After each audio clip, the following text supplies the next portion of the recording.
Okay, anyway, Carl, here we go. It's an exciting feature that I think will be picked up by Channel 5. It's going to be Karl Pilkington, Do We Need Them? Where Karl goes around checking out animals with top experts, asking whether we need them in the world. Yeah. So, this is the first one. We won't do it next week, but I'm already sorting out the contact. We will be looking at octopus, because they're a bit weird. Okay. So that's what you got to look forward to in 20, Again, if you have an animal that you feel is unnecessary in the world, then email us, and I'm sure Karl will investigate for you. Well, the other thing as well, whilst we're on to that, I want to sort of have a bit of research with me. So when I speak to the bloke or the woman about the octopus, right? I want you want to be response. armed with the facts. Well, sort of response from listeners, so I can say, well, 70% of XFM listeners said we should get rid of them. Sure. Do you know what I mean? Okay. Like Jon Snow does on Channel 4 when he does all politics stuff. Yeah. So if you agree with me, just send an email saying yes. So yes, we should get rid of them. Yes, yeah. Or, yes, get rid of them. Because the house believes always we should get rid of these animals. You're picking animals you want to get rid of. So yes is get rid of them. No is don't get rid of them. Well, and not no, it's Noah, because they go on the ark. The ones we keep go on the ark. That element I'd completely forgotten about, and I think that's a wise move, because I don't think that's working. I don't think you've thought through the whole Noah. So that's just complicating the show, I think. So yes, we get rid of them. Noah, they're saved on the ark. Yeah. Right, okay, so here we go then, jellyfish. So today we're looking at jellyfish in Pilkington.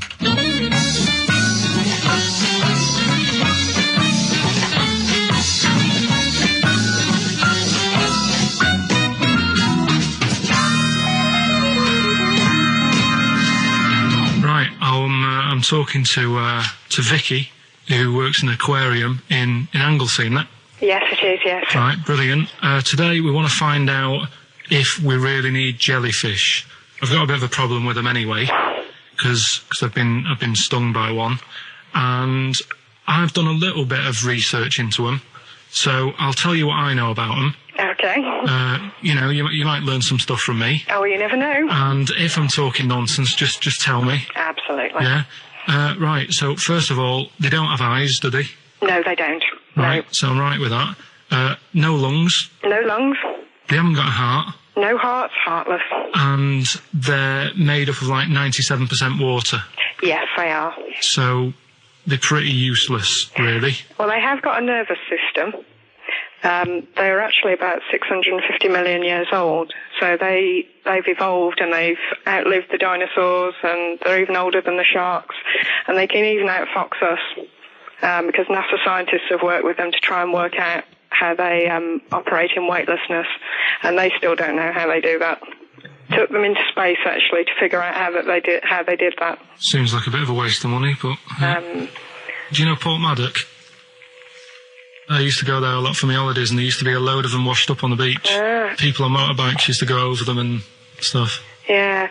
Well, we get the moon jellyfish. That's the ones with they've got pink bits in the middle. Yeah, that's their reproductive bodies. I think that was them. I think they're the ones that went over on the bike, because you could see pink bits. What do they do? If the jellyfish went, would we have a problem on our hands, do you think? Okay. You might have a bit of a knock-on effect, because things like turtles eat jellyfish. Yeah, but do we need turtles? Well, don't forget that when you take out something from the marine system, something normally feeds on. I mean, they're not just there for the fun of it. Something either feeds on it or feeds on what they excrete.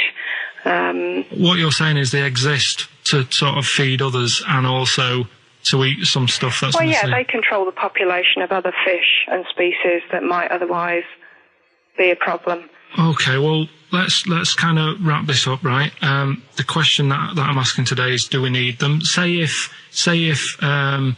Noah had his ark, right? You've swum and got on the boat. You're all right. You're safe. He's going to keep you to sort of populate the world as well, right? So it's you and him. He's not a bad-looking fella, so you're happy. Yeah. He says to you, Vicky, do we need him? Absolutely.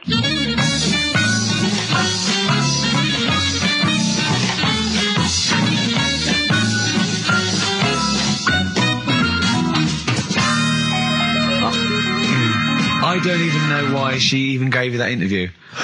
When you start off with, trying to find out if I need you, but what did you tell her to get her to talk to you? Just said I'm doing some research on stuff. Did she think you were a schoolboy or something? No, she just said, oh, all right. She said, you know, how long will it go on? I said, not long, just like 5 minutes, have a quick chat. And she loved it, didn't she? She sounded happy to take part in that. So the fact I love the fact that you've got an expert and you suggest that she's going to be having sex with Noah. He's a good info, so you're happy. She goes, yeah. I mean, I don't know why you stopped there. Didn't go into positions or something. I can't believe. The problem is, really, I didn't get to the bottom of what I wanted to say because... Oh, no, you did. That's it. That's done now. That's a pretty good academic work. That's proved, yeah. No, but the turtle thing, you know, when she said, oh, if you get rid of them, the turtles, you know, won't have anything to eat. But when she said that, I mean, I couldn't say it because it would have took her off and confused her. But... Well, she's a scientist. She's easily confused. Well, say, like, when Suzanne is working, right, I'm not a very good cook, so I always get, like, an Indian in. What? To do the cooking for you? Don't think you could say that. So, right, I'll have an Indian. Right, now, say if, for some reason, it closed, I'd get a Chinese. So why don't the turtle just... There's loads of stuff in the sea. But I didn't want to get too heavy on her, but... It's pretty deep.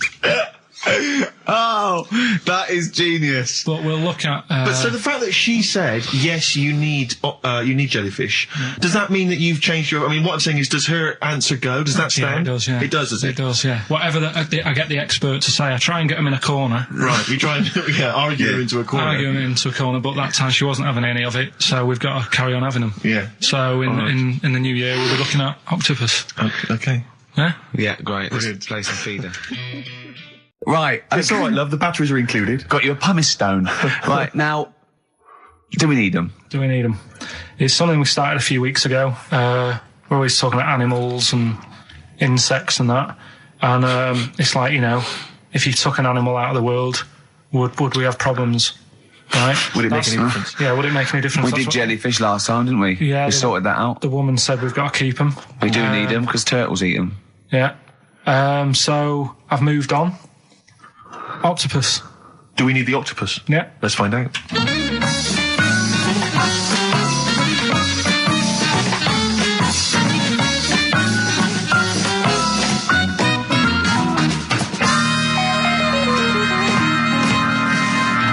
I'm working through a load of animals, right, that I'm finding out whether we need them or not, right? Right. Because, like, jellyfish, to me, I'm a bit puzzled by them. I don't really know why we need jellyfish, and I spoke to some expert. Turtles eat them. What? Turtles eat them. Yeah, I know, but do we need turtles? Do you know what I mean? It goes on and on, doesn't We it? need humans. Well, you know, I mean, I might get to that bit, but I need to sort out the animals first. I've got a lot on. So the thing is, I've left the jellyfish. We know we need them, right? So octopus. Yeah. Right, I know they're pretty brainy. Incredibly brainy. A story that I heard, I don't know if it's true, but there was some science lab somewhere, right? Yeah. Where they had some octopus in it, and they had some crabs. Yeah. And at night, the octopus was like getting a bit bored on its own in the dark and that, and they sort of come alive in the dark, don't they? Yeah. They like the dark. Yeah. And the octopus had its eye on the crabs, and at night when it's dark, it was getting out of its little cage, crawling along the floor, getting in the crab's cage, getting them out and eating them. I don't doubt it. We put jam jars with the lids on with crabs in, and they'll open the jam jar and... You're joking? Yeah. Even I sometimes struggle with them. Yeah, you don't do it... you don't do it really, really tight, but... Oh, right, so they're not that clever then? Well, they would, if they were strong enough, they'd open it, but they're just not that strong. Oh, that's mad. Right, I also know that if they get hungry, they eat their own legs. Yeah. Yeah? Yeah. They're deaf. Well, I don't know. I don't really know. Yeah, They don't live very long. They can squash themselves into small jugs. Oh, yeah, they can go in a demi-john through the narrow neck and that. Why do they need to do that? Because they're the sort of crevices and holes that they're hunting for crabs and things through. So, would they be better if they were smaller? Do you know what I mean? I don't know. I really don't know. Yeah. But octopus then, if Noah said to you, you know, we're having a clear out. Yeah. We've got too many animals to look after and that in the sea, taking up too much room. Right. Do we need them? I think there's other less useful things in the sea than octopus. Limpets, they could go. Limpets? Yeah, they just sit on a rock and do nothing for 50 years. But they're not getting in the way then. How big are they? Well, not very big. Yeah, you see, I might come round to them, but I never think, I'm sick of seeing these limpets. Whereas octopus, crawling about, opening jam jars and that. You'd never see them, though. They're really rare. Well, we get 2 or 3 caught a year. It's quite amazing. Do we need them? Yeah. Yeah? Yeah. Well, we'll just have to keep them then.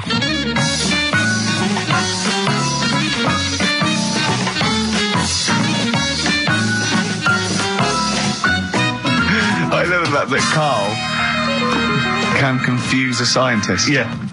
Yeah, because all systems of logic break down. I know. Even the scientist was going, well, get rid of Olympics. Yeah. Who was that guy? I think his name was Chris. And where was he from? In a place called Megavissi, where I went one year. Megavissi. And he's a scientist, is he? I think he's got a fish shop or something like that. He's got a fish shop? No, he doesn't. Well, like an aquarium type place. Oh, right. So a fish shop. It wouldn't fish and chip shop. It wouldn't be asked him that he a Winkle store. He's got a Winkle store at Poole Harbour. Yeah, that's an expert. Oh dear. But, what have you learnt from that then? Well, that we don't know whether they're deaf or not because the bloke in the chip shop couldn't confirm it. They eat their own legs. Think of that. It's a bit weird. Yeah. They eat their own legs? Eat their own legs if they get hungry. Right. And they grow back, don't they? I think so, yeah. If you eat one, they'll grow back. Yeah. And you can put them in little jars and that. If you wanted to. Yeah. It's just a bit weird, isn't it? It's like no, but people have a go about being cruel to animals and that. But what he was saying there is, right, what they've watched an octopus do. They've got hold of a crab, right? So that'll be being stressed out because it's out of the water. Yeah. They've then stressed it out even more by putting it in a jar. Right. Which you didn't like. And then an octopus is crawling about on the jar. Yeah. And the crab knows that the octopus wants to eat it, right? Yeah. So then it's having more threats. Yeah. Because of that. And then they let the octopus eat it. Yeah. I think that's pretty... Do we need crabs? Do them next week, yeah? Well, I want to sort out snails first. Right. Right. What's your pitch with snails? What do you know about snails? I know that bats eat them. They can sleep for 13 years. Right. Can you believe that? Okay. He said to me, snails can sleep for 13 years. And I went, right. He went, thing is though, if it was a scientist and he was looking at it and he put it in a quiet place, it might well doze off. He said it wouldn't be the same if it lived on the streets. And then we went on to a whole thing about homeless. He wants to do a game show with celebrities being homeless for a week. What do you think? What should we do next? It's too much. Do we need them out of the way? Do we need them out of the way? Yeah, just let's explain it again. If you're new, I'm sort of on a bit of a mission to find out. We've got a lot of animals and insects in the world and stuff. Yeah. Do we need them all? It still amuses me. So we've found out we've got to keep jellyfish. We've done octopus. Just said we've got to keep them. This week, snails. Do we need them?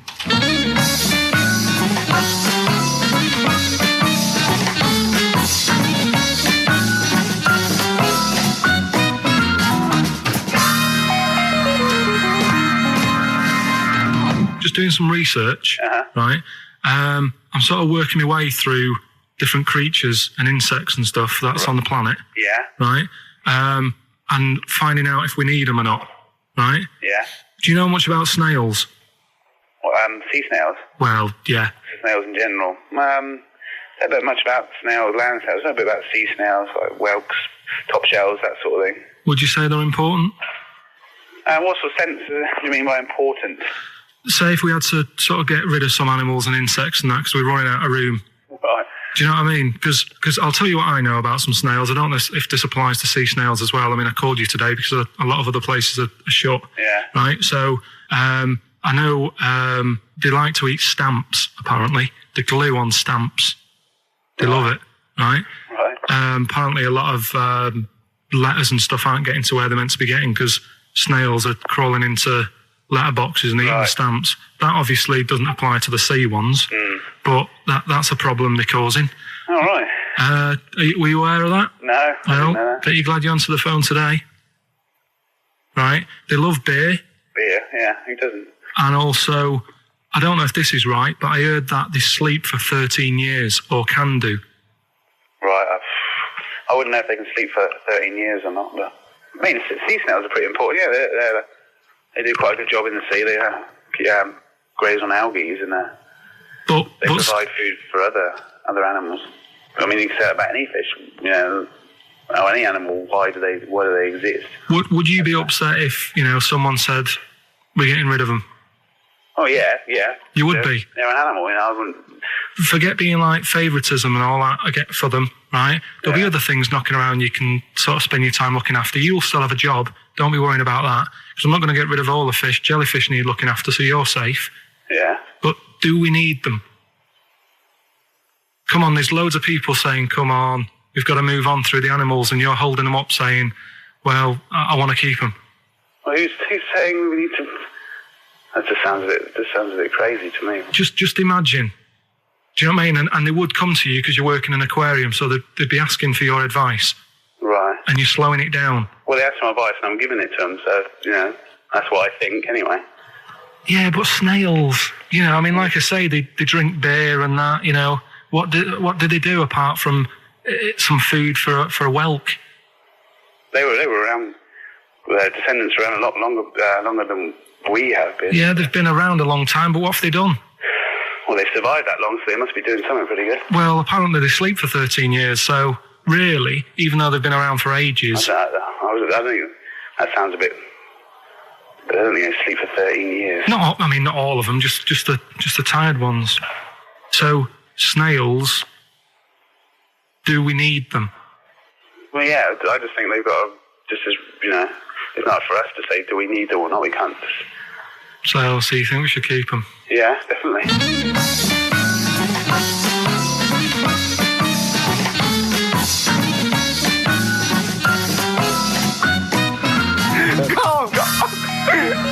Carl, I'm proud of you.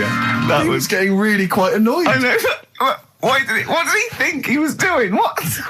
I don't know what you tell these people. I mean, you don't get their permission to play this out, do you? You just don't tell the them. thing is, right, I sort of told him what it was about, but we won't say who he is or where he works, because it doesn't matter. I just needed to speak to someone who knows. I know the fact that you were trying to get an answer out of him by suggesting that he would be safe, because he could look after jellyfish if he gave the okay to destroy snails. He was getting livid, you can tell. Oh, God. Brilliant. So he's been around a long time, but what have they done? Well, right, last week when I did Do We Need Them, do you know when I called up one of the museums in a science museum? Yeah, are you talking to me? Yeah, I'm just saying, I wanted to tell you before when the song was on, but you're so busy listening to it. Yeah, was I so busy listening to a song I was playing? Yeah, but we're doing a radio show, aren't we? All right, what's your point? Well, I just wanted to say, she emailed in to say I got her name wrong, so I'm just apologising for that. What did you call her? I think I called her Jessica. What was her name? I don't know, I've got it on email somewhere. What? This is not an apology! No, I'm You've just got saying... it wrong again! You've not even said her real name. How is that an apology? Well, I remember, I read the email, so, yeah... who are you apologising to? I think her name's Jackie, I think. Oh, you've got it wrong again, haven't you? Well, anyway, and she just said if you want to see dinosaurs and that, go to the museum. You were complaining about that as well, weren't you? You went to a museum and there was too many dinosaurs. He said you just need 4. No, well, Steve, have you been to the one in Knightsbridge? I think this so. One that I called up, right? It's nice. You go in, you get a good collection of stuff. You walk in, there's 3 or 4 dinosaurs. You've had enough, right? I went into New York, right? I went to the museum there, hundreds of them. You can't move for dinosaurs. Yeah. It's almost like they're responsible for them being extinct. There's loads of them. So all I'm saying is, if you want to see a dinosaur, go to the one near Knightsbridge. They've got a nice selection, some old vases and stuff.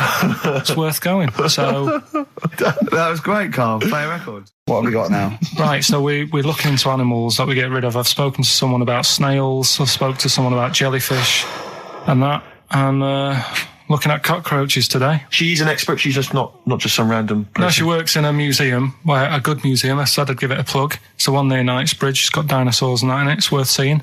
Natural History Museum. Yeah. So, it's not sure. He's not sure. This is what happened.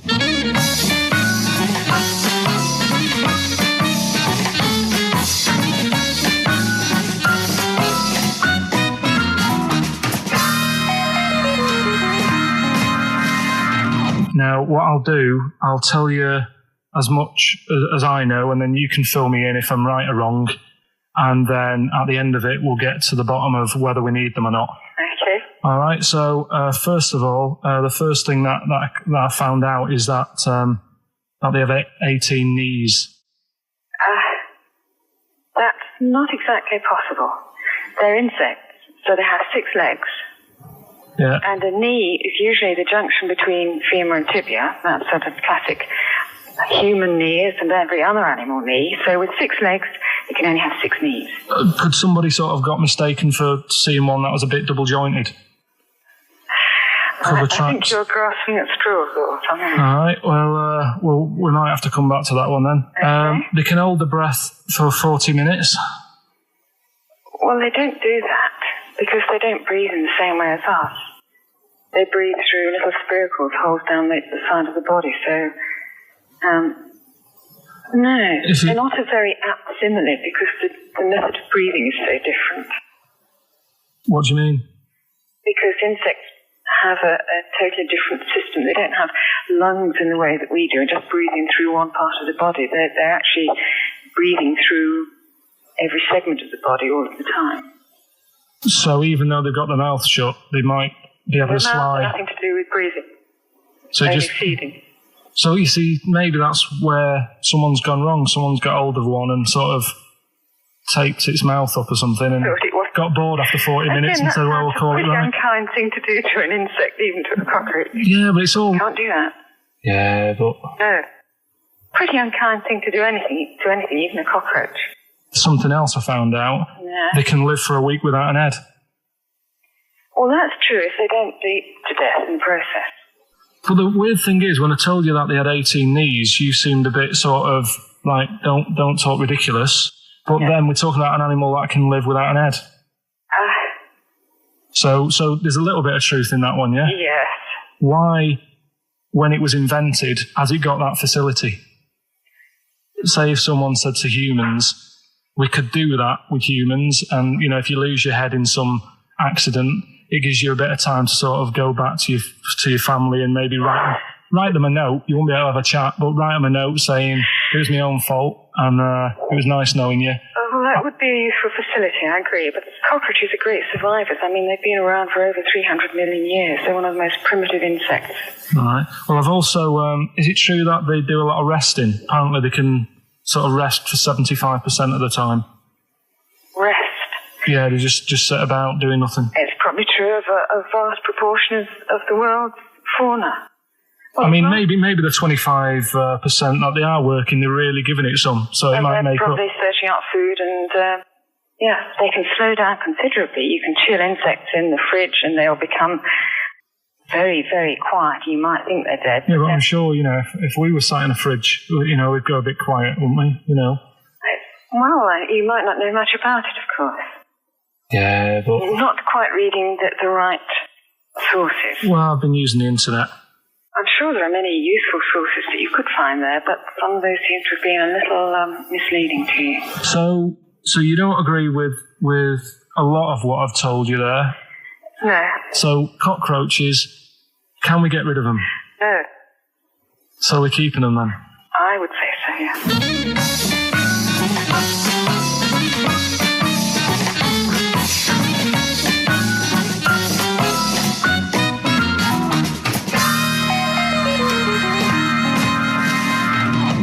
I think we should get her on more often because she sounds like she'd be a bit of an ally, really. Because she knew immediately that you were talking nonsense. She even said, I think you should be more concerned about your sources, which I've been trying to tell you for a year. Right? I mean, 18 knees, where did you get that from? It's on the internet. They can hold their breath for 40 minutes. I mean, I don't know what you read and take on. Mad world, don't it?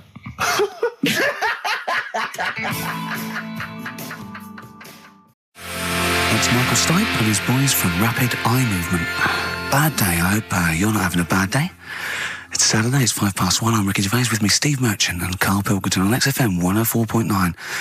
Big up and a big thank you to Alex Zane for the last 3 hours. I could do it. How long could you keep going with That's that? it. That's it? That is it. Because you see, Alex Zane, we came in while he was doing his last link, and he's an absolute pro. He really is. I was watching him, and he was, at home, you probably think that he's giving you his full attention. He's not. He was looking through a listings magazine, probably figuring out what movie or theatre piece he's going to check out, with a lady later. Yeah. Probably going to cruise down there with a couple of, chicks. And he really is an absolute pro. Yeah. Looking at you, Ricky, and it's you can sustain it for a while. Yeah. You're a talented performer, but it's sort of, I don't know what it is. Is it concentration with you? It just ebbs away almost instantly. And you try and do 2 things, 3 things at once, but normally on air, that's you eating, picking fluff out of your belly button. I never once, when we were on the set, we were filming The Office, and I'm trying to put off actors, just coming up ways, instead of like memory lines, coming up ways to sort of ruin the shot or make them laugh. And you came out and went, Rick, it's like having your own TV show isn't interesting enough for you. Just concentrate, it's lunch in an hour. I went, all right. Well, the radio show even less so. I mean, you really I can't be bored. How long do you think your interest you sustain your interest? I came in too early because I got bored just before we came on air. Sure, okay. I came in too early. I got to stop getting the cabs so early. Yeah, so you're bored now. I think I've got to get about 5 to 1, and then I think that'll last me till about 1:30. Again, as he was saying that, he's not giving you his attention. He was kind of leaning back. He's put his feet up now on the desk. I've got to be comfortable, haven't I? And this CD rack's in the way. Sure. Well, you get yourself comfortable now. Get yourself settled. And then sort of... Because a lot of people will move the... There's the microphone moving now. That's the squeaking going on. You've broken the CD rack. You could actually, of course, you could move the CD rack by getting up and moving it. No, that's too much effort. You've got to try and do that whilst angled on the seat. I'm nearly laying down. It's almost horizontal. It's the most you can get. Well, I'll tell you what. I don't know what those listeners are thinking of what Steve Merchant say, but don't believe a word. All right? Oh, nice. Classy. Yeah. 5 minutes past 1 o'clock on XFM 104.9. Ricky Gervais, Steve Merchant, Karl Pilkington. A retro cut there, Thin Lizzy. Don't believe a word on XFM 104.9. I'm Ricky Gervais, with me Steve Merchant. Bubba-doo-boo. Who's that over there? It's Carly Pilk Boys. You all right, Carl? Oh, that's clever. How you doing? Yeah, I'm all right, yeah. Yeah, come on, up, bigger bagadoo, up, yeah? Project. There's people out there wanting to, cheer up their Saturday afternoon. We're the boys for it, yeah? We're like quick fitters.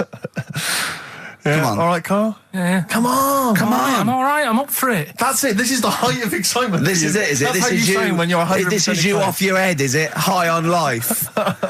Christ. What did Suzanne say about you saying about a big ass? Go on. She heard about it. Shall we recap what happened last week? Well, the week before, he said that her haircut looked like Dave Hill from Slade. She didn't like that. So next week I said, she was a bit grumpy. He went, I didn't mention her fat ass. Still thinking that she would never hear about this. Yeah. What happened when you went home? She heard about that off a mate. Yeah. And we sorted it out. Didn't have to buy her anything. I just sort of said, come on, what the show's about and that. Stop moaning. Yeah. Right. That was all right until about Thursday, when I was reading about... do you know, like they say, there's like 2 worlds and that, and whatever I'm doing now here, there's another one of me doing the same.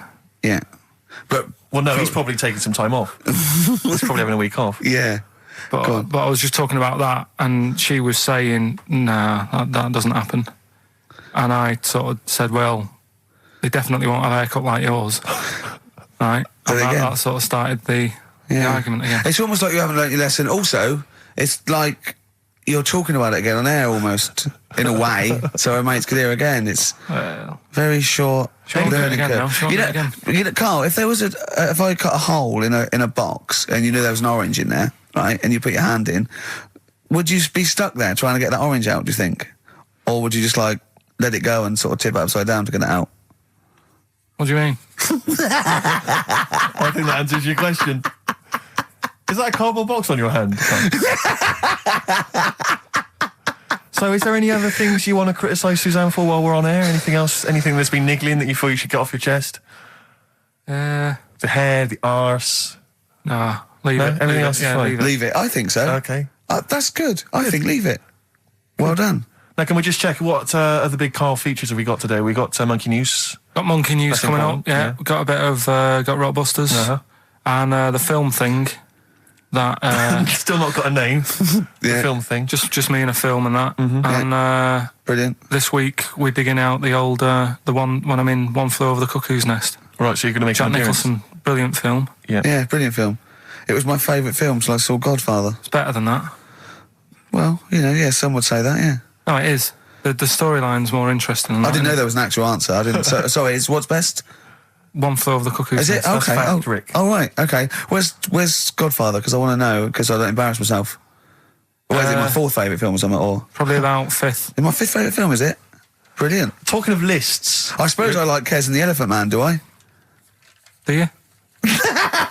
Lists, Rick. I don't know if you saw in the paper. I think it's on TV this evening. It's as voted for by viewers of VH1, the music channel. Yeah. And they've basically come up with a list of the greatest pop culture icons ever.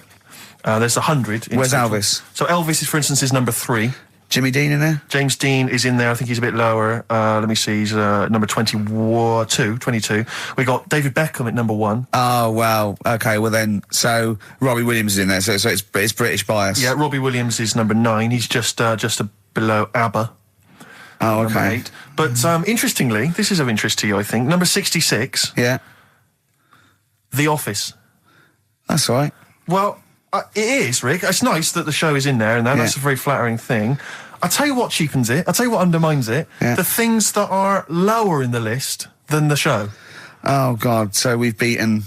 Well, I'll give you a little test. Yeah. Higher or lower? Do you think this is higher, near the top of most important pop culture icons, or lower than ours? Okay, I'm going to give you Superman. Well, international, been around since the 30s, one of the biggest icons on the planet. I'll say higher. Lower. But, yeah. Ludicrous. Okay. Do you think higher or lower? Neil Armstrong, the first man on the moon. This guy's been to the moon. Well, I'd say lower then. Lower. Yeah. Yeah. But is that saying the people behind the rocket or just him? Because he just sat in it, didn't he? He just sat there, he didn't do anything. But it's the what icon. he's symbolic of. It's not how much work went into it. All right. A few others. What about things like Coca-Cola? Oh, no, they don't really count. It tends to be... so it's not... They don't feature. I mean, Mickey Mouse is in there. What do you reckon, Tom Cruise, higher or lower? Tom Cruise is the number 1 box office movie star in the world. Well, presumably lower. He's then. lower. He's number 81. Just about scraped in there. It really is a list drawn up by people who've just sat at home and looked along their video and book collection. Yeah. Office, that's good. Well, I think it is a reflection of that, but it's always the same that they you do an HMV poll and it's Pet Sounds, Revolver, Let's Get It On, Robbie Williams' Life Through a Lens. Exactly. Because it's it's the people that vote. It's a reflection of like those massive, you know, what's big at the moment. I was the most powerful man in comedy. Let's not forget. Yes. 1 year ago. Yeah. Wonder where I'll be this year. See, if that had been the laziest man in comedy, you'd have got my vote. Interestingly, though, at number 26, Karl Pilkington. Oh, imagine. All possibilities. Badly Drawn Boy on XFM 104.9. I'm Ricky Gervais with me, Steve Merchant, and little Karl Pilkington.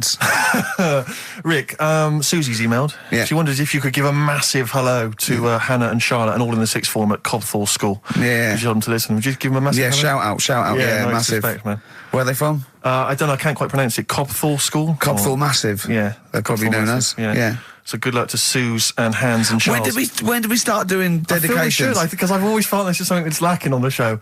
Interaction with the audience, you know? Interesting only to the one person whose name is mentioned. Of course. But that's how proper DJs fill up their time. They don't talk about monkeys and, you know, and all that kind of drivel. Oh, do you think monkeys are drivel, Karl? Well, we'll still be doing a bit of monkey news. It doesn't matter how much you have a pop at it. It's coming up in a bit. Yeah. Got some good stuff this week. I know it's been a bit dull last 2 weeks. Well, no, it's not been dull. It's been totally untrue. As ever. Bordering on the impossible. I mean, monkey dating, saying, what tree are we meeting in? You believe that sort of drivel. So, I mean, Oh, God. Jonathan Ross told a story about a chimpanzee once. It was about... but it was about how it escaped from the zoo and it jumped on a bus. All right. Okay. Interesting. Funny. I right? did that one. But is there possibility in that one being true? I did that one. I think you said something like he drove the bus or he was conducting it or I collecting think you fares. said he took it to Spain. Do you see the difference? It's that little stretch of credibility that means it's all shite. How is Jonathan Ross? All right? Is he? I wondered how long it would take before his name popped up. How is he? How is the old man? Looking forward to his birthday Monday? Oh, dear. Yeah. I don't know if any of the listeners saw Ricky on Jonathan Ross's TV show last night. Yeah. What? I mean, man alive. What? Well, that's not an interview. How is that an interview? What? It's not. He wasn't interviewing you. He's like two pals just having a laugh. And if we it was like it was a family do, and you just happened to film it and stick it on the telly. My friend made a good point. It was like any minute his kids were going to pop out, sit on that sofa next to you and go, "Oh, Uncle Ricky, do the little dance." It was unbelievable. I mean, what were you wearing for a start? What's that? Some tatty old jumper like you'd just been doing some artexing and he'd gone pot round with it. We're having a couple of drinks. That was Lambretta. Was it inside out? Trendy jumper. How do you keep getting things with the St. George cross on it? What do you mean? That's the only one I've got. You've got loads of stuff. T-shirts, jumpers, shoes. No, I've got a Union Jack. What's it? A French Connection but one. That's not my concern. I haven't got any underpants. That's not my concern. No, it's just the fact that, I mean, firstly... Yeah. The fact that Ricky, for those of you who don't realise, Ricky is friends with Jonathan Ross. They are friends. Now, they've only known each other, what, a year maybe? About 2, yeah. It's less, I think it's less than 2. And what worries me is, the friendship's too close. What do you mean? Because you're over 40. You see, it seems to me that after the age of 25, men should not be becoming really close friends with other men. It should be like you've had all your friends, you made them at university, at school, and if you're in any walk of life and you met someone at a party or a pub, even if you got on, you would not be phoning them every other day, like going to an awards. What are you wearing, Jonathan? I've heard this conversation. What are you wearing? I think I might wear this. Is it too formal? Is that going to be too formal? It's not true. It is. That's you're always not true. on the phone to him. You're always chatting. I'm just going to pop around. Oh, I'm just going to play some tennis. Yeah, we play tennis. Always hanging out with the guy, and it's to me it's unhealthy. And this, it's just bled over now onto TV. Hold on, wait a minute. Whoa. So you're there. It's like, I'll tell you what it reminded me of: Des O'Connor and Jethro coming on to plug his live video. Or Tarby and Kenny Lynch. And then at the end of the interview, after they've been, mutually backslapping, he gave you a pet. Jonathan Ross gave you a cat as a replacement for your cat which died. Yeah. Now, to me, that's an inappropriate gift. Why? It's a lovely gift. You should be. I don't think people should be giving pets as gifts. Do you know what I've got him for his birthday? Up to a wedding with I just bought you a cat. Do you know what I've got him for his birthday? I've got him as child. Well, you may as well, because that's what it's like, a cat to me. I've got a small Rwandan child. A cat to me is like, I've bought you this small child. I was going to sponsor him, but I got a bit of cash, I've flown him over. It's too intimate, it's too much responsibility. Do you know what I think, Carl? Go on. I think Steve's a bit jealous. I'll tell you, I got good reason to be jealous. What? I got good reason to be jealous, I just remembered this. Your birthday, Jonathan Ross was there. Karl Pilkington was there. Yeah. I don't remember being invited. I don't remember being invited. Was I there, Carl? You were there. I don't remember being there. But you're with him all day and that. Right, okay, well, yeah, but he sees you a lot. I mean, Jonathan, he's round his house every other day playing tennis, and who else knows what, swimming together and sat in his jacuzzi, cracking wise. What happened there? What happened there? Oh, we've got to the bottom of it. Play a record. The villa that we went to afterwards could only sleep it may 6. as well have been. How is the cat, all right? Yeah, what have you named it, Jonathan? Ollie. All Day and All of the Night from the Kinks, playing that for Jonathan Ross. I'm sure that you'll give him a call later, so don't worry, Jonathan. Just you can live without him for 3 hours. Oh, jealous. Adverts. XFM. Hey, Outcast, XFM, 104.9, Ricky Gervais, Steve Merchant, Karl Pilkington. It's that time, isn't it? Rockbusters. Whee! Come on, Carl, what you got for us? All right, well, do you want to say what the prizes are? The prizes aren't bad this week. Really? We've got... I'll be the judge of that. Actually, what am I talking about? No, there's a 2-disc set, Rock and Roll Legends, on the cover there. We've got Buddy Holly, Elvis, Roy Orbison, and Little Richard. So no one wants that, baby. Nobody's interested. Nick Cave and the Bad Seeds, a DVD. I'm a Nick Cave fan and I wouldn't watch it. No, you'd watch it once at most when there was nothing else. Knowing Me, Knowing You. No, I mean, Nick Cave's good, but when do you watch rock DVDs? Yeah.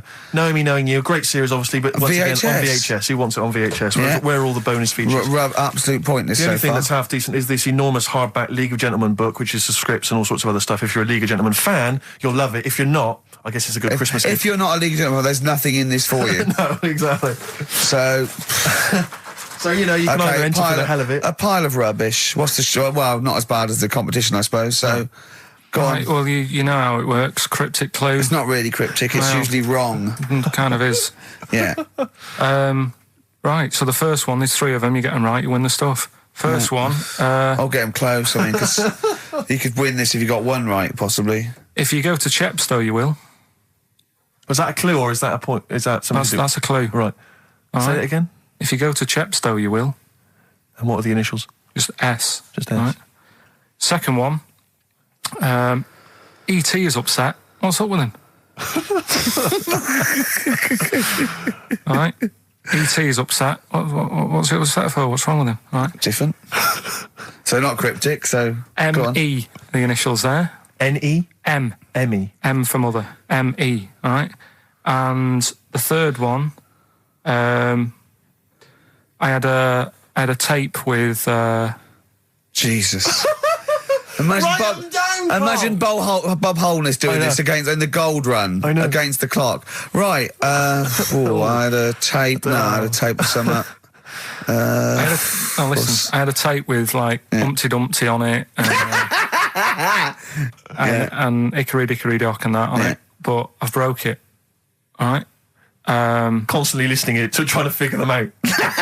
Trying to solve the crime. Exactly. Who pushed Humpty? Yeah. The initials there, B.R. Right? So, first one, if you go to Chepstow, you will. The initial S. E.T.'s upset. What's up with him? Yeah. Right, what's up with E.T.? I don't know. What's up with E.T.? E.T.'s upset. What's up with E.T.? Yeah. The initials there, M.E., is that right? Yeah. Yeah. Let's go through that one more time. Yeah. If you go to Chepstow, they're you might... They're like jazz questions. Yeah, exactly. Just free form. Exactly, yeah. E.T.'s a bit upset. What's that... What? Hey, dude, what's the matter, man? And I had a tape with, Humpty Dumpty on it, Hickory Dickory Dock, stuff like that. Doesn't work anymore. What's gone on there, right? What's gone on there? B.R. First time he said, well, you broke it. Well, I broke it then. Is that important or not? Yeah. I broke it. And so it's B? B.R. Okay. Right. Okay, well, you can text if you have a mobile phone. So everyone, there's no excuse to not take part. 83XFM is the text, 83XFM, or the phone number. No, we're not doing the phone, obviously. I know what the B might stand for. And otherwise it's ricky.gervais@xfm.co.uk. We'd love to hear from you. Oh, it sucks the lifeblood out of me, just listening to Rockbusters. Something to bring you down even further, although it's a beautiful, beautiful tune. Oh, beautiful. Ryan Adams has got a number of different albums out at the moment. One is called Rock and Roll. It's not great, don't really bother with that one. Do dig out, though, Love Is Hell Part 1 from Ryan Adams. It's available at different places, and you'll find this on it. Track 5, Wonderwall, his version of Oasis is wonderful. Absolutely beautiful, isn't it? It's a treat. XFM 104.9. Yeah. Ryan Adams from his new album Love Is Hell Part 1. That's his version of Wonderwall. Rick, I know what you normally enjoy, about 20 to 2. Some ads. You love them. Fortune Faded, Red Hot Chili Peppers on XFM 104.9. You, of course, don't ever take the tube anywhere, Rick. No. You haven't done that for years. No. Take cars everywhere, or you walk. No. Or you get a lift from Jonathan. But me, I'm still forced to take the tube, which is also very embarrassing at the moment because You're of not those forced posters. to take the tube, are you? I am. What do you mean you're forced? Am I made of money? Well, you could How walk. else am I going to get about? You could walk. What? You can drive. Why don't you buy a car? Oh, yeah, driving into the centre of town? Congestion charge, are you paying that? Are you a fiver? Hey? What do you think of that, Carl? Hey? Oh, yeah, because he's Mr. Flush. He's Mr. Lavish with his cash. Well, no, I've moved in close, I know. I'm not moaning about it. I walk everywhere now. Well, good. I did something I'm pleased about for it. you. Yeah. I'm I pleased for moaned you. about it, but then I sorted it out. But you're always whinging anyway. Let's not get on to you, Carl. It's always you. Yeah. So, what's up with Steve today, do you think, Carl? I don't know, what's going on? He's having a go, isn't he? Yeah. It's not helping those posters being on the tube of us. That's not helping. I don't know if you've seen those posters. You obviously don't go. I saw the. Yeah, I haven't seen it on the tube, but everywhere I go, I'm stood next to one. I can't avoid it. Yeah. I'm on the tube waiting. I look around. I go, it's us again. And it's so embarrassing because it looks like you're stood next to it deliberately. But I can't browse in HMV now. I went last week, and you keep coming up to pictures or cardboard cutouts of Brent. Right? Yeah. And I was in a bookshop, and I was looking at there's a big almanac of comedy, right? And I was just looking through it, just browsing, right, killing time. And there was a picture of me. And just as I started looking at this write-up of The Office, a tap on the shoulder, it was one of the words there, said, "Do you mind signing some script books?" So she saw me looking at myself. Yeah. And I wanted to go, I just turned to that page then. Yeah. I was in a bookshop looking, there was a big book on sitcoms. It was like the A to Z of sitcoms or something like that. And I genuinely was looking up other shows because it was about other comedy shows. And I was looking something up. Guy that I knew came up to me like that. And I just started I'm just looking, Robin's Nest. Where's that? Birds of a Feather. I just got to... Because it's like, I'm interested in comedy before the fact I got in comedy. So I will buy a book on comedy. Exactly, yeah. But on the tube, it's really awkward because it's like... it's everywhere I walk, they're kind of round the corner, so you don't sort of expect them. And then I'm sort of running now from kind of corridor to corridor, pillar to pillar, to avoid being stood next to this picture, in case I look like someone who stands next to this picture, trying to get recognised. Imagine that. Of course, Carl didn't want his little round bald head on that. Yeah. But I was on the tube today, and sometimes you can't help but overhear a conversation. Yeah. And this woman, there was two friends, they were sat there.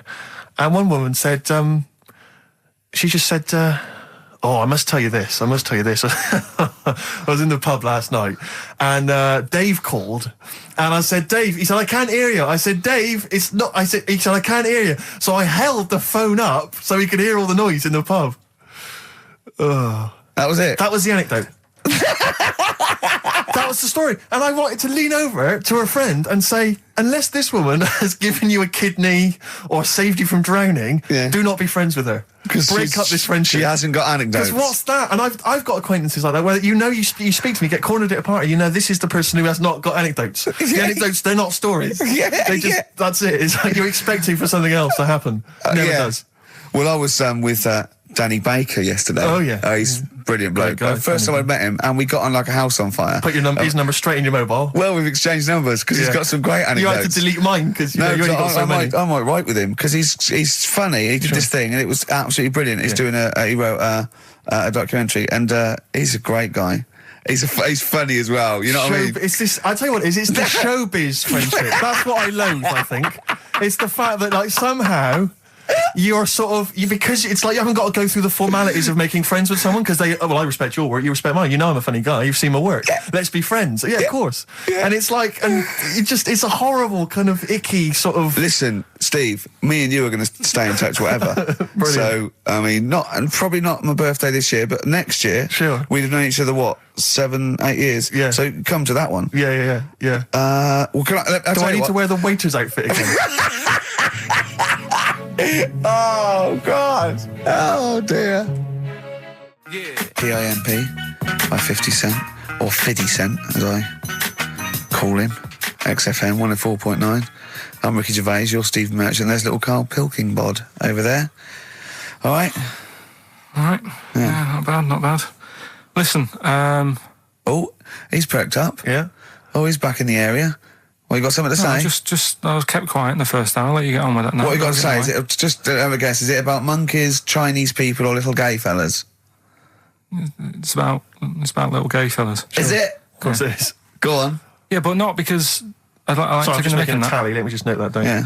No, but it fascinates me, doesn't it? All stuff like that. That's a bit sort of different. Yeah. And that. What, like monkeys and Chinese people? Well, and that thing you were showing me before, the half woman. No, you weren't impressed with that. Well, no. That woman that's got two pieces of genetic makeup in her, where it was two separate sperms and two separate eggs fused, and she came out as sort of a normal person, but she had this residue of genetic material, and so she's had 2 children that aren't genetically the same as her. Yeah. Right? And they showed it in the paper by doing her half white and half black to show the 2 different, you know what I mean? Just for he went, does she look like that? I said, of course not. He went, not interested then. Of course. Yeah. So how could I tell? Not interested in that at all. Yeah. If I'd have said she'd given birth to a monkey, fascinated straight away. Well, anyway. Go on. Well, that's what I'm saying. I'm just interested in weird stuff, right? Yeah. So am I. That's why you're on the show. Talking about little gay fellas and that. Yeah. Little gay fellas. Northern Line, the underground tube thing. Not the boy band. Right. Yeah. Apparently, on a Saturday night late, I don't know what that is. What time late is in the sort of gay community, as we've discussed before. Yeah. But apparently, the last carriage on the Northern Line, they all get in there. What do you mean they all get in there? They sort of take over the last carriage of the Northern Line on a Saturday night. Right. And it's like the gay carriage. Right. And what exactly do? They just travel about on the Northern Line? No, just have a chat and that, and like just stick on the communards. How do you know? Someone tell me. See, this. I mean, I'm glad you've informed me, because it wouldn't bother me, but I feel I should be told about these things, because I'm likely to stumble onto that carriage by mistake, and I'm not. It's not that it'd be a problem. It's just I might feel a little uncomfortable if there's a lot of people in, the black, the black leather gear and the moustaches, the hats. I mean, to be quite honest, they'd be annoyed. Of course, because they'd be expecting something a little bit, What do you mean? Well, they're good looking, most of them. Sure. No, they are good-looking fellas, though, aren't they? What do you mean? What do you mean? They're just a lot of the gay, they look after themselves and that and look good. Keep themselves... Some of them work out, yeah. You see, this is the problem I have, because there's a lot of areas in London and elsewhere in the country where there's a sort of, it's a gay thing, it's a gay public toilet, or I don't mean it's gay, but it's not like a legal thing. You mean it's a cottage? But it's a cottage, whatever. I mean, I remember being... in Bristol once doing some... You're confused when I said it's a cottage. Yeah. That's a term for where gay people go in toilets to sort of meet and greet each other. Well, I shake hands. I was at the public library in Bristol once doing some studies from a sixth form, and I think the toilet was closed in the library, and I was dying for the toilet, and I popped out, and there was a public toilet behind the library. I thought, I can't believe my luck. Dashed down there. It was about 6-ish in the evening. I was working late. I was studying hard. I went in there, and I swear to God, I saw 2 fellas. With the... Is that unusual? Or? Well, no, they were up to some hijinks. What they're sort of like... Do you know the thing that struck me? What? One of them had bright red underpants. What do you mean? They were actually doing, they were having some kind of, they were having relations. They weren't even in a cubicle. They were out in the... Where were the underpants? Around his ankles. No. Yes, I swear to God, I'm not going to make this up. What old were you? I don't know, like, how old you are in the sixth form? 16 or whatever, 17? Yeah, and what did you do? Well, I actually said... you just joined in? What else did you do? You might as well. I actually swore. I said, oh, F me. And then I went, oh, no, don't. No, I did. I swear to God. I did. I went, oh, F me. No, don't. Because I was panicked and I ran out. And as I was walking out, a guy was coming in. I went, oh, hang on, mate. And then I thought, I better not tell him. I'll let him find out for himself. He might be going there to join in. He might have got a call. Come down. We're going crazy on each other's ass. Come down. I think it's a conspiracy, a Bristol but what conspiracy. What annoyed me my was, lover. What a bit of car. What angered me, Rick, was the fact that I wasn't notified, that there was not... I didn't know there was no sign. And afterwards, I spoke to other people about it, and they said, oh, it's a famous gay haunt. But what annoys me is I feel that they should put an ad in the local press, a big paper, like once a week, like, when they recall cars if they're damaged or there's a fault, or couriers might bring back stuff if they're sort of faulty goods. They say recall and we'll give you money back. What do you suggest? The gay community should put an advert in that just says, these are the hot spots, this is where you're likely to find us doing some stuff. If you're not gay and you might feel uncomfortable, avoid them. And just list them, or little pictures, or, a map or something. Anything, because like the gay tube thing, I don't know that's fun. 1, 2, 3, railway cuttings. Well, not that. It's more of a sort of social awareness thing. Yeah. So people, don't feel uncomfortable But they don't want it exactly to be like sort of walking in under a neon sign. But why? It's legal. yeah, big arrows. Oh, as if. What do you mean? What's wrong with that? Because, it's actually a public place. I don't think cottaging is strictly legal. But they don't even have to specify what they're going to do. But some people, they're not. Some of them aren't. I don't think it's probably seen gays, is it? Yeah, but it's not. Yeah, but it's not the people that go out and they say I'm gay and I like Barbara Streisand. It's presumably the sort of people that do that are people that either aren't quite out yet, or do you know what I mean? Or they're doing having a quick one away to their wife and kids. Yeah. I don't know. I don't know completely how it works, but I'm sure there probably isn't a place like free bumming here tonight. No, there is kind of. What? Because I was walking home one night through Soho, right? Just because that's the way I have to go, not because do you know what I mean?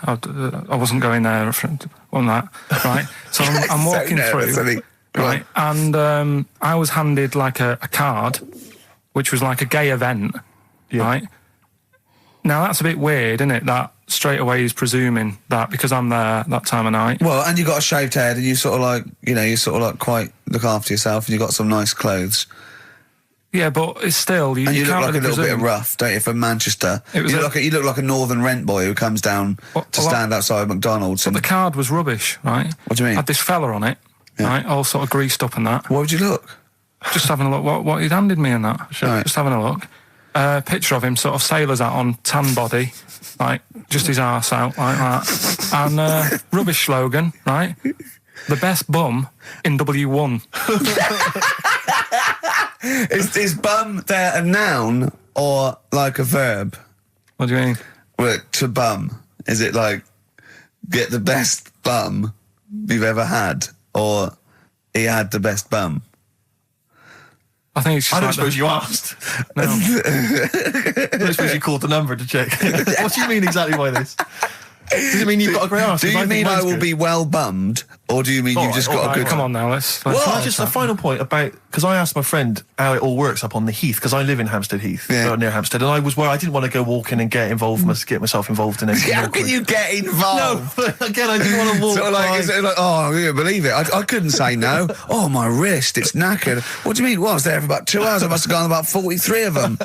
But, I didn't like to say no, because they were so pleased to see me.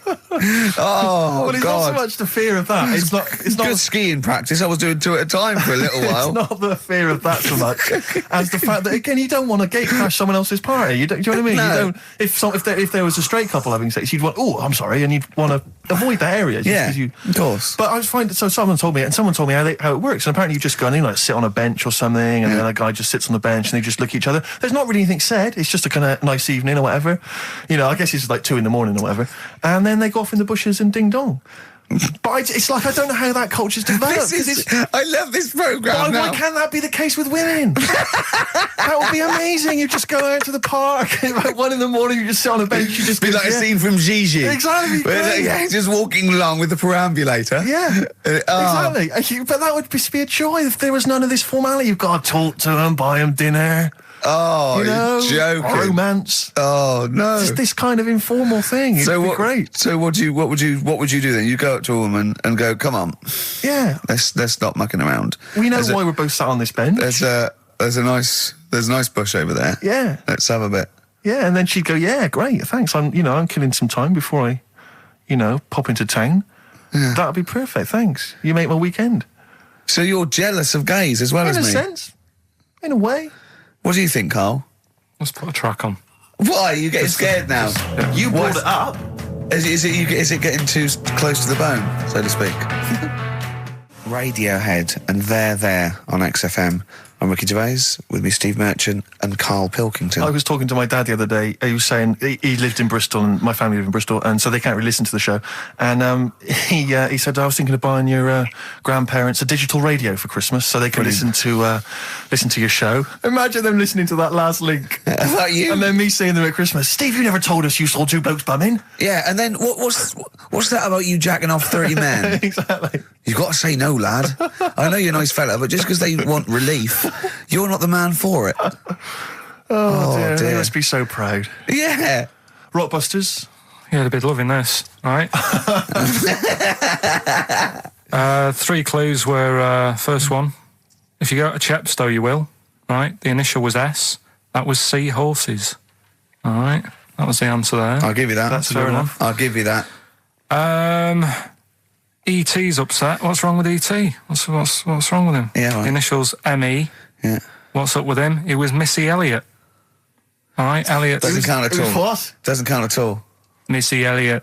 You know what I mean? What's wrong with E.T.? Well, what is that with him? No, just let him explain it. Sorry, Carl, do it again. I wasn't listening. Do it again. Elliott, yeah. Who's in E.T. Yeah, I'll just do the clue again. Right. E.T.'s upset. So he's looking a bit sad and that. What's What, up with E.T. him? the extraterrestrial? Yeah. Yeah, go on. Right, and his mate, Yeah. who's in it's called Elliot. Yeah. Right, he's upset. What's up with him? Well, he's Missy Elliott. Missy Elliott, what's she got to do with it, though? I don't understand. No. The way you'd say it, you say, what's up, E.T.? And it'd go, oh, Missy Elliott. Why would he mention her? I don't understand. Was it a thing in the film? Missing. She wasn't even around. Missing? Oh, Missing Elliott. Oh, no. Oh, that makes sense, Carl, but she's not called Missing Elliott. It's meant to be about rock stars, though, isn't it? Missing Elliott, isn't it? So it's meant to be about rock stars, isn't it? It's just cryptic, though, isn't it? Cryptic clues. Oh, no, that's not cryptic. That's shit. You. Right, the third one. I had a tape, and it had Humpty Dumpty on it, and I love when he says Humpty Dumpty. Yeah. Humpty Dumpty. Hickory Dickory Dock and that. Yeah. But the tapes broke. Yeah. That was BR. Buster Rhymes. Say that again, I dozed off. Sorry, I don't understand. What do you mean? Who's the winner, Steve? No, it doesn't. No, do you mean busted? Buster. Well, it's kind of like that. Cryptic. No, it's not. No, cryptic doesn't mean change it, so it's not the same. Steve, who's the winner? We got loads of right answers, so... It's interesting, this email system, weird, it flashes up suspected spam. If it, spam is that stuff that gets sent around the internet. Yeah. And it flashes that up if it thinks it's going to be a spam email. And every time it comes in with a Rockbusters answer, it just says suspected spam. In a sense. In a way. Let's give it to Catherine Jakeways from Hackney. She's got those answers. Rubbish. Absolute rubbish. You know, talking about your parents listening, Carl was in Heat this week, and they mentioned that he does this thing on Sky. What is it? It was this thing with Richard Bacon, some programme about watching telly, and you just talk about what you're watching and that. And he was annoyed because he said because his parents are there, and so he's not doing it. He's not going to turn up because they mentioned it in Heat. And so his parents might watch? Yeah. Why are you worried about that? I don't like them watching stuff, do I? I told you, it dates back to when I did Little Donkey at school. Sure. I don't want people watching me. What's that? Just renew us on Little Donkey? What happened? It was just, I was there to play the drums and that in We Three Kings. I was loving it, I got a bit carried away. How old were you? About 13. Right? Really? Probably. Yeah. About 10, about 10 probably. Yeah. 6. Between 6 and 13. How old were you? What school were you at? Okay, you were playing Little Donkey. Yeah. So, and, no. No, but it was one of them schools where everyone sort of was in the same one. Do you know what I mean? Oh, a Manchester school. Just the one classroom. Well, it's like sweeping chimneys in the day and then 1 hour of learning. What are you talking about? What school were you at? Was it infants, junior, or secondary? They didn't really do that. It was one way. What do you mean? You did that. They still have to abide by the laws of the land in Manchester. No, but it was a lot more like you had infants, but you also had like the older lot. There's kids there. When you're in the younger year and that, you'd see kids and you go, talk English and use terms that people do when they're talking about schooling. I don't even want to talk about this. No, how old were you? What? Oh. I'm guessing maybe 6 or 7 or 8. So you went from 13 to 6? Yeah, but like I say, it's hard to remember because... Imagine if you were giving evidence in a trial. Yeah. How old were you? I don't know. Yeah. I mean, I don't know. I can't really narrow it down other than 7 years either way. Theoretically, he could get called up for jury service. Right, you're on... White Stripes, hardest button to button on XFM. That's a frightening thought that you came up with before the break. That Carl, jury service. Carl could be responsible for someone's rest of their life. Yeah. Because jury service, that applies to anyone. Anyone could get sent the form. I think you're obliged to go unless you have a really decent reason not to. Imagine it was a really, really important trial. Well, what annoys me is that isn't it supposed to be you're tried by 12 good of men your and peers? True. 12 good men and true. Yeah. Good men and true. And women, of course. The only thing I can hope is that the defence attorney would wheedle out Karl at an early stage. Oh, yeah, objection. I object. Yeah. Why? I object. Have you heard of something called Rockbusters? Yeah. Well, sorry, you can't just object on that. Okay, then what if I tell you my client, standing trial, is a little gay Chinese fella? And here are some of the tapes from XFM. What would you do? He's prejudiced. So how does it work then? How does what work? What do you mean? You just get called up and you have to do jury service unless you've got a very good reason. And it's not, I normally have Mondays off. Yeah. Oh, you wouldn't like that. You have to get there at 9 o'clock. I've got to prepare monkey news. Yeah. Oh, you couldn't stand it. Just wouldn't do it. What would you say? Say, don't get me involved. Because I got involved once. Don't get me involved! No. What do you mean you got involved once? Well, with the police and that, when I lived in Manchester, I saw a bit of car crime going on. Right. And I got involved. Hassle. I'm telling you. How did you get involved? You phoned the police? Yeah. Because I thought, well, I know, well, that's just it. But I thought, I'd hope somebody did it with my, Yeah. So, and it's just a hassle. Loads of phone calls. Canary. Having to stand on a balcony of this, tower block that I lived in. Police shouting up at me. I'm stood there with my underpants on, right? And what it was, a car had been robbed, right? Mm-hmm. So I call up the police and that, right? Said, right, listen, car's been robbed. And they said, where is it? I said, I don't know, just across the road from where I live, right? So I tell them where I live. Where do you live? How old were you, 13? So she's asking loads of questions and that. I'm saying, look, whilst you're asking all this, they're actually getting away, so, we'll leave it. And she's like, no, we'll track it down, blah, blah, blah. So I said, well, look, I work nights. What could you see? You could see some lads just pushing a car.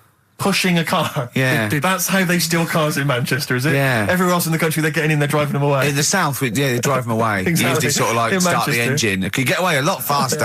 What do the police do? Push their panda car after them. Exactly. Say, come on, lads, don't cheat, don't get in the car. They're just pushing it. It was late at night and that. And okay. You don't want to start the engine. Because you don't want to wake people up, not when you're nicking cars. Of course you don't. All right. No. So late at night? Hold on, they weren't gay. They weren't gay, were they?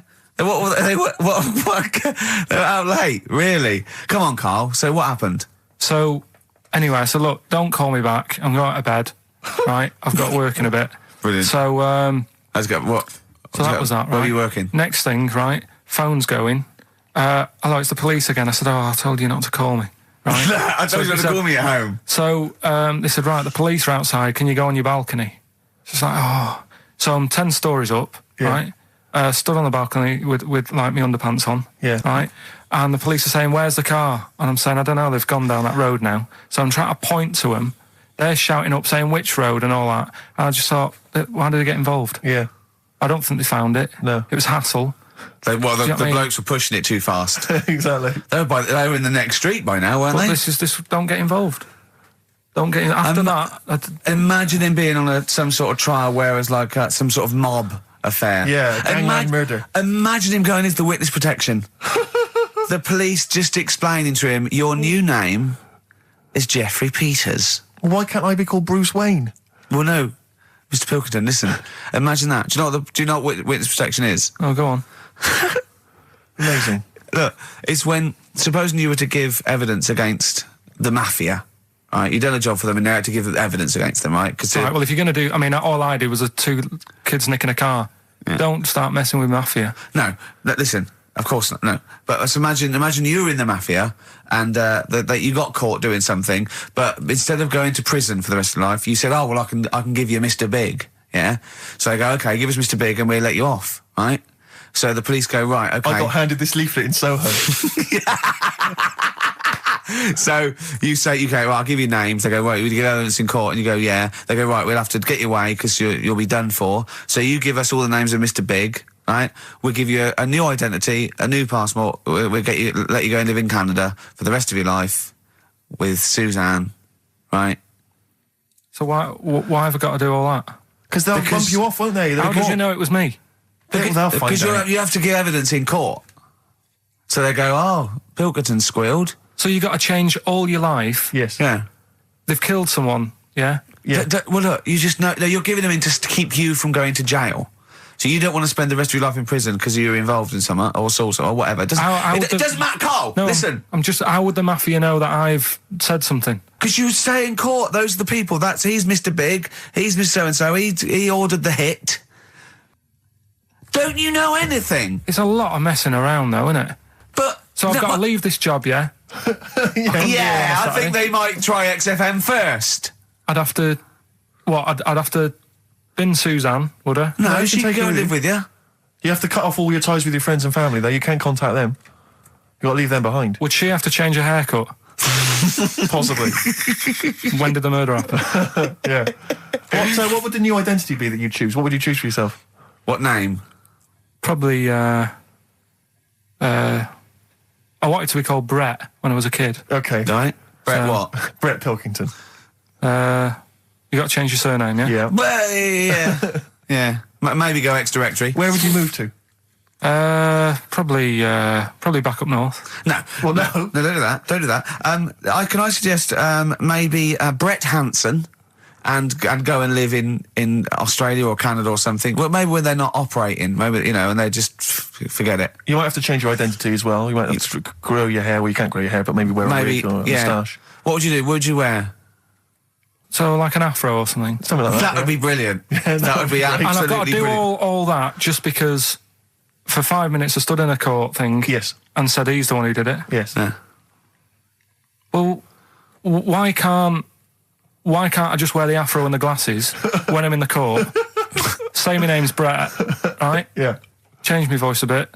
He did it, and they go, thanks very much. I go off, I carry on my life. That's I'm still genius. coming in on Saturday. I don't know why they haven't thought That is genius. I don't know.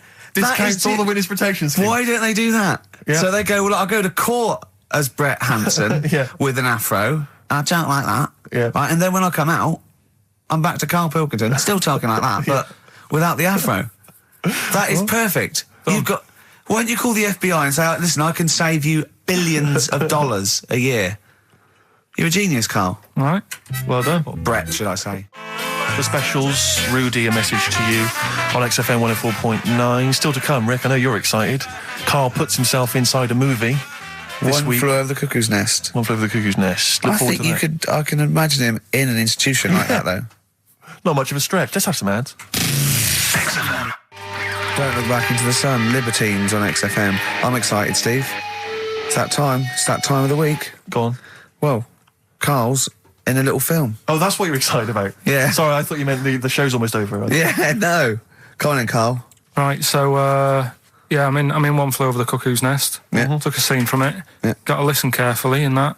At the end, there'll be a question on, like, the clip that you've just heard. It's sort of like what they do in the Krypton Factor and stuff. So do you want to read out the prizes? Or just let's take little things. It's a couple of rock and roll albums. We got the... Why is it called One Flew Over the Cuckoo's Nest? I can't remember. I think it's explained in the book, but I don't remember. I haven't read it for many years. If someone knows, just a quick email would do. I'd like to know that. ricky.gervais@xfm.co.uk. You can win yourself, if you get the question right, the League of Gentlemen Series 3. We got that Rock and Roll Legends again, the Best of Blondie, a Nature Programme, and the Old Grey Whistle Test, Volume 3. So if you're over 50, you'll enjoy that. Yeah. And just, if you haven't seen the film, it's just about, like a... What would you call it? Well, it's a guy who thinks he's going to get away with prison by going into a mental institution. It was a new experiment, but he finds out he can't get out and he's sort of trapped. And well, people know it. Everyone knows what. Just play it. I saw it last week, so just play it. All right. Well, I've been observing you here now for the last 4 weeks, and I don't see any evidence of mental illness at all. Yeah, no, I'm not mental. I never said I was. I mean, all right, I got an E in history, but that isn't why I'm in here. I'm in here because I had to get away from the outside world. It was doing me head in. I've been working too hard. I'm stressed out. I've been working like loads of hours Monday to Friday. I've been working on a Saturday with Ricky and Steve. Right, that's been doing me head in. People think that's a laugh when it isn't. You're right? busy right now, are you? You got something to do right now? See, this is why I'm here today, Doctor, because he's doing me head in. What do you mean, sir? Well, he's doing me head in. I came here to get away from Ricky. He is just as bad. I'm smarter than him, ain't I? No, you're an idiot, right? You're just... we're just good friends. No, we're not friends. And if you were a friend, you wouldn't be doing that to me, Ed. How do you mean that? Well, don't ask... Come on, I'll show you. Yes, Look what you've done. Get him out. Get him off me! Get him off! Ow. Now, just hold it right there. All right. You get off. Doctor, will you tell him? Commercial. Don't hurt you, does it? Of course it does. That's it. Now hold on to it. Not too hard. You'll crush all the air out of it. We're gonna... I normally do... I normally does it harder than this, but... No. Just warming up. Warming up. Warming up. We're still getting in. All right, baby.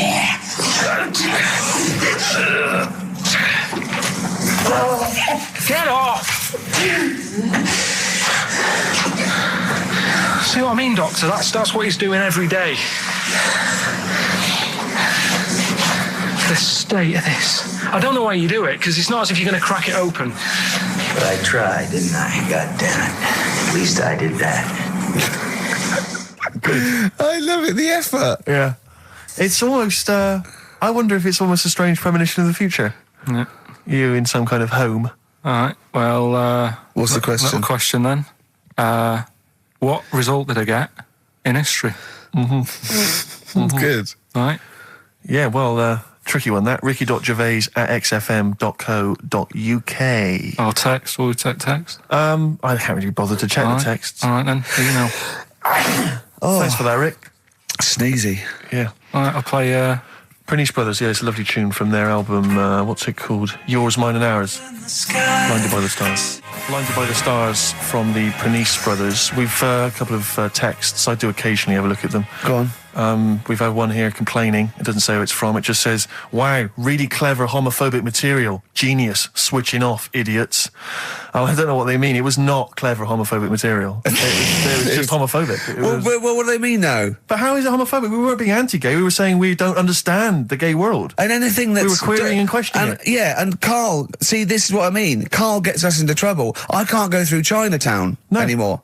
It's not really a town, though, is it? It's not really a town. It's more a novelty street. Novelty street with restaurants. Yeah. But I can't, and when we sort of like talk, we get tarred with the same brush as him because the man's an idiot. Yeah. But we often say that.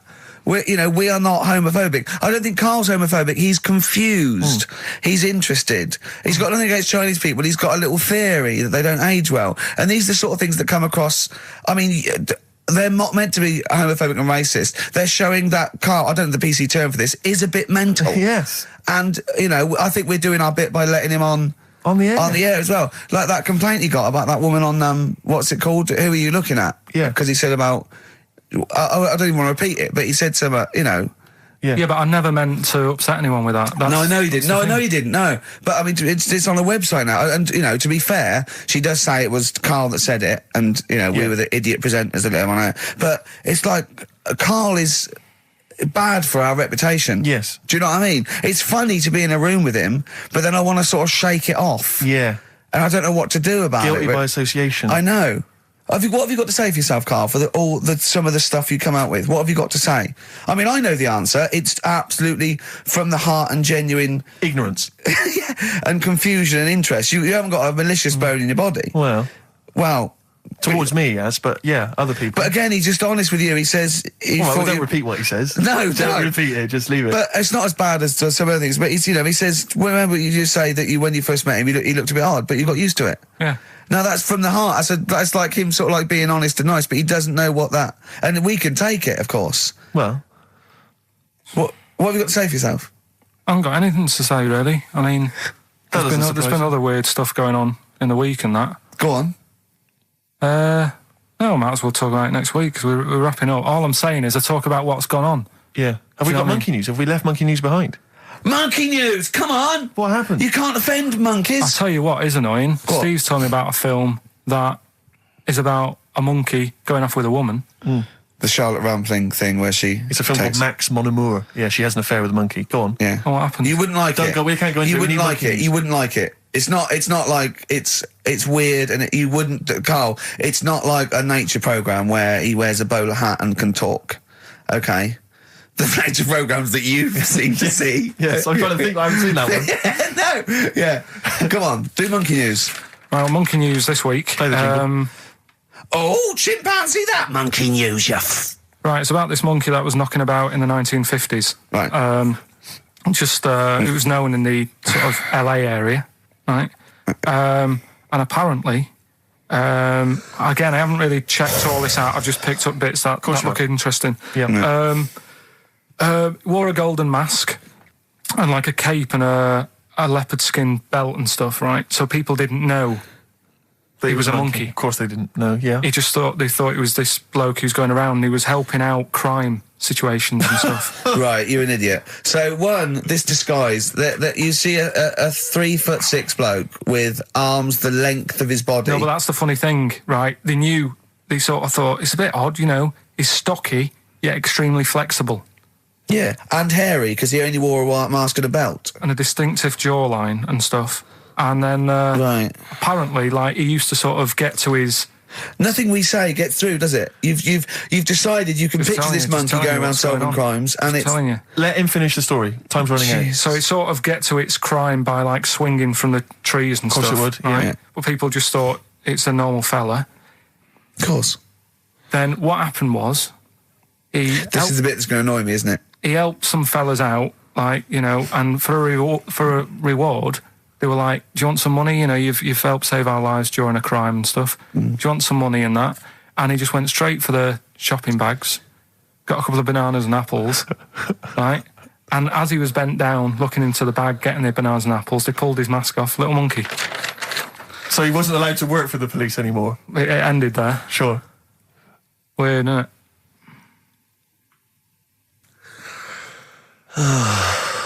Rick, can I tell you the meaning of One Flew Over the Cuckoo's Nest? Yeah. Can we never speak of monkey news again? Yeah. It comes apparently from an American children's nursery rhyme. 1, 2, 3, 4, 5, 6, 7. All good children go to heaven. Some fly east, some fly west. Some fly over the cuckoo's nest. Brilliant. Now, thanks to Ian for emailing that in. Shall I give someone the prizes? Yeah. Phil Corbett, there you are, that's the first one I've pulled out. He correctly guessed that it was E. It was an E that Karl got in history. The only qualification he's got, and it's an E. Do you know that woman? Judge the monkey news based on that. Go on. That woman who went out with the monkey. What? It's a film. It's a film. It was Charlotte Rampling in the film. I don't know who played the monkey. Did she have any kids? What, with the monkey in the film? Yeah, I'm just thinking if I'm going to get it out and stuff. No. Why? Oh, because that would have been interesting. Well, no, it's just that the problem there is the kids would always look more like the dad. See you next week. Placebo in this picture on XFM 104.9. 8 minutes to go. Let's make it a good 8 minutes, and then we can all chill out. Yeah, enjoy the rest of the weekend. Play the jingle. Chimpanzee that monkey news. Excellent. A particularly aggressive jingle this week. Wow. Yeah, looking forward to this monkey news.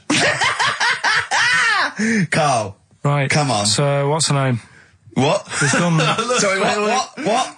Brilliant. We've done a lot of monkeys who, like, got involved in crime and stuff. Yeah. Right? We had the one on the train station, nicking a bag. Yeah. We had the one who went into a bank. Who cares? Went into a bank and walked out with the money and stuff. Yes. Right? Didn't happen either. Next. But the thing is, you never sort of found out what happened to them. If they sort of got worse, got more involved into crime this monkey and news update. That would be amazing. Brilliant. What they found out in India is... Yeah. It's got a prison. It's just for monkeys. You mean wild animals? You mean a zoo? Yeah, a zoo or a kennel or something where it's been gone mental or something. No, it's a prison. Yeah, prison. Does it have fraud cases? It's mainly sort of animals that are attacked things. Mainly violence, I bet. That's my that and theft. Say it again. Stuff. Theft. Say it again. Theft. Say it again. Robbing. No, let's go back to that word. We're going to keep doing it. We've got 6 minutes. You're going to say the word right before you go to Hastings. Well, do you say it? No, because then you'll know how to say it. Well, all right, Robin. Call it Robin. Say it again, though. So Robin? Who's Robin? So they've got this prison, right? This is extraordinary. Say it again. No, you're not going to say it? Oh, go on then. So they got a prison for them, right? And there's 11 of them in there, 11 monkeys. Right. That are in there for life. Because that's... I think there's one just got out on parole. right? No time off for there's 11. I'll give you the bit of paper because I thought this was... Weird. You thought it was a bit weird. Now, Carl, what are they in there for then? Because, I mean, they're in there for life, so I'm assuming it's murder, is it? Premeditated murder? They're not crime bosses, are they? They're not...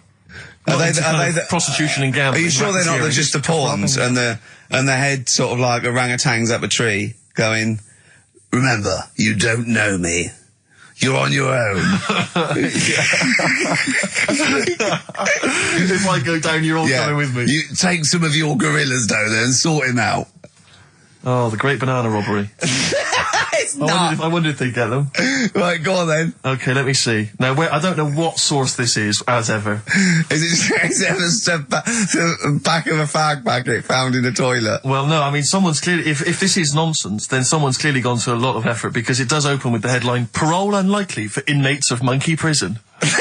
Yeah! Officials say 11 inmates at India's only monkey jail. Officials? Now, what kind of people work at a monkey jail? Where do you work? It says officials say 11 inmates at India's only monkey jail are unlikely to ever be released. The prison in Patilia houses monkeys apprehended by game wardens in Punjab state for thieving and attacking people. The Daily Telegraph reports how the monkeys at the prison in Montebello snarl and glare at visitors from their heavily barred cages. 2 monkeys were released a year ago after exhibiting good behaviour for 18 months in the jail. They have remained out of trouble. Prison can work, that's good. So all 11 monkeys. They were aggressive wild animals that were taken away from the public for their own good. Robbing and that. Wildlife officials believe part of the problem has been caused by thieves training monkeys to help them. Lorry drivers training monkeys as guards for vehicles, and itinerant entertainers using ill-treated monkeys as part of their act. It's the monkey that takes the rap. It's a shame, that, isn't it? That is awful. They didn't know what they were doing, did they? Oh, so there you go. What do you think of that, though, Carl? What would if you could visit them, like Lord Longford or something?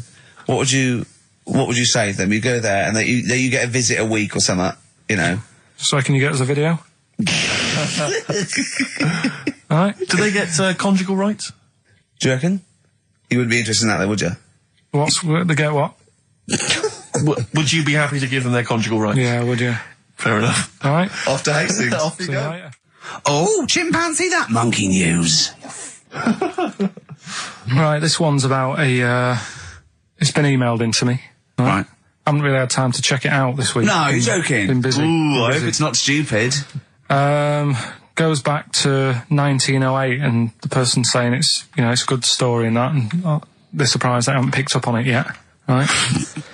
The Olympics, right? In 1908 in London. Apparently it was meant to happen in Italy, but it was cancelled. Don't know why. Right? And it happened in London. Anyway, 400 metres. Right, it was meant to... there was a fella who was going to do the run, right, and the favourite to win it was this Bulgarian guy, right? It was like a newcomer. Okay, these are a few things it cannot be. 1, he injures himself, so a monkey steps in and wins. 2, he does a drugs test, it turns out that he is a monkey. So if it's either of those... Right, I'm gonna go mad. So anyway, the fella, right, this favourite, everyone's putting the money on him, thinking, yeah, he's gonna do it. Is he hairy? Is this bloke hairy? So anyway, the race happens. Yeah. And everybody's lined up, ready to run. And, everyone's saying, yeah, he's gonna win. And suddenly, a bit of murmuring going on, people going, oh, what's going on here? Right. He's eating a banana. And there's a fella in the lane next to him. Yeah. Right, he's going up, who's that? He doesn't look familiar. Oh, Christ, Carl. You go. Right, doesn't look familiar. Who's he? Weird. What's going on? What's going on? What's going on? Yeah, what is it? Or who is it? I mean, not what is it? So they go in. So they say, well, he might not be that any good. Do you know what I mean? He might not be good. He might. It's just a bit short. He's only 3'6", and he's hunched over on his knuckles. So I didn't realise it was fancy dress. Yeah. So I don't think he's going to be any good. No. So the race starts. Oh, he's put his finger up his arse. That's weird for runners to do that before a race. It's weird, isn't it? Yeah. Race starts. Yeah. the fella that no one recognises wins it. People go, what's gone on here? Yeah, sure. You know what I mean? We had our money on the favourite. What's gone on? Who is this guy? Yeah. Anyway, he stood up there, right? He's looking well happy. Yeah. He's lifting the trophy and everything. Right. Long arms. That trophy's higher than... So anyway... He's only 3 foot, but the trophy's 9 foot in the air with those long arms. I'm suspicious. Go on. They had the picture in the paper the next day. Sure. And everyone's going, yeah, he was fast and everything, but... quite hairy for a run. I'll tell you what. Quite hairy for a run. Because normally they shave themselves, don't they, to make them faster. And how did he manage it? It's really hairy and that. So anyway, he wins the stuff. He walks away with a cup. The people who are in charge of the running, or like the Olympic Committee, look further into it. Turns out it was a chimp. Right, keep talking. Right? No, don't keep talking. Shut up. This is monkey news. If you can't handle the news... It's news from 1909 and I haven't heard about a chimp winning the Olympics. Right, be quiet. What happened there then? 400 metres, right? Now the thing is... talk shit. The only thing was, Ricky, it took so long for the Olympic Committee, right, to find out that it was a monkey. It was going going manic. It went into loads of races. It was picking up loads of like. No, shut up! Right? He became a celebrity. It was doing endorsements on TV. Don't talk shit. It said he managed to win the same race 4 years later in Athens because. How did he get to Athens? But it's a joke. They're winding you up, Carl. Weird. It's not weird. It's right. I do not believe it. Well, that's okay. There's only 3 of them to go then. Right, because we're probably all leaving in 4 weeks' time, and that's the end, I've got to get onto a sort of mainstream radio station, because I don't think there's any other sort of tin pot place like this, is there? No. So I'm going to clear up my act a little bit. I've got an album from the Capitol Radio Library, and it's the best punk album in the world ever. So if Cap's listening, I'm just going to show that I can do a mainstream. I'm going to play a classic song and I'm going to announce it right and everything. So if you get a job on a decent station, you'll take me with you, will you? We're a pair. Brilliant. So, okay, here we go, right. If anyone's listening, just to show that I can do mainstream radio, okay? Well, that's all. Okay.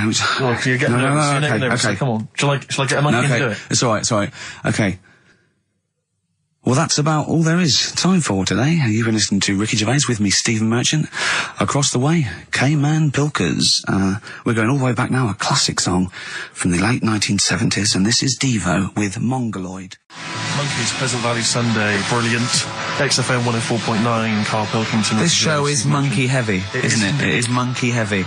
Carl, if you were president, would you sort of make it compulsory to maybe have a little monkey? Everyone has a little monkey of their own. Little chimps out and old age pensioners. It's not a bad little, it's funny, you know, because there was, a story the other day, when I was looking for monkey news.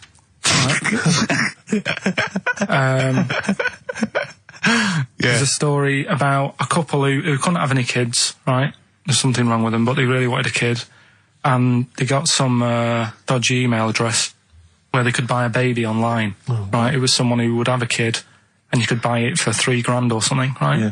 So anyway, they got one, they got picked, and they're like, brilliant, there's the money. Got the baby and everything, they were loving it. You know, playing with it and stuff. As it got older... feeding it.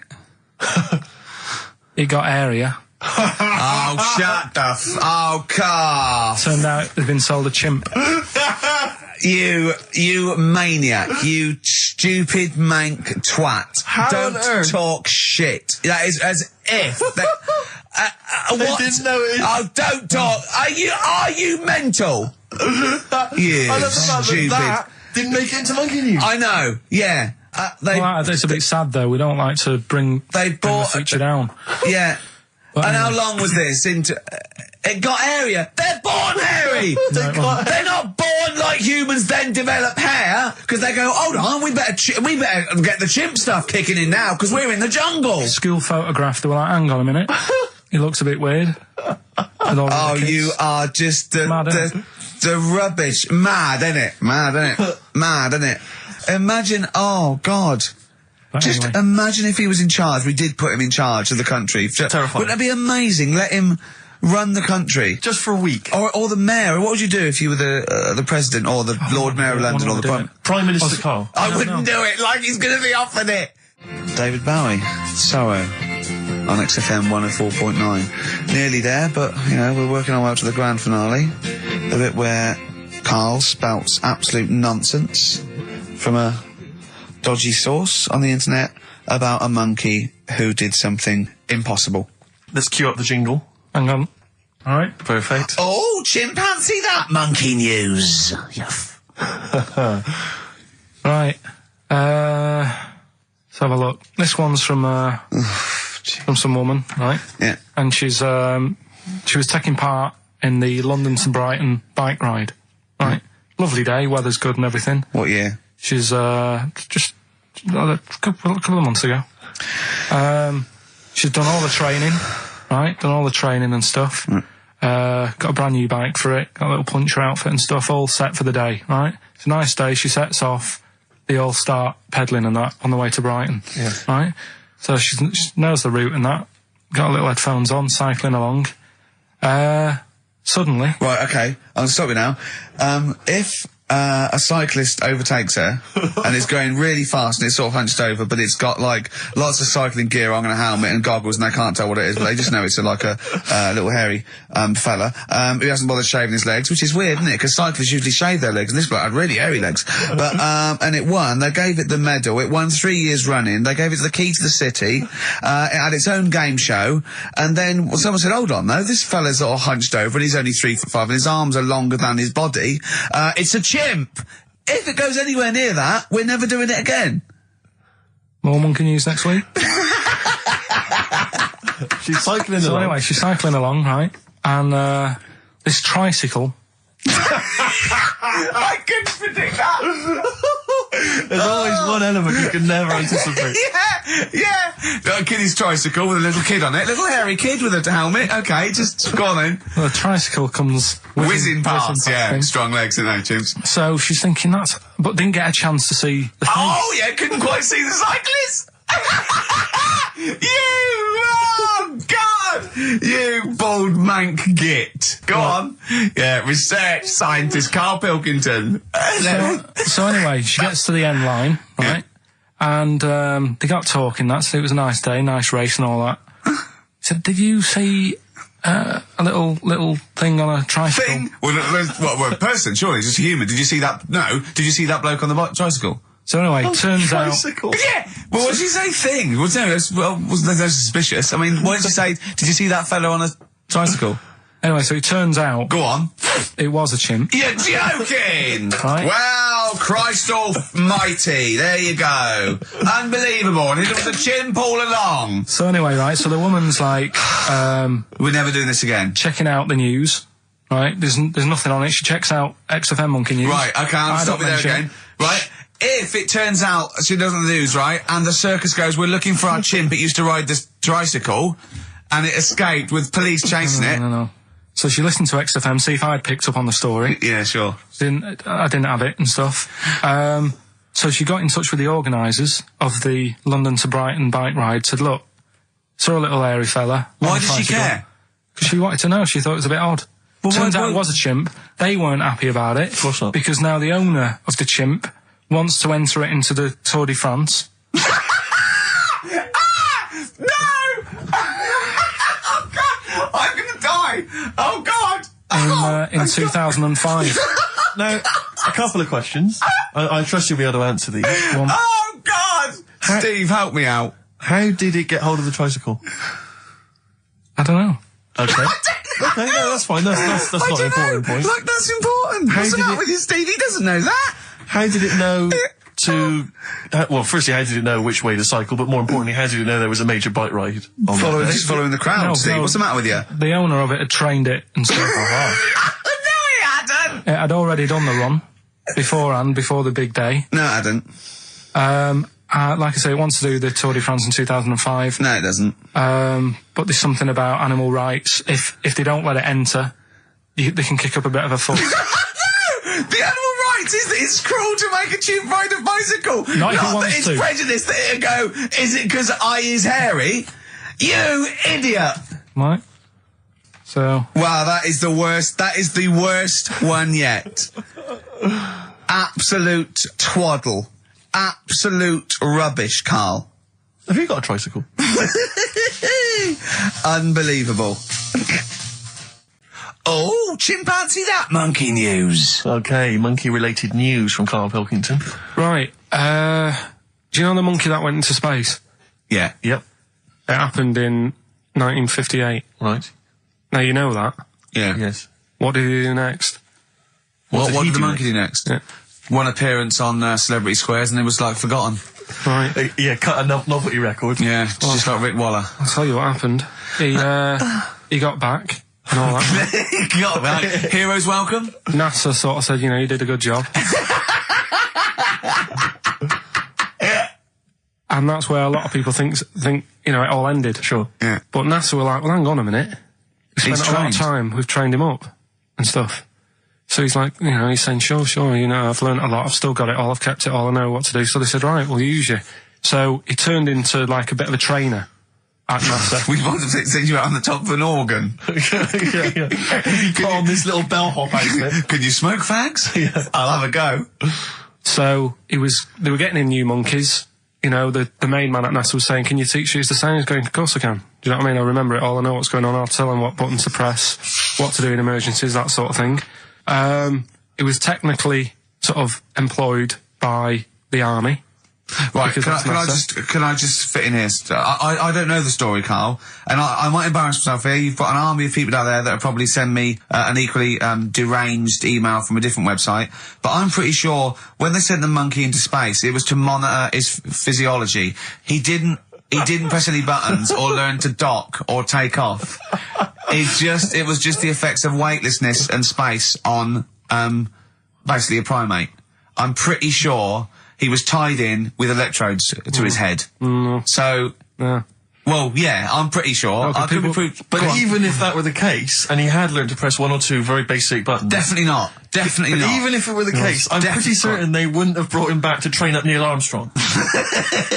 Right, definitely. Go on. Going, Neil, what are you going to say when you come out there? Yeah. I was thinking of just saying, hello, I'm on the moon. Hello, it's made of cheese. Don't say that. What about, I've noticed that you got little legs, right? But mankind stepped forward. Well, how could I put that? I was just going to say, hello, I'm on the moon. It's great to be here. I wish you were here. I've got to think so. Hi, Mum. Yeah, go on. Anyway, basically he got back, they sorted him out with a nice pension. He was happy. Because of, like, the rank that he got, he was like, you know, he had loads of medals and stuff. He said, right, we'll make him a colonel. He got that. Like I say, he got a pension. How was it end? He died in 1969. He was buried with his wife.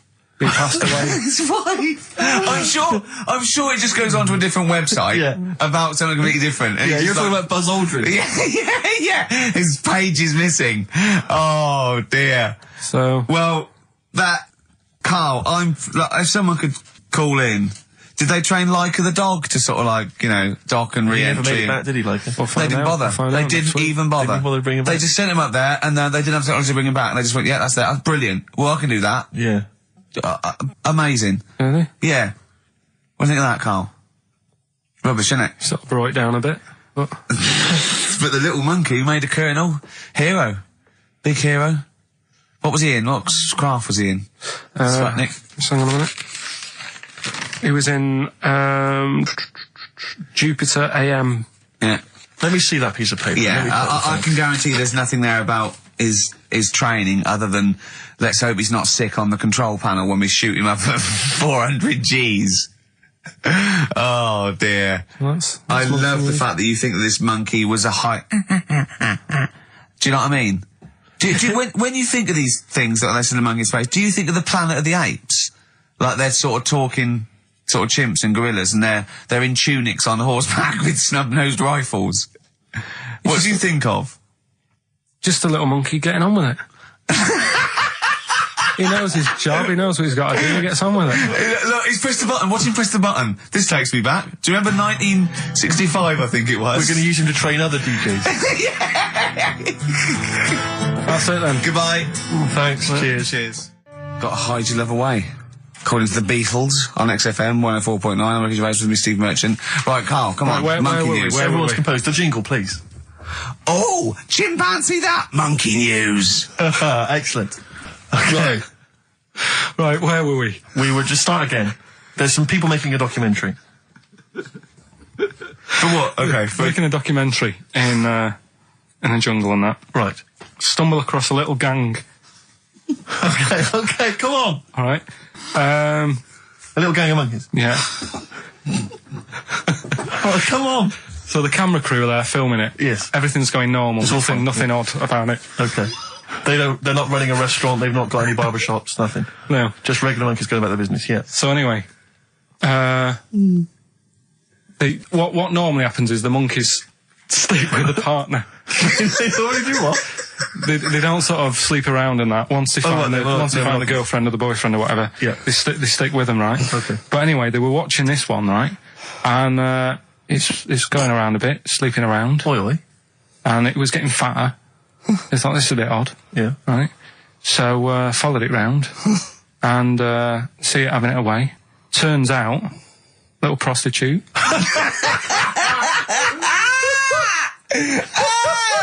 Oh, God! It's a little monkey prostitute. And it was getting fatter because it was charging them bananas. What a load of old rubbish. Charging them bananas! What was it, a boy or... It was a... Woman. Little woman monkey. That's the most extraordinary monkey news I've ever heard. Oh! That is genius! Has this documentary been televised? I don't think it's been on yet. No. And that's all the information you've got? Yeah. And is that's one banana for everything? The half a banana is for... Just oral? A paw job. Right. If you want full-blown monkey sex, it is 2.5 bananas. Sure. So, let's just play a song. let's just play... All right, well, this is our penultimate show, which we'll be back next week. We're going to make it a barnstormer, I'm sure, lads. I want 100% behind it, 110% next week. All right, none of this giggling, none of this infantile giggling, like two schoolboys. Right. All right, we're going to come back, we're going to have some quality monkey news next week. We're going to have all kinds of treats, I would have thought. Okay. Some great prizes. All right, are we okay? Yeah, best show. Let's make next week the best show ever. Good luck. If you miss it, then you miss out. We're ending with a track from a couple of years back. I think it was 92, 93. Dinosaur Jr. Start Chopping. Play that. Start playing. Forget start chopping. Start playing. All right. All right. See you next week. Yeah. Anyway, it's what everyone's been waiting for. It's what Karl exists for the last time. It's monkey news. Play the jingle. Oh, chimpanzee that monkey news. Right, are you familiar with 100th monkey? Keep talking. 100th monkey? 100th? Yeah, like as in like, or more than 99. 100th? Yeah. The 100th monkey. Yeah, are you familiar with that? No. Anyway, thanks. That was monkey news. Next week, Adam and Jet. What do you mean you're going to leave that? Well, I thought it was a popular phrase or something. What, 100th monkey? Yeah. What do you mean a popular phrase? What, why? What? Because you're going to do songs and phrases with it next week. We've said it once before, 100th monkey. No, it's just, it says the expression 100th monkey. Well, do it anyway. What's the story? Well, it's from the 1950s, right? And the way they got it because they were following some monkeys about, right? And they started... Who was? Journalists. Oh, yeah, why? Oh, yeah. Just to see what they're up to. Right? Okay, so they're following some monkeys around, yeah. What was it? What, a documentary? Anyway, one of them... Come on! One of them washed some potatoes. Right, okay. Right, let's leave that, right? Let's leave that one. Come on! A monkey washing potatoes? Can we leave that one? No, you cannot. You've got to do it now. They're following what is it? Sort of like a family. Is it a family of monkeys or it was just one chimp and it was washing a potato and they thought, that's a bit odd. Right? Yeah. And then it turns out that ended up teaching another monkey how to wash a potato. No, they do it. They go down and wash them in the sea because they like the taste of salt. And the weird thing is though, when it got to the 100th monkey, right? Even though it hadn't been taught how to wash a potato, it automatically knew. It knew what to do. What do you mean? What do you mean? It was in them. It was in them that they knew that when they get a potato, they had to wash it. That isn't the monkey news. I'm just saying that's where the expression comes from, but you haven't even heard of that. So. Well, there's a couple of things there. That it could be another upshot, and an instinct is part of your genetics as anything else. Washing a potato. But you can't pass on acquired characteristics. So that's nonsense. If you mean that someone was taught they had a child and it knew it, there's no chemical memory as such. So that wasn't even monkey news. What else you got? Monkey news. Yeah. Right, let's do monkey news. You want to do it now? Yeah. Oh, we might as well have some monkey news. Let's have some monkey news. Do some monkey news. You made enough noise there, Rick? You want to... Sorry, but sometimes I like to move around, lounge and that, and the mic Sure. You know what I mean? Yeah. Well, let's have the jingle. We've not heard it for a while. Oh, chimpanzee that monkey news, Right. I haven't read this through properly. I'm just zoomed. Right. What do you mean you haven't read it through properly? Basically, right, it's about problems with chat rooms and that, right? A lot of people, it's like the new way of meeting people and that, in it now, chat rooms. You get on there, you can have a chat. If you say someone was having a meeting with someone they wanted to meet... Right, okay. Please don't preempt it. Right, there is not an animal in the world that can operate and understand... Do you want to know the story?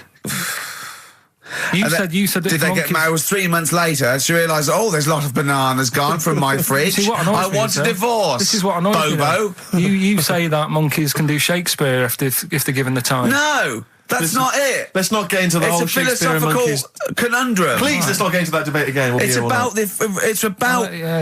Right, so this one then. So this chat room, right? And the thing is with chat rooms, you have like a big boss who's looking over it and making sure nothing dodgy is going on. Right. Right, so certain keywords come up and who's that, Dr. Zayas? Right. So anyway, they were looking over it, trying to look for dodgy stuff, but they kept coming over like really strange things. Like instead of saying, "Do you want to meet in a restaurant or bar?" Right, it'd be like, "Do you want to meet in a tree?" What tree do you want to meet? Right, okay.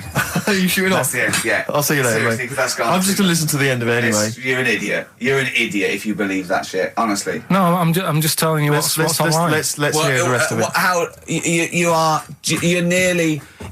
ill. Okay, well, I don't know the PC term for this, so I really apologise. You're nearly retarded in some aspects. Instead of sort of saying wear something sexy, they'd say make sure you bring plenty of bananas. Right, you're talking absolute... Okay. Are you making up the monkey news now because you can't find it anymore? And instead of saying, should we get married, they're saying, how swollen and red is your arse? You stupid fool. That was me. So that's pretty much that. Is there time for monkey news? I think we've got to have monkey news. Then that second track from the Ryan Adams. Let's play the jingle, though, if we can. Oh, chimpanzee that monkey news, Right. Now, it was back in the 1980s. Right. So it is quite topical then. Okay. When did this happen then? 1980s? Yeah. It's about a Colombian F1 sort of, Formula One driver. Yeah. Apparently these races were going on, right? And someone kept winning them. Right, okay, forget it. No, don't do it. It's because it's rubbish. Because it's rubbish. Right, so someone kept winning the races. So this human that kept winning the races. So this human being that kept winning the races, Karl, what was his name? His name it's Jimmy something. Yeah. How tall was he? Just out of interest. No. Let's hear the story. Was he about 4 foot 8? You might find out if I tell you the story. Right? Go on. So anyway, he kept winning and everyone was like, oh, he's brilliant, this guy, who is he, and all that. Yeah. But his gimmick, right, was never showing his body or face? That's right. Never took his helmet off. You're an idiot.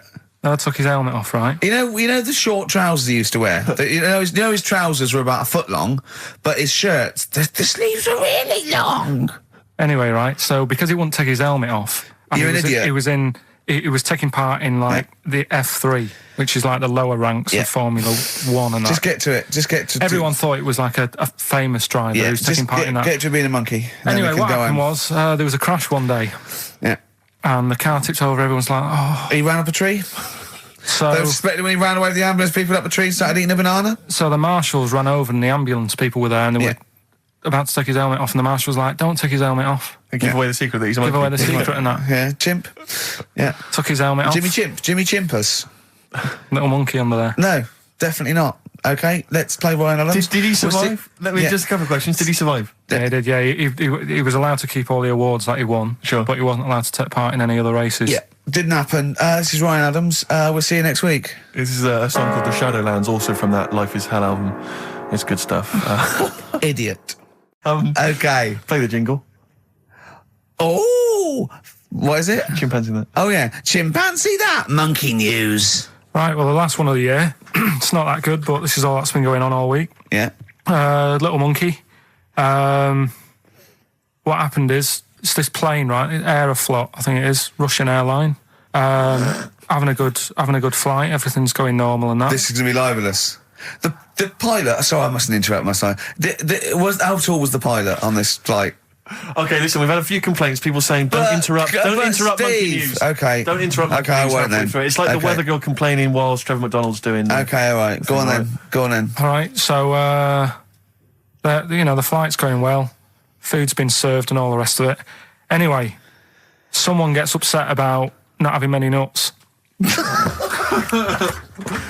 Right, they've not got enough nuts. They hand the nuts out and that. One of the sort of passengers is going mental. What's he saying? He's just what going language mad. is he talking? Is he Russian or English? So anyway, there's a bit of a fight going on. Fight starts happening. People are going, "What's up with that little fella?" Right? The little hairy bloke. So they sort of drag him. What's wrong with Bob Hoskins? And why is he screaming? Why isn't he talking in his usual Cockney accent? Why is Bob Hoskins screaming and grabbing at nuts? So you've ruined it. Right? Come on. Forget it. Have I ruined? Right, Rick, turn his microphone off so he can't interrupt you. Right. So anyway, there's a fight going on. Nuts are going everywhere, right?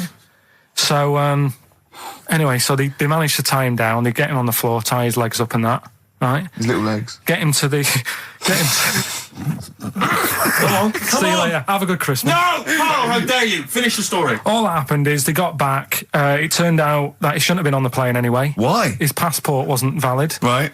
And you can't cause problems on planes and that. So he got put in a cell for a bit. Turned out it was a little monkey. Right. Quick question, how did he complain about the shortage of nuts? Yeah. He just was going mental. Right, he didn't actually call over a stewardess, he just... Well, how did he get on the plane in the first place? What ticket did he have? Have a good Christmas and that. But you know it's rubbish. You must know that's rubbish. You must know that's rubbish. All the best. You must know that's rubbish. Where is he going? Oh, my car is on. Tim Burgess. Brilliant. XFM 104.9. Right. Well, we're running out of time here. Yeah. We had Carl in a little film, but I think we've really got time for Monkey News, you know? Yeah. What are you thinking, Carl? Yeah, if you want to do that. Yeah, let's do Monkey News. All right. Play the jingle. Oh, chimpanzee that Monkey News. Right, there's this monkey, right? Oh, yeah. I think his name was number 6 or number 7 or something, right? In this lab, right? Yeah. And anyway, it's in there with the rabbits and little mice and stuff like that. And the rabbit smoking. The nurse, right? The nurse, not the nurse, the woman who works in the lab. What would you call her? Is it a nurse? Depends. What depends what her job was. If she was a lab assistant, you call her a lab assistant. All right. I mean, they probably call her by her name. All right, lab assistant, right? Kirsty. So she's... I think it's probably Kirsty. Right, Kirsty Morris. Well, she's in there, right? Yeah. And she doesn't work with many people and that. She's mainly on her own with, just putting lipstick on rabbits and stuff like that, right? Chimpanzee it? So, chimpanzee. He's putting on lipstick chimpanzee because he's got hairy legs. He gets pally, right, with this woman. Yeah. Because, he gets to a point when she sees him every day. It's the way he sort of tries to string out like it's a narrative love story. Did the chimp put its hand out and grabbed her, and then you thinking that he made a move on her? So right, come on, he's allowed out. He's allowed out. It's not a story, is it? He's allowed out the cage and what have you every day. So he's wandering about, and as time goes on, he's watching what she's doing more and more. Yeah. Right. So he notices like the code on the door. Right. Right.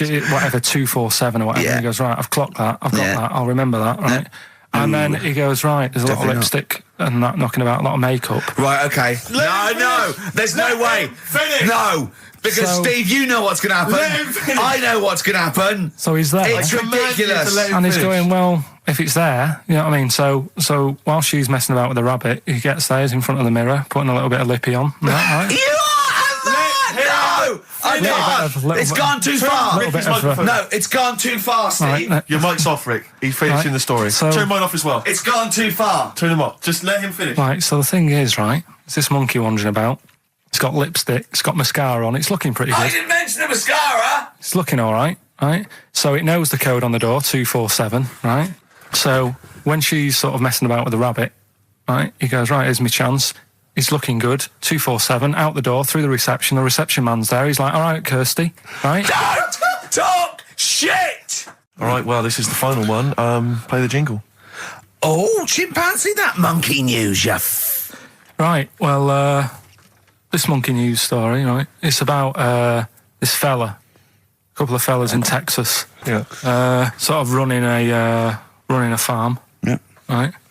Just because they definitely fellas. Well, how tall are they? Can we just let them tell Okay, the they are story? human beings. These two are human beings. Time's against us. They're Rick. running this farm and that. And anyway, so they're outside getting the cattle. And he turns round, right? It's just that cow's... Couple of monkeys walking about. So he knows what's going on, right? So anyway, so it's in Texas. They don't know what to do with the monkeys. There isn't a zoo. It's fairly barren there, isn't it? You know what I mean? Not much going about. So the other fella who runs the farm with him said, look, we need a bit of an hand. Right? So said, let's teach them some stuff. And the monkeys were happy with that because they were lost anyway, right? So they had They had nothing to do. They were bumming around. They were looking for work. They'd hired a motorhome. They'd gone out of their way. Maybe it's like the Hulk. They're like Bruce Banner wandering around going, I need some work. You won't get angry, will you? So anyway, right, so they taught these monkeys how to ride a horse, right? So they've both got a... Sorry, you're sure Charlton Heston's not going to pop up? You're sure you weren't watching a video last night and thought it was a documentary? They've both got a horse each, right? They've been given like a little lasso and all that business.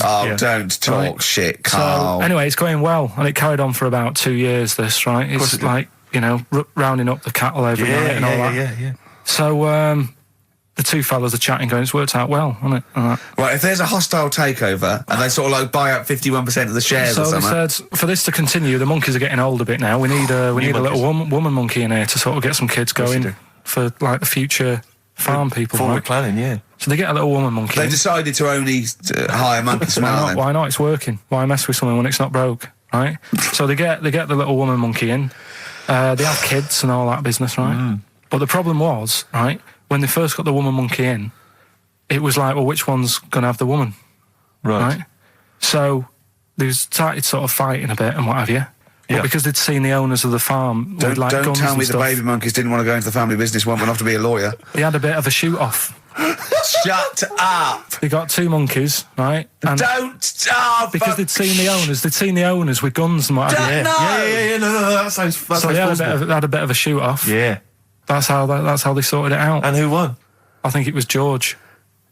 The one called George. Right. So I think they had 17 kids. The farm's still running. So that's like the last little monkey news there. Good little Rick, happy ending to that one. If you were to rub your nipple against his lips while I held him down. Right, come off it now. Come on. No, I'm not doing it. Bruce Springsteen, Thunder Road, last track on XFM's with you, Steve. You can check this all out on the webcam. I've got fingers. Get his arm out of the way. Get the arm out of the way. This happened on Scum. Oh, chimpanzee, that monkey news. Right then. So there's this monkey, right? In Canada. It's in a zoo in Toronto, I think it is. His name's Pascal, right? And what happened was all the people in the zoo sort of said, you know, what can we do? Sort of spice the day up a bit, right? Yeah. So they left. Embellishing. No way this is a news story. Let him do the news. Okay. So they left. Any dates? Just let him read the news. All right? You wouldn't interrupt Moira Stewart. It was about 2 weeks ago. No, because she always says today, so you know it's news. She doesn't say, right, there was a monkey, right? In Canada, come on, right? Just finish it. It'll be all night. A couple of weeks ago in this zoo in Canada. Right. Jesus. They got a camcorder. Right. And they said, let's leave it for the monkey to have a play with, right? So anyway, they passed it around. Won a BAFTA. And a couple of chimps and that were rubbish at it. They were like filming the floor and all that, and the fingers were always in shot and stuff like that, right? But anyway, there was this one chimp called Pascal, right? Who annoys me that he calls them monkeys, though. They're not monkeys, they're apes. He was a dab hand at it, right? He was like filming stuff, really good shots, you know, sort of nice mood and that. He used the lighting properly and all the rest of it. No, he didn't. This is the news. What are you talking about? This is the news. God, so Steve, anyway, it's so annoying. You know it annoys me so much. Things like that. He was a dab hand. He was doing really good shots. It really annoys me. Let's hear the news. Anyway, right, so he started at night, like when the zookeepers went home, he started filming like other monkeys on the go, like whilst they were at it, right? And he was filming them and what have you. The Ron Jeremy of the zoo. You know it's going to end up on the web. So anyway, the zookeepers came in the next day and it's like, let's see what shots he's got. Anyway, he's got all this, like, you know, all these monkeys at it and what have you.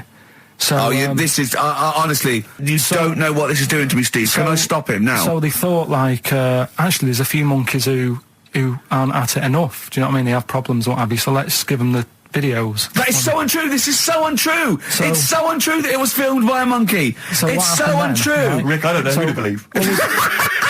Oh, Carl, you're talking so much shit again. You must know that's not true. There's no way. There's a load of tapes out. Look at me. Look at me. Don't keep talking. Look at me. Yeah. You must know that's not true. Can we just hear the end of this news? You had to go at me last week because I didn't have the full story. I've got the full story. You're still not happy. There is no way that by chance, what should we do? Let's give him a camcorder. That could happen. Right. He then films him at it. That might happen. It might happen, but I don't think he'd keep the camera still.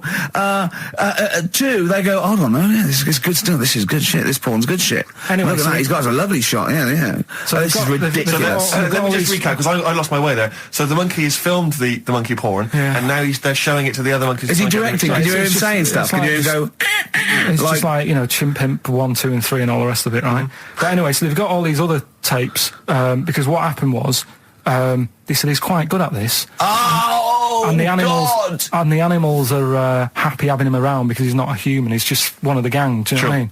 So they started putting him in with other things like, ostriches. Right. And talking shit. There was and do you know they have a problem with pandas in Japan? Yeah. So they've sent him out there, filming a bit of. Where are you going? Honestly, you really annoy me.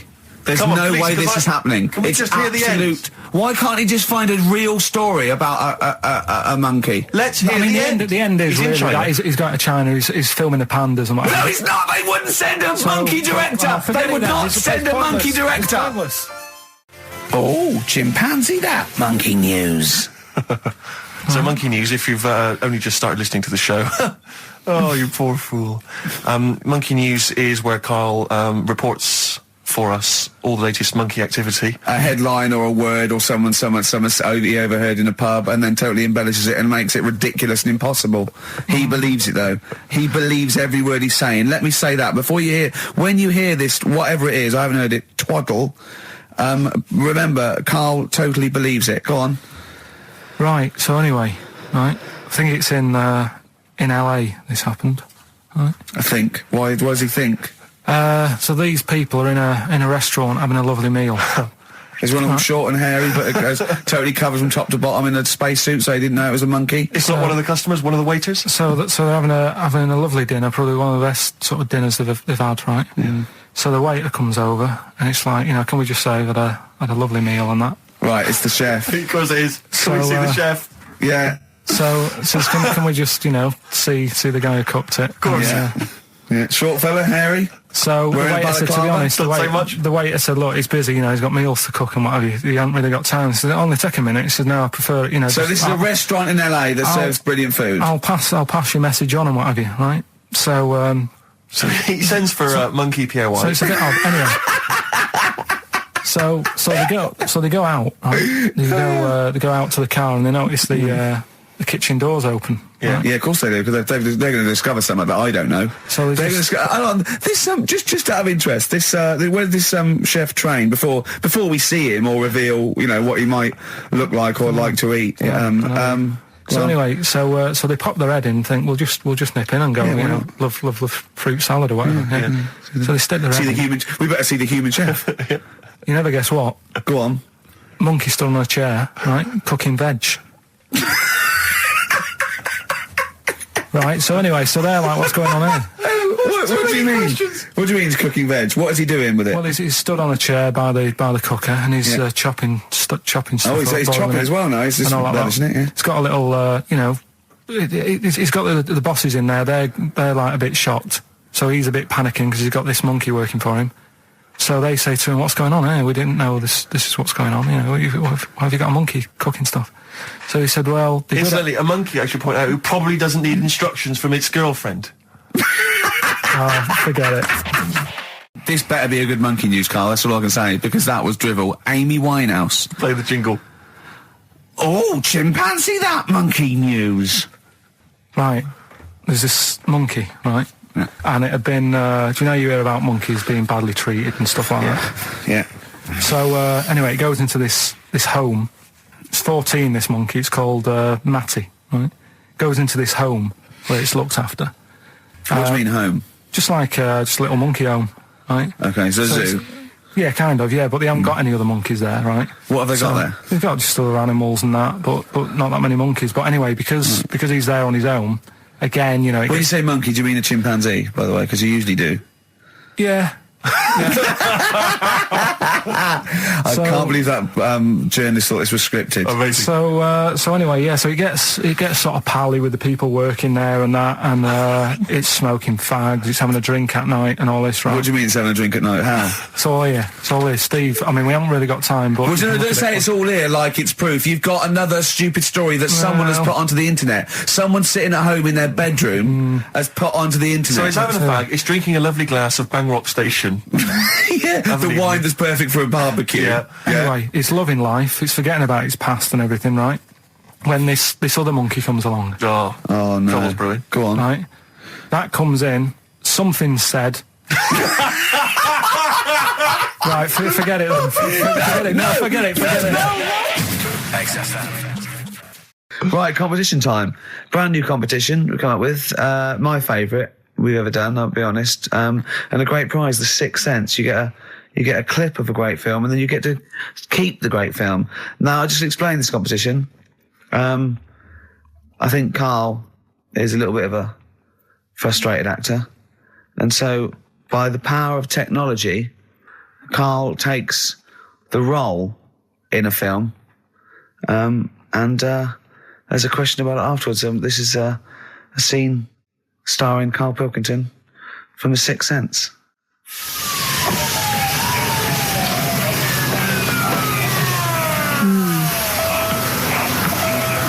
Jeez, I hope nobody got hurt. You all right?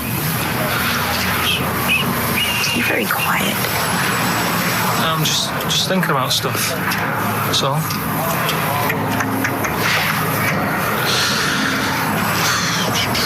You're mad I missed the play, aren't you? A little bit annoyed, to be honest. Went down a storm playing the drums in Little Donkey, but your loss. I'd give anything to have been there. Well, you wouldn't, because you didn't. But like I say, it's your loss, isn't it? Anyway, I'm just quiet because I'm thinking about stuff, like I said. Right? I'll make a big deal out of it.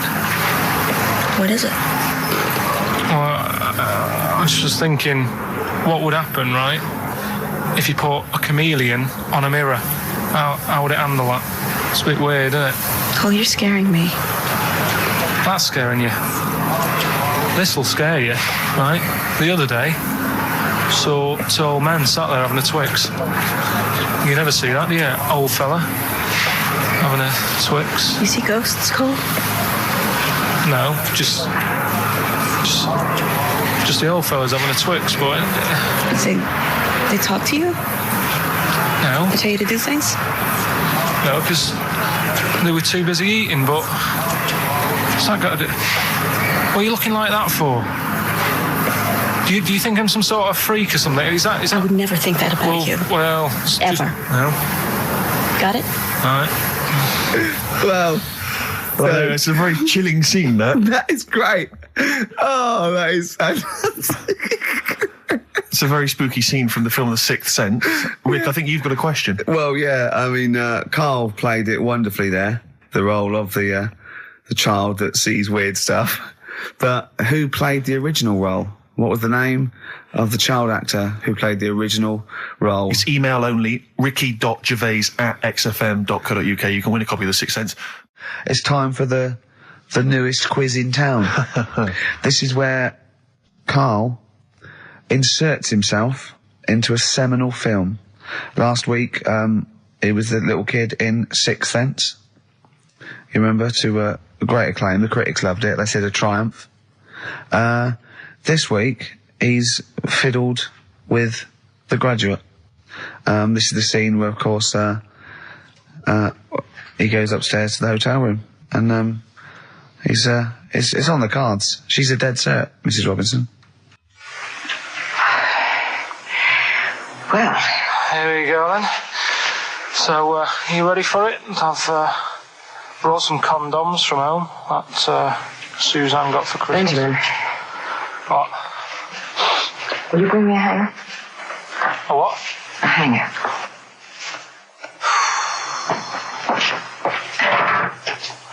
Tell you what, I've got wood. What? Just saying, I've got wood. I've got metal ones as well. What sort do you want? Either one would be fine. All right. There you go.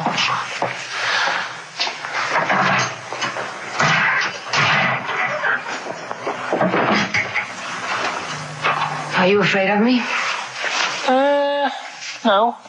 No, I've seen weirder things than you. Have I ever told you about the two lads I went to school with who had big heads? Webbed fingers as well. Not related, and weren't mates, but both had the same thing, which is a bit weird. Yeah, I've never found out what was wrong with them. Can I ask you a personal question? As long as it's not about my head being round, because Ricky's always going on about that. He's saying I've got a round head. Well, you can admit that, can't you? No, it's. I'd say it's a normal sort of shape. It's just round. It is, isn't it? Yeah, but what do you mean? So is yours. Heads should be round. It's nothing to be ashamed of. I'm not ashamed. It's just a normal shape. Mm-hmm. And you can talk. Look at your saggy arse. Anyway, get your knickers off. Hello, darkness, my old friend. Oh, that was a joy. Oh, dear. Oh. It was an absolute treat. Now, I should say that obviously the prize is a copy of The Graduate. Now, bear in mind that XFM is giving away these prizes. Yeah. Karl is so cheap that he wouldn't even buy it on DVD. He's bought it for $6.99 on VHS. It'll be panned and scanned. It won't be widescreen. There's none of the extra features that you get on the DVD. Oh, look at Karl's face. He's gutted. Karl, did you pocket the rest of the cash? No. I have to use my own money to buy these. Right? What, you're using your own money to give this stuff away? Yeah. So I had to go and buy that. XFM is so cheap, I understand. Right? I know. And it's not worth having it on DVD, is it? Why not? It's an old film, so... So the quality is do you know what I mean? They can't really tidy it up. Of course they can. They do it from a print. They don't do it from the video. They don't get the video and go, let's make it into a DVD. An old Betamax copy that someone had knocking about. Well, anyway, it's the same film, though, isn't it? Fine, okay, well, you're right, yeah. But anyway, you can win $6.99's worth of The Graduate. The question, and it's email only, Steve, it's not Steve, it's ricky.gervais@xfm.co.uk. The question is, name the actor that Karl was taking the place of in the film, and of course the actress that he's performing opposite. ricky.gervais@xfm.co.uk. Lovely. Something else we're giving away. Go on. The Shining. It's just more throwing away, isn't it? Once again, is it on video? Once again, it's on VHS. Just because you buy it out of your own money, Karl, stop being so mean. And I want to watch it tonight, because it's one of those films that... So you're going to watch this video, and then you're going to send it to someone as a prize? Yeah, it's one of them films that... Sorry, you just said yes to that without blinking. Oh, yeah. You don't think, like, Les Dennis doesn't have a quick go in the car on Family Fortune before he gives it away? It costs $5.99. Has a go at those his and her towel racks. It costs $5.99, Karl. Okay, this is Karl in the classic The Shining. And what's the question? Well, we might ask that afterwards. Okay, then. Fine.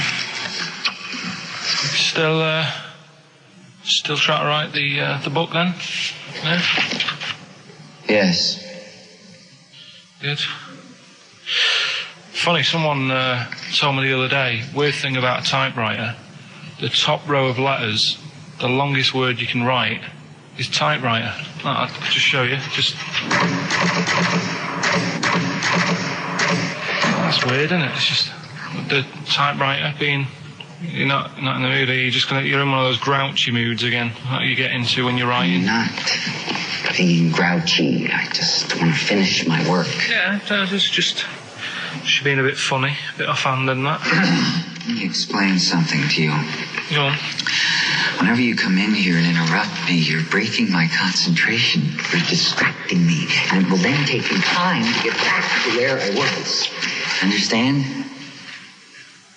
Yeah, but I just was coming in to try and cheer you up. You know, if you... I mean, I'm full of ideas as well. You know, if you're having a problem coming up with stuff, got loads of stuff, loads of ideas you could write about. The other day I read about this airy Chinese kid. What do you want me to do about it? No, it's just that it could make a good book. Do you know what I mean? Sort of following round.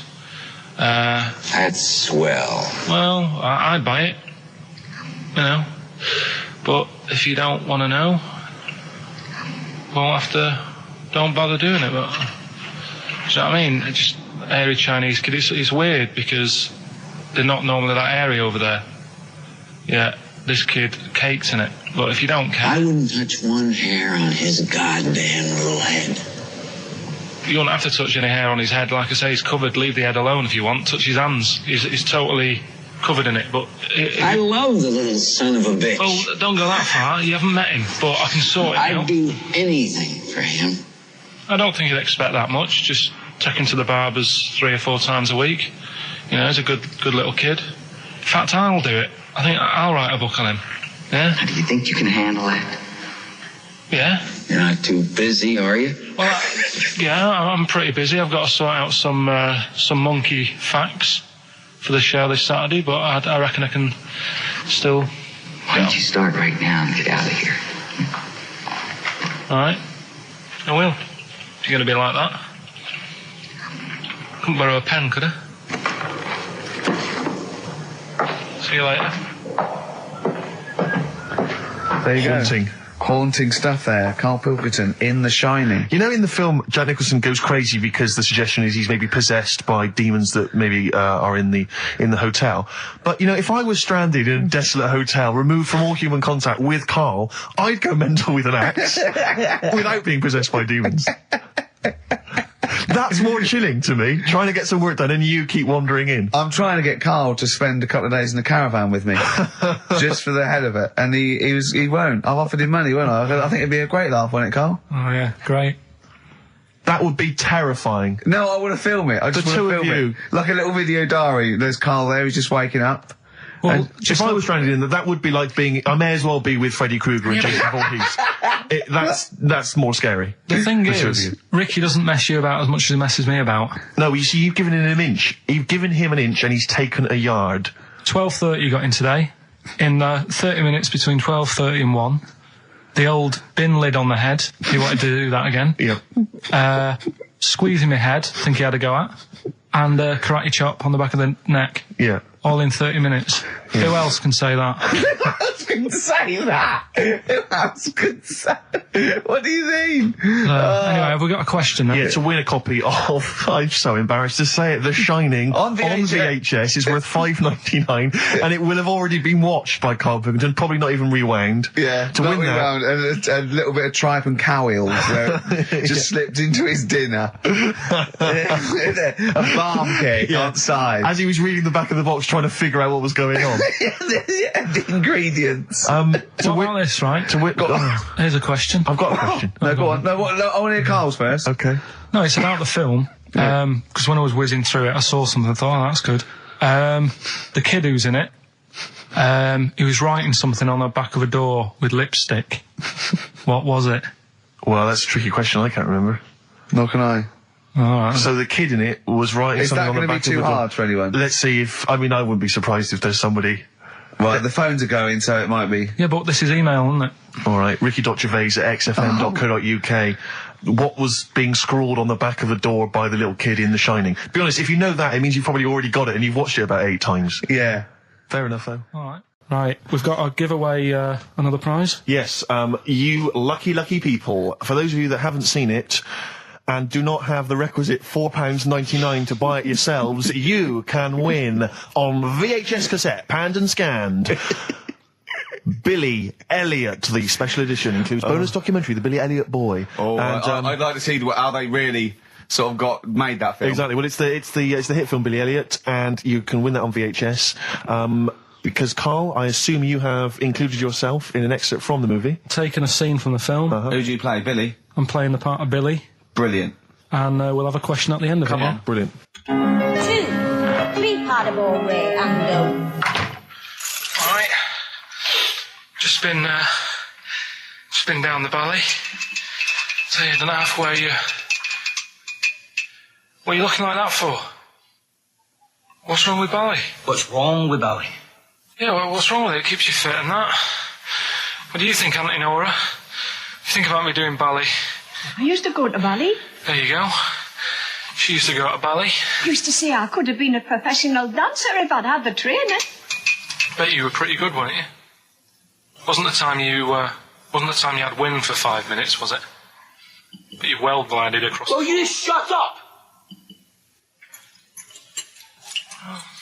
What's wrong with Bally, anyway? For girls. Not for lads, Billy.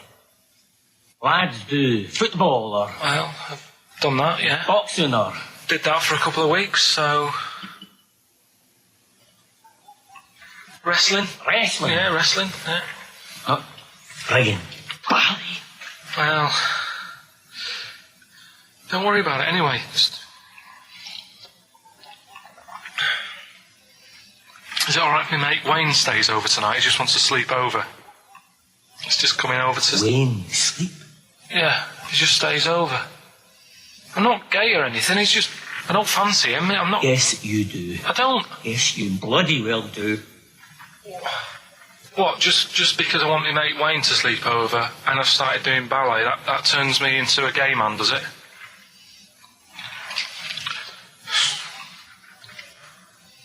You haven't seen my Village People album lying around. You're asking for a hiding. Just joking. Just having a laugh.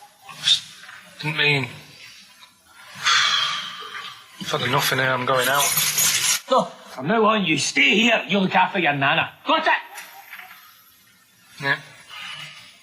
Yeah. All right.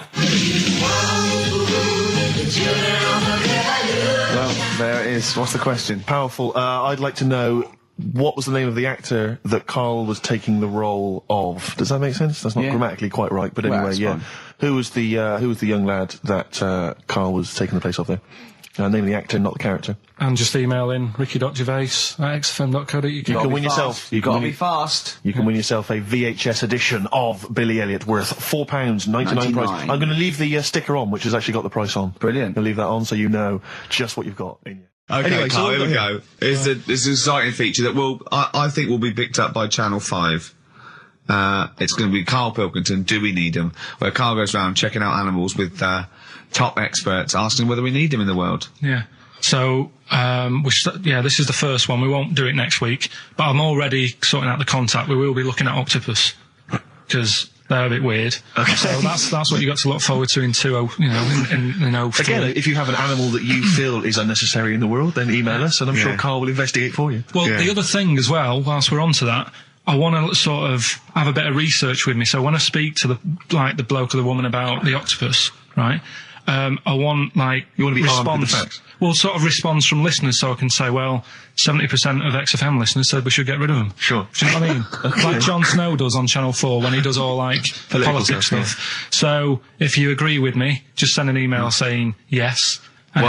So yes, we should get rid of them. Yes, yeah. Or, yes, get rid of them. Because the house believes always we should get rid of these animals. You're picking animals you want to get rid of. So yes is get rid of them. No is don't get rid of them. Well, and not no, it's Noah, because they go on the ark. The ones we keep go on the ark. That element I'd completely forgotten about, and I think that's a wise move, because I don't think that's working. I don't think you've thought through the whole Noah. So that's just complicating the show, I think. So yes, we get rid of them. Noah, they're saved on the ark. Yeah. Right, okay, so lovely. Here we go then, jellyfish. So today we're looking at jellyfish in Pilkington.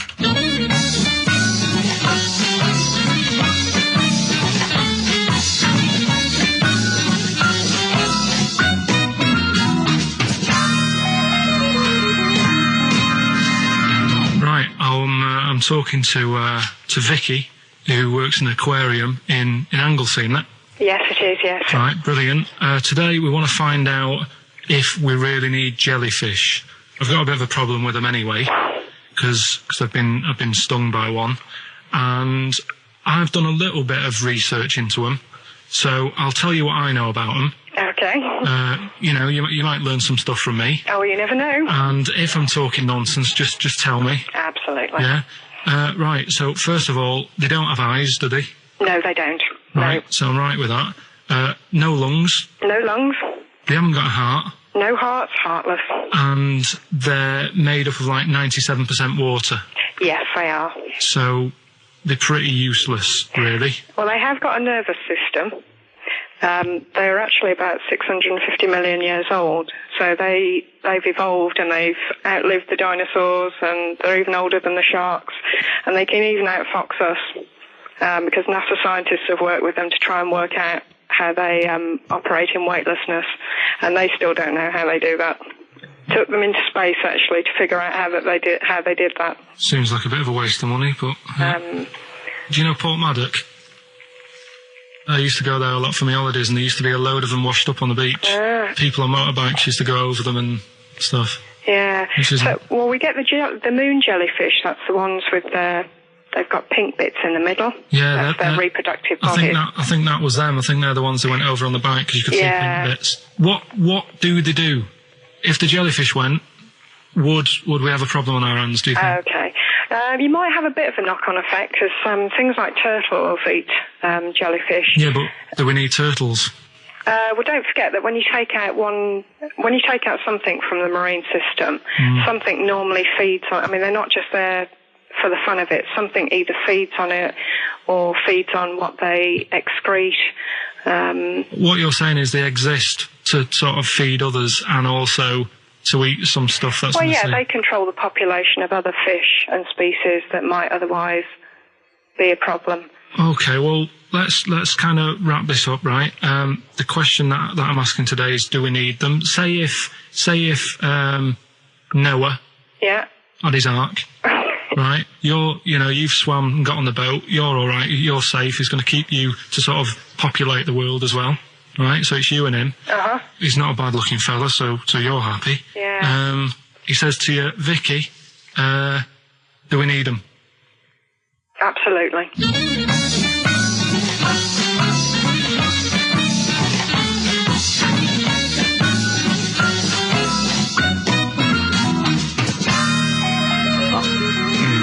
I don't even know why she even gave you that interview. When you start off with, trying to find out if I need you, but what did you tell her to get her to talk to you? Just said I'm doing some research on stuff. Did she think you were a schoolboy or something? No, she just said, oh, all right. She said, how long will it go on? I said, not long, just like 5 minutes, have a quick chat. And she loved it, didn't she? She sounded happy to take part in that. So the fact I love the fact that you've got an expert and you suggest that she's going to be having sex with Noah. He's a good fella, so you're happy. She goes, yeah. I mean, I don't know why you stopped there. Didn't go into positions or something. I can't believe. The problem is, really, I didn't get to the bottom of what I wanted to say because. Oh no, you did. That's it. That's done now. That's a pretty good academic work. That's proved. Yeah. No, but the turtle thing, when she said, "Oh, if you get rid of them, the turtles, won't have anything to eat." But when she said that, I mean, I couldn't say it because it would have took her off and confused her. But she's a scientist. She's easily confused. Well, say like when Suzanne is working, right? I'm not a very good cook, so I always get like an Indian in. What? To do the cooking for you? So, right, I'll have an Indian. Right, now say if for some reason it closed, I'd get a Chinese. So why don't the turtle there's loads of stuff in the sea. But I didn't want to get too heavy on her, but it's pretty deep. Oh, that is genius. But we'll look at. But so the fact that she said yes, you need jellyfish. Does that mean that you've changed your? I mean, what I'm saying is, does her answer go? Does that stand? Yeah, it does. Yeah, it does. Does it? It does. Yeah. Whatever I get the expert to say, I try and get him in a corner. Right. You try and argue him into a corner. Argue him into a corner, but that time she wasn't having any of it, so we've got to carry on having them. Yeah. So in the new year we'll be looking at octopus. Okay. Yeah. Yeah. Great. Let's play some feeder. We've also got a new feature, Cheeky Freak of the Week. That's a new feature, isn't it? That's a new feature. Cheeky Freak of the Week. Let's do Cheeky Freak of the Week. What is the cheekiest freak of the week? I'm just going to apologise now. I've just had freaks. Sorry to freaks. Okay. Right, go ahead. Well, I say it's a new feature, but we've sort of touched on it in the past with... We always talk about freaks. Hairy Chinese Kid. Yeah. We've had the Pillow Man. Yeah. Oh, you called a draft excluder? Just make a note of that, would you, Rick, on the list? People without arms and legs. But at least, you see, the Pillow Man, what do you picture? Because I was saying to Ricky in the week, right, I'm a great fan of the Elephant Man. That's his favourite freak. Of the all the man. freaks, that's Do you know why he said? Do you know why he said? He said because you get what you pay for. When someone says the Elephant Man, you get what it says on the tin. Right. You know you're going to get it. Yeah. Do you imagine, Steve, if you had a mate and you said, where are you going? He said, I'm going to go see my mate. And you go, which mate? And he said, the Elephant Man. Yeah. Straight away, you haven't even met him, but you know what he's going to look like. Yes. Right? That's what I like about that. Hairy Chinese kid. Yeah, you know what you're going to get. Pillow Man. Yeah, not so good. What does that mean? It could be one of those big fat things on that show, couldn't it? A big pillow, like a... Yeah. You know, they had that big thing about the fat people and feeders. They were getting up to like 60 stone and that big one. And there's a thing called fat admirers that just fancy fat women, right? And you writing that down? Yeah, sorry. And they had blow up versions. It looked like a bouncy castle. Wow. Yeah. Really? Yeah. You'd be knackered when you blew that up. Yeah, you just wouldn't want to go forget it. Yeah. Oh God, that's people being cruel as well, isn't it? Because after watching the programme on Channel 4 about the fat people and fellas who like them and stuff, there was a story on one of the news websites about some fella in Germany, right? He was a big fella, must have been about 50 stone, and he fell over, right? And I think he hurt his ankle or something. And they sent firemen instead of like an ambulance. Yeah. So straight away they're having a bit of a laugh. They're not. No, they've got winching gear. Well, they didn't know. They didn't have winching gear. They had to use the hose pipes to carry him out. I think it was Anna Nova, that news website. They had to use the hose pipes. So they made like a bed using the hose pipes. Oh, yeah. And had to carry him out on that. And then they had to sort of get him into a special truck, they said. Mm-hmm.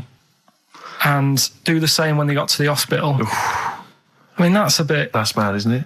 They shouldn't do that. Although, Carl, I'm loving that story. I'm just worried that we're not going to be able to fit in Cheeky Freak of the Week. What's the Cheeky Freak of the Week? All right, Cheeky Freak of the Week. Something I found on the net.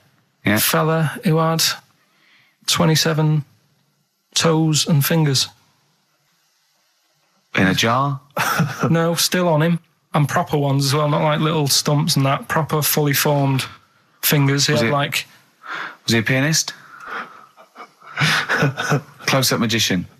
I don't know what he did. He just said that he was... Cat's cradle professional. Did he ever work on finger bobs? He was saying in the week. For the crowd scenes. I'm now going to do Braveheart. Yeah. He said about the Elephant Man. He said, I want to do a thing right with freaks where it's good and bad. He went, what did you said? The pro about him is... What about the fella with loads of fingers, or...? No, the Elephant Man. Well, he said the bad thing is he stretches his jumpers. When he puts them on. Yeah. And what's the good thing? Sort of, he never gets up and goes, oh, my hair's a bit of a mess today. No. He's always having another bad face day. I don't to complain about this head and shoulders. Are you taking the piss? Yeah. Oh, dear. So that's freaky. Didn't you see an elephant woman in Manchester? Yeah, leave that. What do you mean, leave it? No, because it is sad. I know it's sad, but I mean, I don't know what my next sentence is. No, people always that think... should be the end. I don't need to say anymore. People will know what she looks like. It's a good name for her. Did she like buns? Oh dear! It was when my dad was a taxi driver, and he used to sit in the front. Yeah. And she used to get a lot of taxis. Yeah. And he only charged you half price, didn't he? He was a good guy. Well, the bad thing is as well with people like that, you don't want to offend them because they never forget.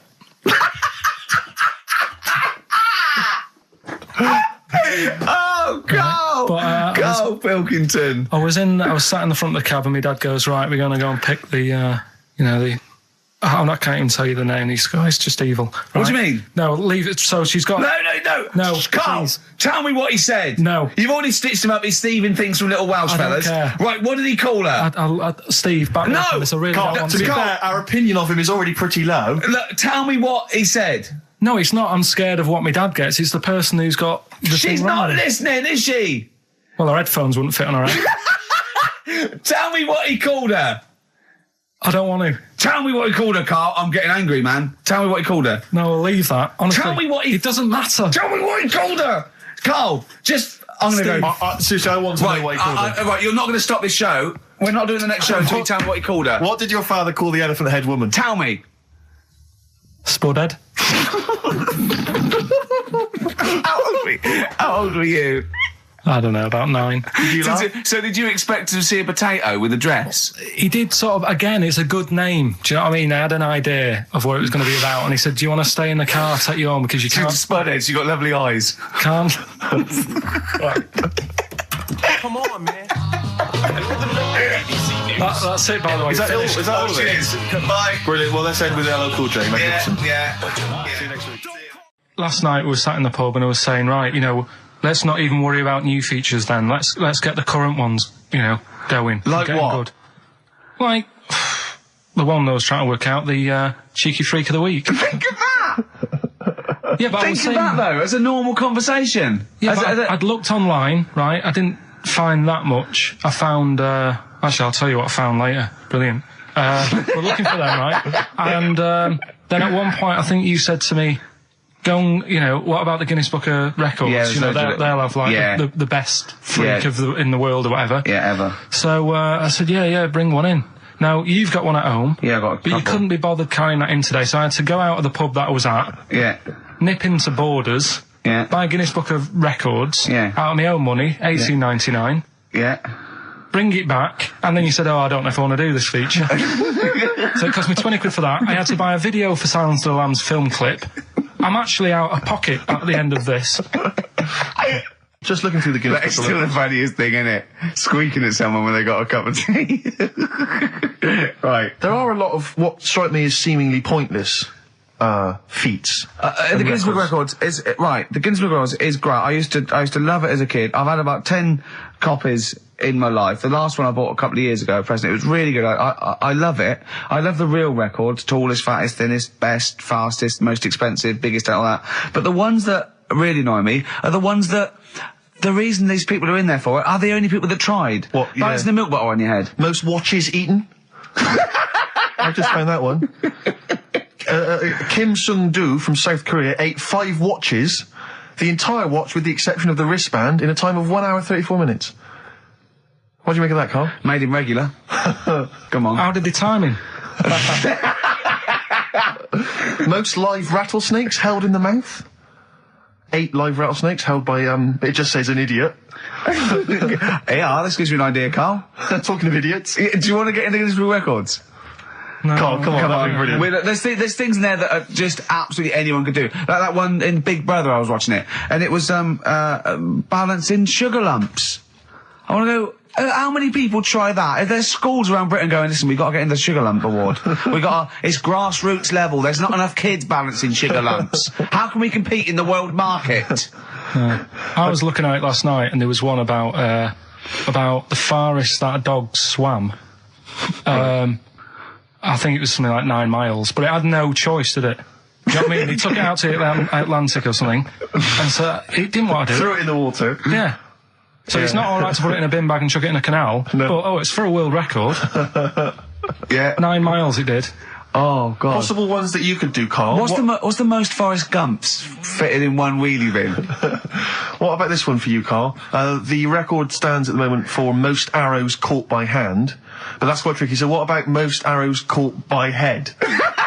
Yeah. And you would just fire arrows at your head? They wouldn't. It would just skim off him. Do you think so? Yeah, the roundness. It would never actually get any sort of, connection. Fastest human crab. Could you do that? I'll do that. Can you form the crab? Can you do that? What's that? It's just like bending over backwards and running. Do that. No. Right, what about what would you be good at? What about hamburger stuffing? Oh, right, Carl. All right. In the mouth, you mean? Well, it says the record for stuffing the most regulation-sized hamburgers, including buns, in the mouth at one time is how many? How many hamburgers with buns in the mouth? So this is just... You're not swallowing anything, you've just got stuffing in your mouth. You'd be so good at this because your shape of your head. You've got a shape... His head's just like Hamburglar. You'd be good at this, man. Yeah. Honestly, you'd be perfect. You look like Zippy. And the great thing is your head's empty, so you could get more in there. Do you know what I mean? This guy had a brain. Do that. What is it? Is it? Is it possible? Is it mental? How many do you think it was? There were 3 burgers in buns. What do you reckon, Carl? What? How quick he ate them? He didn't eat them. It's just how many he can stuff in his face. So literally hold them within his cheeks and his mouth, but don't swallow anything. So what? How many burgers? How many burgers did he manage to get into his face? So it's a fella. He's not. Yes. About 5. No. 3. Is the world record. 3 is the world record. How big are they though? It just says regulation size. Was it last week? There was a programme on about the child who was older than her mum. A child that was older than her mum? Yeah, right, he was looking forward to as much as Oliver, the humanzee. Yeah. And I didn't see it in the end. Did you miss it as well? I missed it. So and is what it is this little girl, and she's got an ageing thing. So he was telling me about this. So it's all from him. He went, and what it is, right? She's about 5, right? But she's aged, so she's actually 90. Right? And I went, oh God, really? He went, yeah. And then he went, could she get served in an off licence? I went, no. He went, well, that's not fair. I went, what do you mean? He went, well, I said, she's 5 years old. She's a 5-year-old girl. He went, yeah, but she's got the body of a 90-year-old. So, oh God, let her have a fag. Wouldn't you let her have one if she... if she asked? Yeah. If you worked in an off licence and she wandered in, right, and... So she's 2'6". Well, I don't know because I haven't seen it. I don't know that much about it. Yeah, she's a 5-year-old. 2'6". It's just an ageing process, which is a degeneration of the cells, like what ageing is. It doesn't mean she grew into a 90-year-old woman with a scarf no, exactly. going around the streets. What did you imagine it looked like? I don't know. I mean, she's ageing fast, yeah? Yes, but it's more to do. It's not. Yes, yeah. Because it was saying that her mum and dad are pretty stressed out about it, and I kind of thought, well, you'd be forever buying birthday presents. It's not like she's morphing through various ages. Like, my God, look, she's 58 today. 59, we can't keep up. Well, how's it It's work? not that. It's it has the same effect as aging on the body. So at a cellular level, there's a degeneration as quick as if she'd gone through. I don't know. I got this from you. I'm guessing, Carl. It's not like she's watching Top of the Pops one week and she's loving it, then the next week she's going, I can't understand what they're saying. Yeah. It's not like music it's all in one bland day. dance. I remember when I was 4.5. They were real bands. Now, that S Club 7 were excellent. Yeah. But what's this tripe? S Club. But if she wants a fag... She's 5 years old, Carl. But she's got to experience everything in a short spell of time. Do you know what I mean? You've got time to sort of... I think you're thinking of her life like that Fatboy Slim video, where it starts off as something crawling out of the sea and then it evolves really quickly over 3 minutes. I think that's not the case, Carl. Her mind isn't... She isn't aging in her mind at the same time. No, she's not living a whole life in 3 weeks. It's just her body is degenerating quicker than it should. So if you worked in Odd Bins, you wouldn't serve her with a bottle of wine? No, I probably wouldn't. Well... Unless she had some ID, which That's would probably a bit cruel, be fake. isn't it? I said, well, on that and on top of all her other problems, he wouldn't even give her a glass of... Yeah, a bottle of wine. And her ID wouldn't look right because she's aging all the time. The photo would never match. Yeah.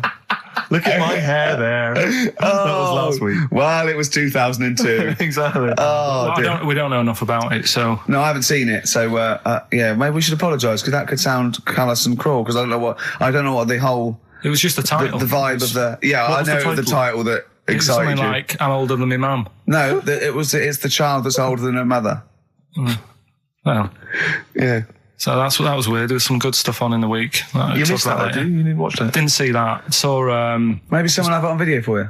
Yeah, if you taped it and, send it in. Watch it on fast forward, she'd really age then. Imagine that.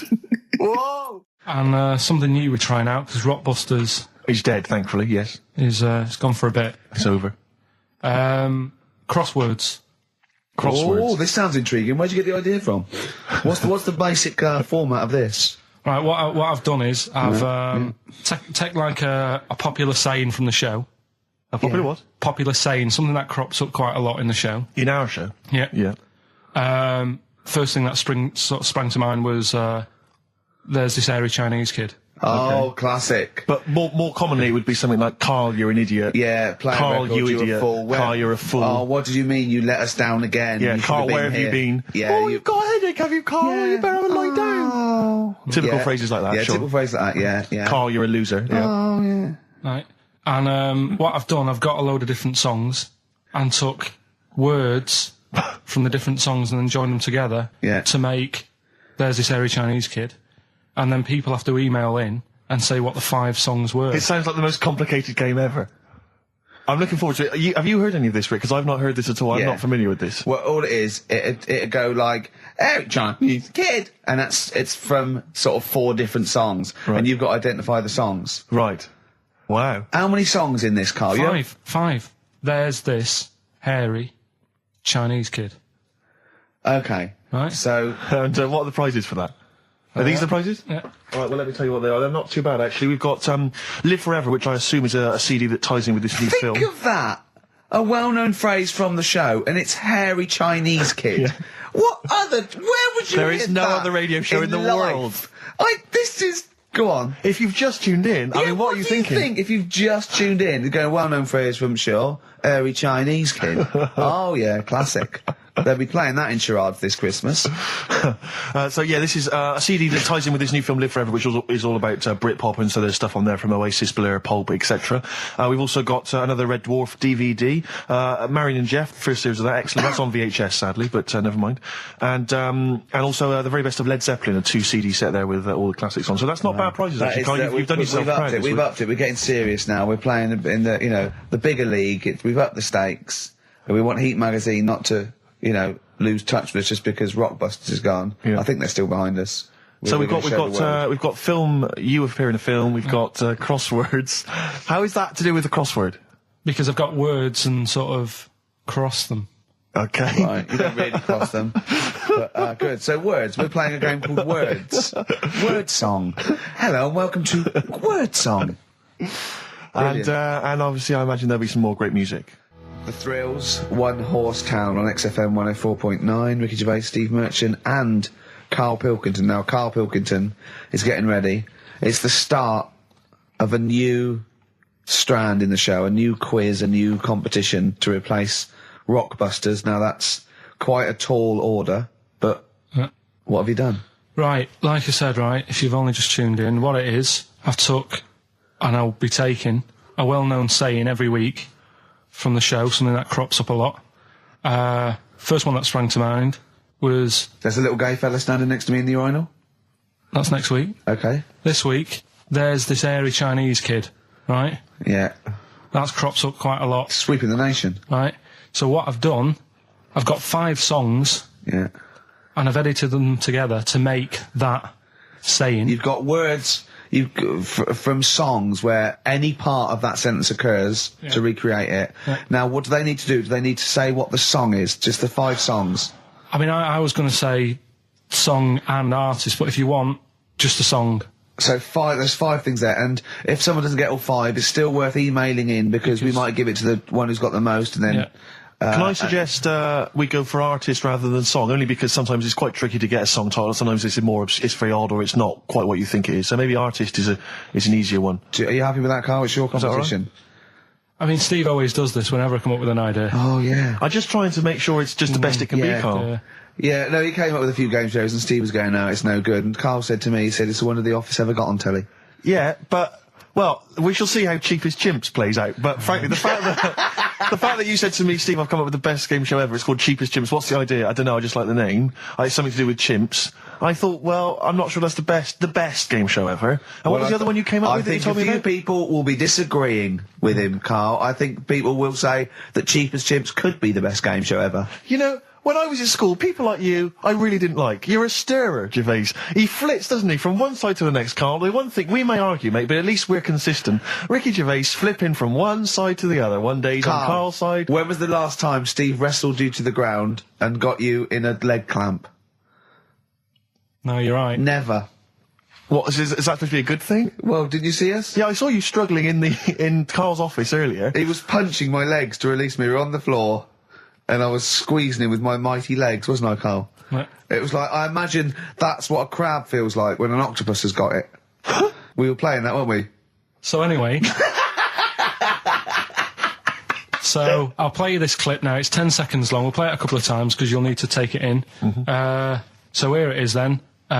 What are we saying? We're saying artists? Let's go with artists. Artists. So email in ricky.gervais@xfm.co.uk. Name the 5 artists it has taken to make up the saying, there's this hairy Chinese kid. Give that email address again. ricky.gervais@xfm.co.uk. There's this hairy Chinese kid. Here we go.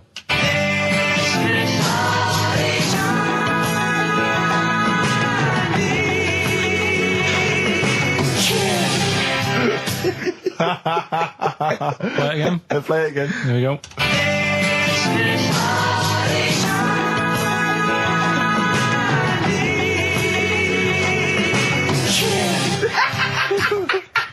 I think you better play it once more.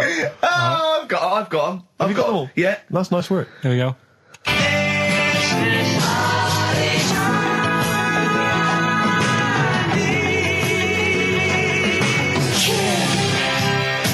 I just remind you now that the prizes include a Red Dwarf DVD, Marion and Jeff, the first series of that on VHS, a Live Forever Britpop CD, and also the very best of Led Zeppelin. Let's play one of those actually while we're here.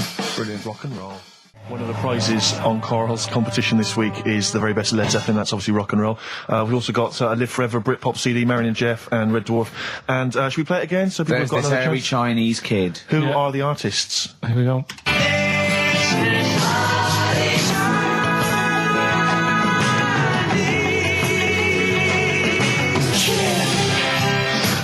It's tricky. It's not very easy. Once more. One more.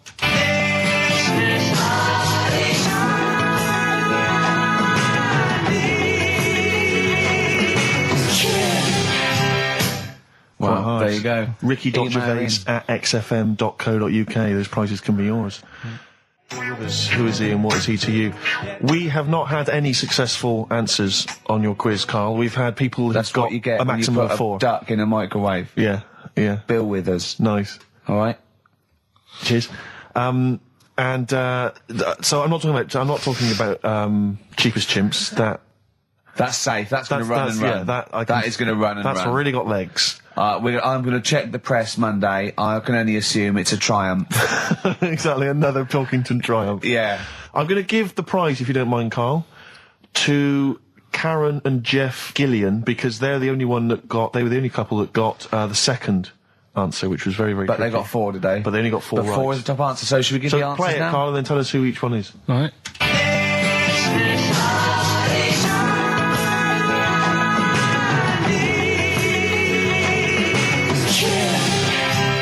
So there you go. I didn't know the second one. There's this hairy Chinese kid. So the first one, the Lars. There she goes. Right. That's George Harrison. No. That's Philip Bailey. And that's Deacon Blue. Right, so it was the Lars. Yeah, what's the second one? Strokes. Ooh, that was very tricky. That is hard. George Harrison for Airy, that's all I could get. It was Ari. Ari Krishna, yeah. Chinese, Phil Bailey. Chinese War is. Yeah. And Deacon Blue, Real Gone Kid. Real Gone Kid, yeah. There's this hairy Chinese kid. Very, very hard. I love the fact that the normal bit of that, like, the normal bit is like the well-known phrase, there's this hairy Chinese kid. Yeah, exactly. Like, nothing happened there. That's normal. There's this hairy Chinese kid. As a phrase that often... In fact, you're right. We must have said that phrase 20 times today. When was the last time that was said 20 times? Never. I don't think it's ever been said anywhere. There's this hairy Chinese kid. I mean... Even in China? I don't think it's... Well, it's very rare. Definitely not said in China. The prizes they've won... The prizes they won: Red Dwarf DVD, Live Forever, the best of Britpop, Marion and Jeff on VHS, and the best of Led Zeppelin. Well done to Karen and Jeff Gillian. I've also seen no proof of this hairy Chinese kid. None whatsoever. Excellent. Do you know, I think, people don't want to hear about this today from us. They want to hear, the new features, the songs of phrase. What song's a phrase? It's the feature we started last week, where we take clips of songs, we make up a phrase from the show. I mean, a famous phrase, last week's world famous phrase was, there's this hairy Chinese kid, you'll remember. Yes. Well, it was called Crosswords last week, but Phil emailed in a good suggestion and said call it Songs of Phrase. Brilliant. Songs of Phrase. Songs of Phrase, but perfect. So are we still going with Cheapest Chimps? We're persevering with that, aren't we? Got some Cheapest Chimps lined up. We'll be doing that before 3 o'clock. Yeah, great. Again, who else can say that? So good. So for the next 2 hours, everyone should just bury their head in the sand, ignore the world's problems, and enjoy features such as Cheap as Chimps and Songs of Phrase. And a bit of Shearing Breaks. Oh, class. Oh. Trying to stop suddenly in Italy. TB. Turing Breaks. It's like a rockbuster, Carl. They were the good old days. I know, yeah. Painkiller on XFM 104.9. But look, Rockbusters is gone. Forget Rockbusters. Long live Songs of Phrase. Over to you, Carl. All right, well... You know Rockbusters was one of the things they were protesting about last time. that was why I just had to listen to them. They just kept stopping me in the street as I was trying to get to the tube. You've got to stop Rockbusters, it's run out of steam, they said, and I'm glad. Yeah. That's why they always do it on a Saturday. Yeah. They make their way to Leicester Square for 3 o'clock. Yeah. Right. Songs of Phrase. What it is... Songs of Phrase. We took a phrase from the show last week. It was, there's this airy Chinese kid, right? Today, we're going back to the good old line of, you never see an old man eating a Twix. Sure. Right? How long is that? No, you'll never see an old man eating a Twix. You'll never see an old man eating a Twix? Not as many as you think, no. It's not that many. Well, how is it not that many? Right, well, first of all, anyway, don't worry about that. I think there's about 5, I think. Hang on a minute. Oh, God. Why do we leave him alone to do this, I don't understand. I mean, it's like, I'll tell you what, we were flying them. 6 different songs. 6 different songs? That's a lot to get, Carl. But what happened is, I couldn't find a song with Twix, so we've changed the chocolate. Oh, this is rubbish. We're not doing it. We're not doing it. No, you've got to be punished. We're not doing this. Do it next week. You'll like it. No, shut up, Carl. No, just no. We're he's not put a doing lot it. of effort in. So what? You're right. He's got to do it right. He's got to do it right. No. There's too many. We said too many. It's not. He's changed the thing. It's not a one-off phrase. It's ridiculous. No, it's absolutely pointless. Rick, if only his parents had spoken like that to him sometimes in the past, do you know maybe what I mean? we wouldn't be having this discussion. You're not doing it. Come on. No. We're not doing it, Steve. What do you think? I'll tell you, we've got the prizes, but I'm not even going to bother giving. I'm not even going to bother. I think we'll just share them out amongst homeless. Absolutely. No. There's troubles in the world, and I'm not going to let you faff around doing nonsense like that. It's ridiculous. Well, let's do it for this week. Let's play a beautiful song. What do you think? I'd love to hear a great song. Yeah, the times they are a change, and we've said that. Look at Mother Nature on the run. Look at Mother Nature on the run, Steve. Yeah. Play it. So we're not doing... No. It's your own fault. Now, Carl, the big question, as we know at the moment, is whether we're going to let you do Songs of Phrase or not. Rick, I should tell you now, there has been a flood of... Oh, no, there hasn't. Sorry, I was thinking there'd been a flood of emails, but it was people agreeing with you, Rick. I know Tony Blair has been trying to get through. Yeah, exactly. I'm just checking the emails now. There's absolutely nothing supporting you, Carl. So no one gives a side either way about that's not fair. There were a couple of phone calls, weren't there? One was a guy saying you should. I think the other one was you, Carl. Was it phoning from the kitchen? Can we do it? Can we do it? Right. No. If you don't like it, we won't do it next week. But I've made it. I don't know why you did that. We thought of lots of stuff that you could do. You chose one where you have to have 10 words and 6 songs to choose. You haven't got Twix. I don't know what you've substituted Twix for. Okay, I've got to say now, I'm going to sit on the fence, so I'm quite intrigued. Okay, right. What have you substituted Twix for? Well, I can't tell you. Of course you can. No, I can't because people have to listen to it and work out. All right, let's just hear it. Let's hear it then. No. They know what they have to know what the word is. They have to tell what the song is or the artist. I prefer just to play it. No, you've got to tell them what it is because they might not even know what word they're looking for. Let's hear him out, Rick. Right. Please, democracy. That's what we're fighting for. Come on. Right, you turn them up. Right, okay, I've got the earphones on. Go on then. Right. Okay, so hang on. The phrase originally is you never see an old man eating a Twix. Right, and we're trying to identify a number of songs which you've used to make up that phrase. And you email in xfm.co.uk/Ricky with as many as you can get, and whoever gets the most right. It's so complicated. This is so complicated. Right, here we go. I'm baffled by the email address. I couldn't figure that out. What's the email address again? xfm.co.uk/Ricky. Right. And there's some link on there, is there? Yeah, that you just press and it comes through. Brilliant. That. Right, here we go then, right? And you'll never see an old man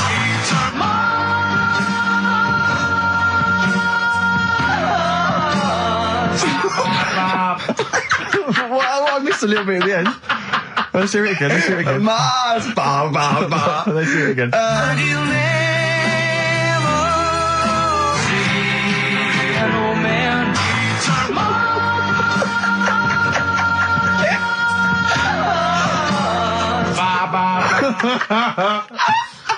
Oh, no.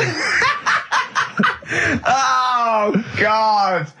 Okay. Right, we'd say the prizes, Steve. Right, so how many songs were there? Do we know? I think there was 6. You think there was 6? And you'll never see an old man eat... it might be 5. 5 or 6. Yeah. Anyway, why not email in the answers and how many there were, and you might be in with a chance of winning on DVD the original series of Citizen Smith with Robert Lindsay. That was good. Paul Whitehouse's Happiness, the first series of that on DVD. We've also got a couple of CDs here. The Best of Britpop, Live Forever, Oasis, Blur, Radiohead, and all the rest of them on there. Right. Supergrass's current album as well. That's all right. I think it's a current album. Yeah, it is. And okay. Less convinced by this one. If I tell you that some of the artists include Delamitri and Deacon Blue, then I know you'll be rushing out later, Rick, to buy this. Scotland Rocks. A compilation of... Is Wet on there? Let's see. What about Biss? What happened to Biss? Let me see. I'm not gonna... I tell you, it doesn't... I mean, we've got Gun on there. Oh, yeah. We've got... baby, lately. Aztec Camera. Yeah. Big Country, obviously. Proclaimer's not on there. Wait a minute, where's Runrig? There they are. There they are. And obviously Rafferty, Baker Street. Brilliant. So that's definitely worth entering for, surely. So xfm.co.uk/Ricky. Play it one more time. Yeah. Just in, right. And you'll never see an old man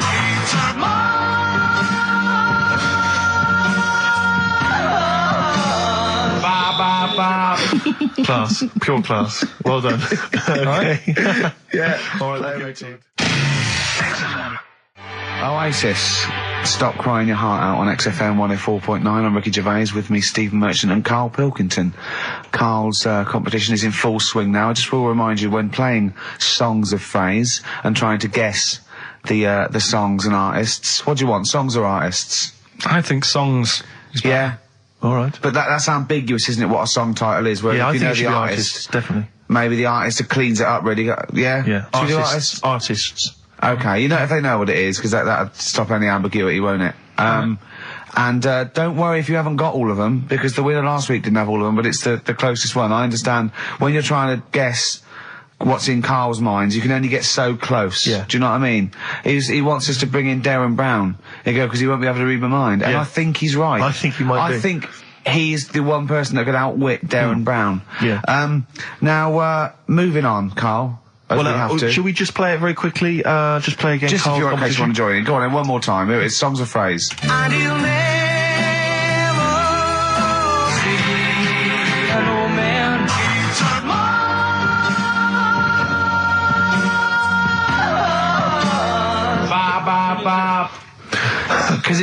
Because you have to get, you know, it is very difficult. So, you know, song or artist, we'd give points if you're close to any of those, and we'll choose a winner. So, you know, do. And what do points mean? Crap prizes. XFM. xfm.co.uk / Ricky. We're running out of time. We've got like 5 minutes left. Winner for songs of phrase. All right, give us the answers. Right. We did this at the start. We haven't even got time for the film thing today. Oh. But we'll do that next week.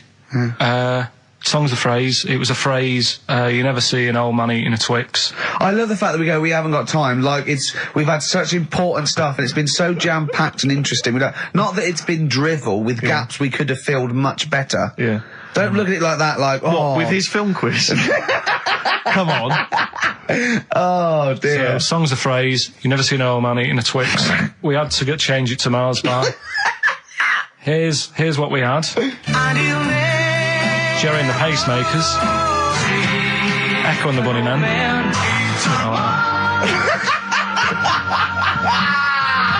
David Bowie. And the Beach Boys finished up. Oh, what do you mean? I thought that one was. What do you mean? Who's the winner? Oh, it doesn't matter. You got to give the answer. Who was that one you didn't know it was us? It was Neil Young, wasn't it? Jim Crochet, is it? Old Man River, it's called. Jim Crochet. Something. Old Man River? Yeah. Jim Crochet sang Old Man River? I don't think so. What was it? Who cares? Right. Well, people... I can't believe this. Old Man River, it was.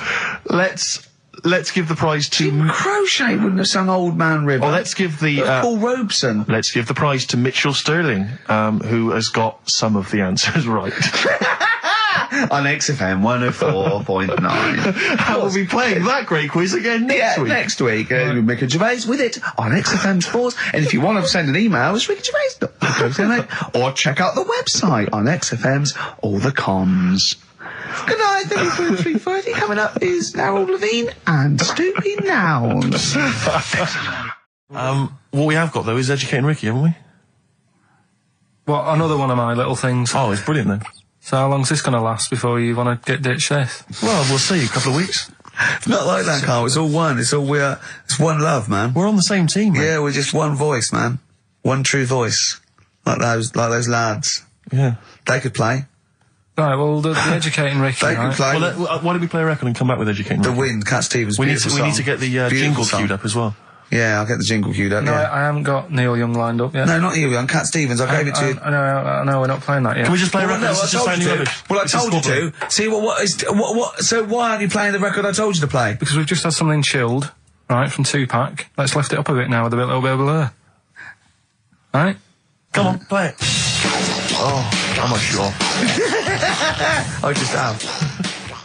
Crazy beat there on XFM 104.9. Right, we're going to do Educating Ricky instead of Rockbusters. Incidentally, on the subject of Rockbusters, we've just had an email from Phil. He says, I could do with this week's rather shoddy array of prizes, as I'm doing a car boot sale tomorrow and need a bit more tat to fill the table. Probably send it we might as well do it anyway. Yeah. But Educating Ricky, it was a feature. Well, actually, about a year ago, I started a feature called Educating Karl, because we found out he had 1 E at O level at history. And I'd educate him on things like Rasputin, things that I thought he'd be interested in, you know, Winston Churchill, some of the greats, some scientific facts. And then I said, it's your turn, and he started telling me about people born without legs. Some people have got a funny eye. There's a woman whose tongue's longer than her arm. And really, you know, turning the screw on education. Yeah. So I don't know what he's got for me today. Maybe a dog born a cat. Let's have a look. We've done that one. We've done that. Is there, because often we should point out there's sometimes a crossover between Educating Ricky and Cheeky Freak of the Week, just in terms of subject matter. Yeah, so we've done Cheeky Freak of the Week. We've done all the freaks. What have we done with the Freak of the Week? There's a dog. There was a woman that had the back legs of a dog. There was last week. What was last week? It was the girl who was born with 4 eyes, 2 mouths, and 3 legs. Sure. You weren't that impressed. I thought if we've got to that and it's not impressing you. Let's we are a tough audience. Let's move on. Is there a jingle for Educating Ricky? Educating Ricky. Oh God.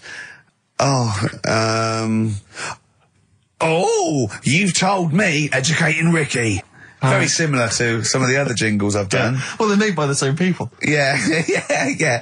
Right, okay, well, it's just, I mean, Educating Ricky is just stuff that I learn in the week, and I think that's interesting. I keep it up here, and then I share it with you, right? And, some interesting stuff.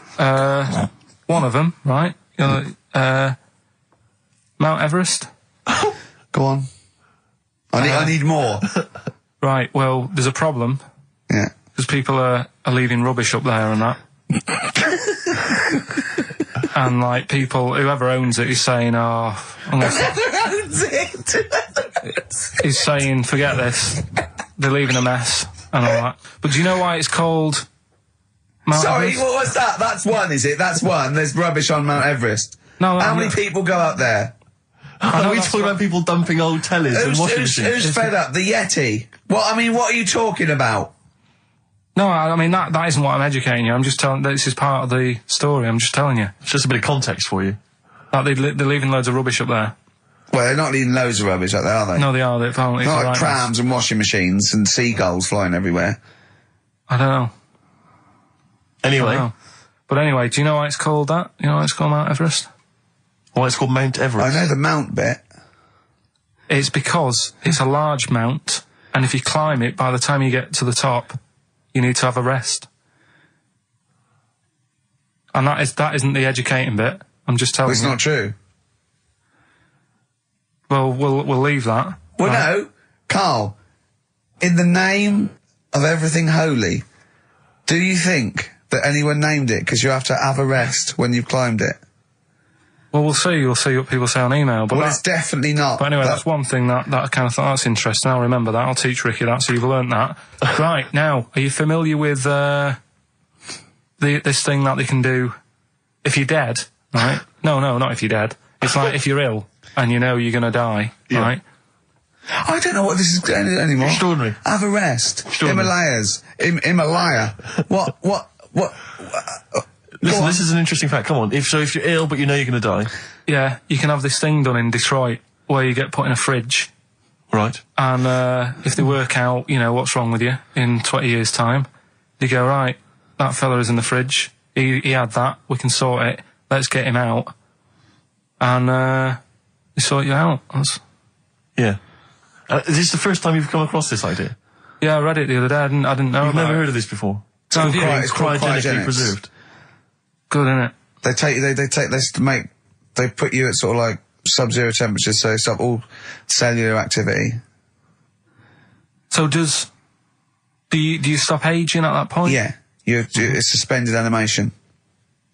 So, well, what's the law on it, right? Because say if I had something, right? Yeah. And I said, put me in a fridge, and when you've got the cure and that, wheel me out, sort me out. Say if they did that, yeah, and it was like 40 years, yeah, and in 40 years' time they get a cure for me, yeah. Would I have to stay with Suzanne? Because she'd be 70. Do you mean what are the rules? Should you be allowed to date a younger woman? Well, it's not fair, is it? It's like good news, we sorted you out, but... I don't think she'd mind. I reckon she'd have the best 40 years of her life. Yeah. And plus, they're never going to find a cure for what ails you. That is genius. That is brilliant. You come out, you're cured, and you go, oh no. I love the fact that's what he'd be lying there. If you could think while he was in that state, you'd be thinking, oh god. She's losing her looks. Yeah. Oh dear. But everything else as well, like, my job wouldn't be here. No. Although the figures would have gone up a little bit. Yeah. Flat's probably gone or knocked down or whatever. Sure. Yeah. Most of my family would be dead. Yep. So what's the point? What? How do you know about it? Who's done it? Well, famously Walt Disney, apparently. I mean, Walt Disney actually did die, but had his body preserved so that should they one day be able to bring back people from the dead, they need Walt Disney. They'd think, hang on, who do we have? But with him, nothing is going to change, because when he comes out, Mickey Mouse will still look the same. Sure. Unplug and all that. Play a record! I don't know where your mind is. Play a record! It's brilliant, you just say words! It's the have a rest! Yeah. They've cloned a man moth. No, but that's the sort of thing I think we need now, right? We've covered a lot of stuff. What, education? Teaching, yeah. Well, okay, what do you want to know? Don't know. Have you got something? Can you educate us on anything? I've been reading bits. So could we bring back just for one night only, educating Ricky? Oh, I'm excited. Yeah? Do you think it warrants that? I don't know enough about it. You know what I mean? About what? It sounds perfect. Play the jingle. Educating Ricky's getting smarter. A couple of things happened in the week that I read about. Okay. Keeping up on what's going on in that. Sure. Yeah. One was about that Galileo fella. Okay. Was it about 1636? Was it? I think it might have been earlier. Bad. Go on. Did some stuff with light and that. He did lots of physical experiments, yeah. Is that it then, Carl, is it? He did some stuff with light and that. What did he do with light? What was that? Well, I think he invented the first... Telescope? Telescope. So I think it's a particular lens, though, and he did experiments where he dropped famously two different weighted balls from Pisa, and they hit the ground at the same time, showing that it doesn't matter, the weight doesn't matter, air resistance does, and stuff like that. I think he probably explained it a bit better than that. Yeah, but I'm talking to Carl. Sure. Did they need to know? He's just thinking about pizza. Yeah. Did they need to know stuff like that back then?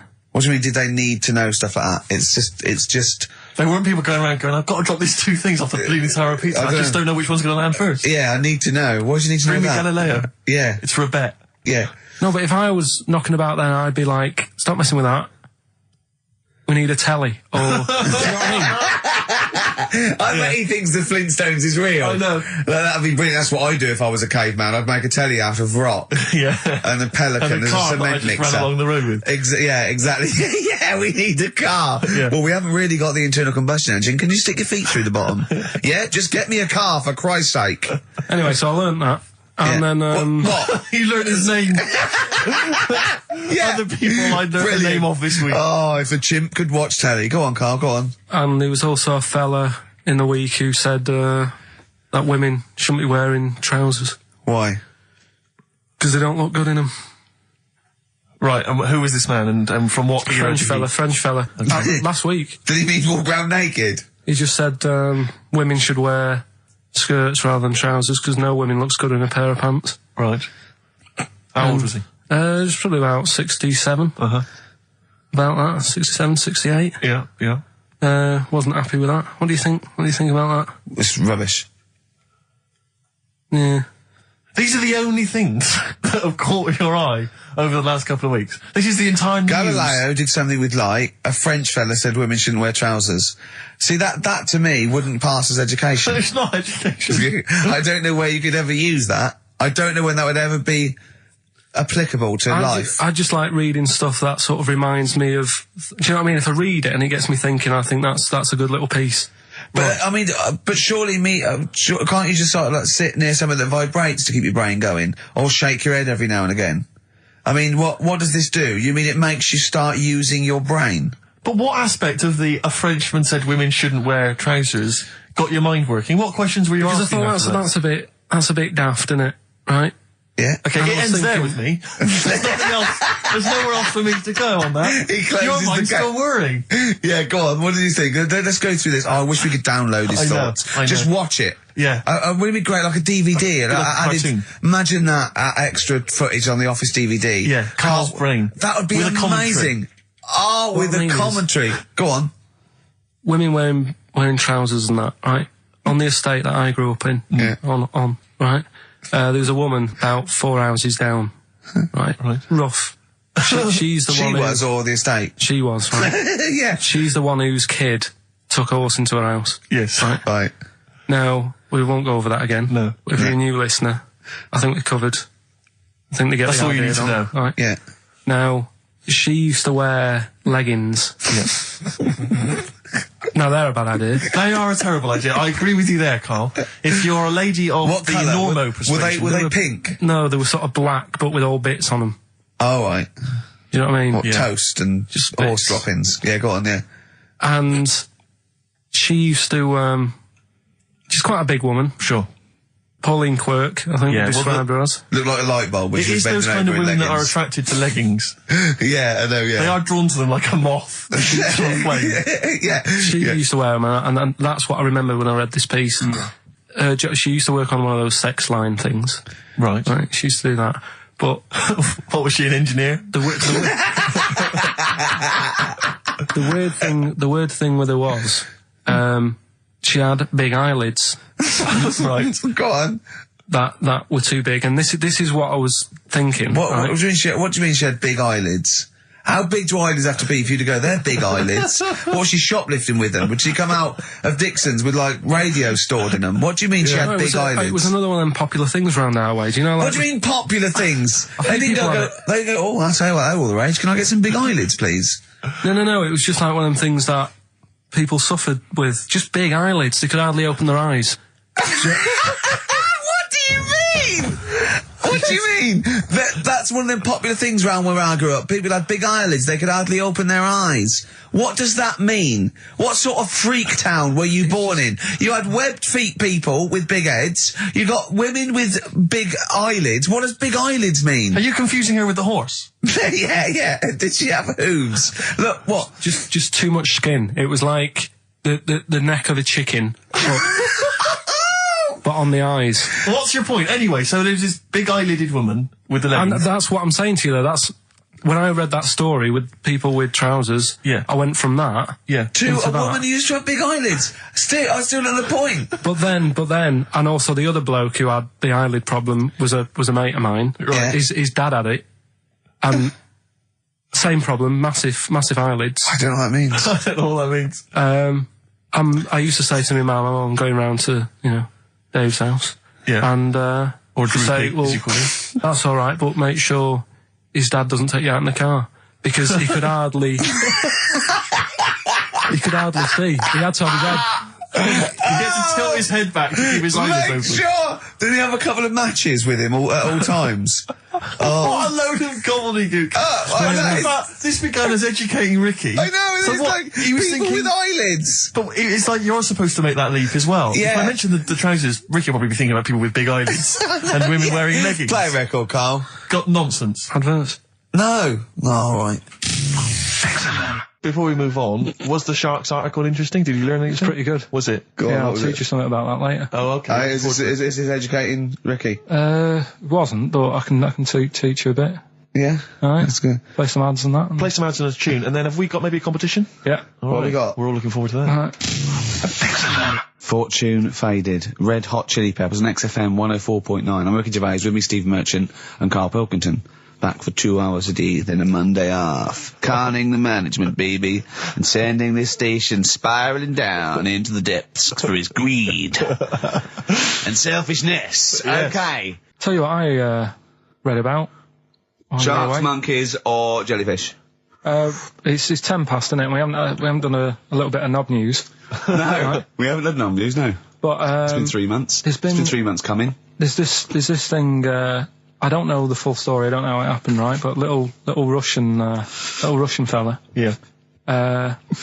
He was sort of having sort of emptying his bladder, right? And somehow electrocuted himself. Right. And sort of did a bit of damage. How did he slashed I don't onto know. some I don't live know. wires or something? Something like that. So Did anyway, it damage to himself or to an electric fire or something? no, to himself. To himself. Yeah. And so the doctor Didn't slip and curling tongs went up his arse when he was pissed, because that's happened a lot in Yeah, we've all been hospitals. We've all shoved the old curling tongs up the arse when having a piss. Right. So I can't even be bothered. No, go on, we're interested. We're interested.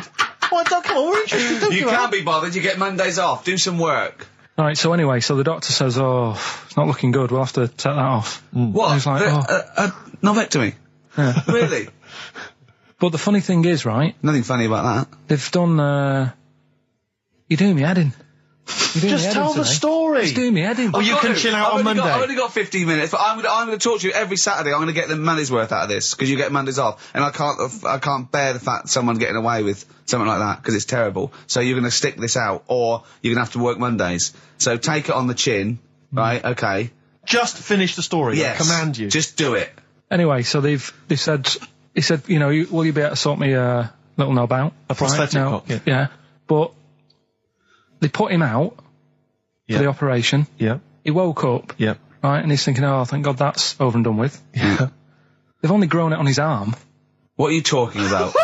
You twat. Shut the you're an idiot. What do you mean they've grown it on his arm? Apparently, like, that's the way they do it. Oh, yeah, but to then put it on, that wasn't a mistake. It wasn't doctor going, does it go there?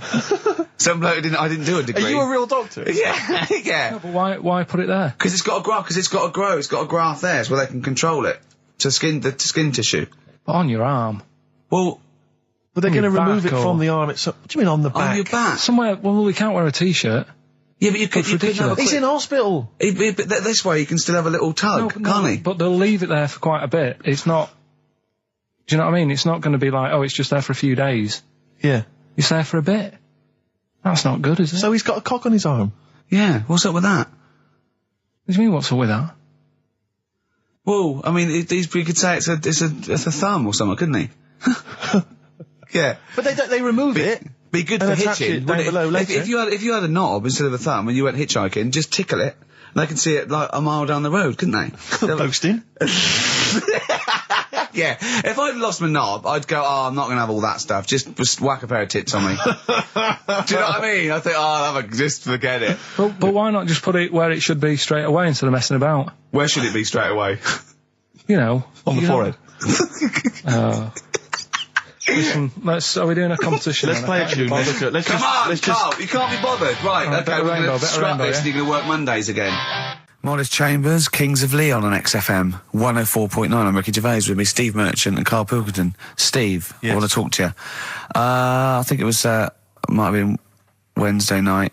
I was in the pub, phone goes, and Karl goes, "You're watching that thing about parasites?"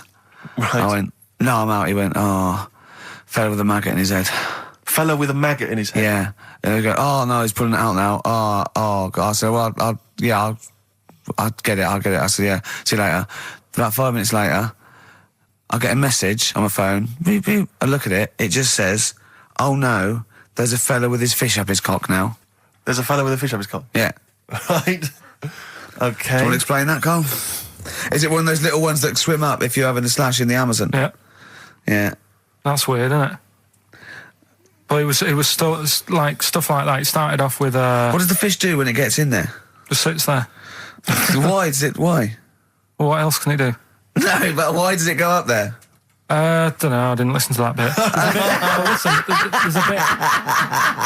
There's a bit. He started off with a fella who had a bit of meat and got a tapeworm inside him, and he grew it for however long, and then it came out at the end. It was about 7 foot long. On purpose? Yeah, he did it on purpose. Yeah, for the programme, right? I think probably slimming, isn't it? Well, I was thinking that could I mean, you're a fan of Waller. Could he purposely have about 8 of them? What, Rick Waller? Yeah. It's a good idea. Because they were saying how they eat, a lot of stuff when they're in you. They just eat all Well, they take enough so you don't die, and nor do they, yeah. But, I mean, you've got to keep taking them out, haven't you? Because you'll still have the same weight, because it's got to go somewhere. So you'll have them in you. What you got to do is, let them eat your meal and then take them out. Do you think worm watchers will catch on? Yeah. So anyway, that happened, right? And then, there was a woman with a maggot in her head. A woman with a maggot in her head? Yeah, she went on holiday, it got in there somehow. And, stowaway. It it was massive. And the thing is, she had a hole in her head, and she's there being interviewed with the doctor, and you can see it just sort of sticking its head out. Do you know when you see a cartoon with a maggot in an apple? Yeah. And it looks around like that. Yeah. Why didn't they just take it out there and then? I think they could have done, but the doctor's messing about. It's well, it's good for the show, isn't it? And they left it in there. Right, that's libelous. Well, that is libelous. But I found it weird. Why not just grab it? Because there must be a reason. There must be one of those medical reasons that you don't really know about, Carl. Right.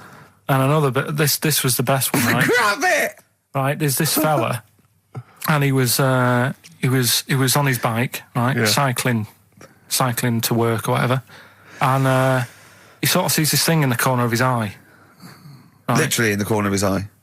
Or you mean he saw just said he saw in his peripheral vision? Okay, yeah. Thought, what's that? Yeah. So he thought, doesn't matter, whatever. And he stops off at a cafe, right? Get a little scone, a tea or whatever. And he goes in there and he's sat down, and the waiter comes over. He says, what do you want? He says, I'll have a scone and a tea. He goes, all right then. So he goes to get it, comes back. As he puts the tea and the scone down, his face is like, what is that? Right? Like a look of frightenedness on his face, right? Drops the tea and legs it. So the fella's going, what? So he legs it after the bloke and goes, what? And he says, something came out of your nose. That was massive. Sorry, something came out of the guy's This is all true because people would have watched it, so don't start saying it didn't hang on, I happen. just need to clarify. The guy on the bike... I don't believe he ran away. I don't believe he legged it. I don't believe he had a look of frightenedness on his face, and I don't believe he said something massive came out your nose. And I don't even believe he had a cup of tea in the scone. These are the things that I think are embellished. But who had something coming out of his nose? Was it the guy serving the scone? The one who was on the bike who ordered the scone. Yeah, but what was it? Came out of his nose. Yeah, what was it? Came out of his nose. Right. So he goes home and he thinks, I've got to sort this out because it's not good and that. So he But what? No, it was out of his nose. So you mean it poked out of his nose? It didn't come out. It just said hello and then it... It was like the maggot in the head. Yeah, he just popped his head out, had a look around and went back in. Why did the bloke drop the tea and run? Well, it's weird, isn't it? All right, so he goes home. He goes home and he goes, oh, God, you know. So he sits in front of the mirror and he's sat there waiting. This thing comes out. Again, sort of looks round, goes back in again. So he goes, oh. No scones. Right. Not interested. So he goes, I've got to sort this out. He goes to the doctors, says to the doctor, I've got something up my nose. It just keeps coming out and having a look round, going back in. Didn't say that. The doctor's like, oh, I haven't heard of that before. Right? Didn't say that. So sat there. It does it again. The doctor looks, you know, frightened again. Runs away? Yeah. He's got a look of frightenness on his face. He had a look of medical frightenness. He dropped his stethoscope and legged it. No, he said, I know what it was. So what? So you got a leech up your nose. He had a leech about that long. What's radio? Well, how long's that? 4 inches. 4 inches coming out of his nose. Next time it stuck its head out, he grabbed it, pulled it out. That's horrible, though, isn't it? Isn't it? Can I just remind people, just let people know, when Karl was saying it was about that long and Ricky said 4 inches, he was using his fingers. Oh, yeah, he didn't have his... No. There's nothing else there. Feather out, no. So he had a leech up his nose. How did he get a leech up his nose? Don't know, again, I'm not that bothered about that bit. All the footage and stuff. Oh, play a record. Brilliant programme. Yeah. It's just the same. He just sees that. He gets fast. He doesn't read on. His education is just sound bites and self-embellishment in his own head. Yeah. Well, it's like he gets all his news from Ananova and he just reads the headline. Yeah. And he just doesn't bother reading it. But you know, he considers that education. He gets annoyed if you think that more information is useful. Don't get going on that, 'cause we'll talk about that later. If you're going to start having a go. Right, okay, okay, we're going to play a song now, and I'm going to tell London Karl's confusion over evolution. Right. Better you two? Oh, brilliant. Sweetest thing. 104.9 XFM, 104.9. U2, the sweetest thing on XFM. Ricky Gervais, Steve Merchant, Karl Pilkington. So, we're with Karl in the week. So, what can we do this week? I was saying, well, don't do Rockbusters, that's dead in the water. I hope the listening public agree with me. He's going, well, you know, I want to teach stuff again. Remember what I taught you last week? I went, no, no idea. Were you joking?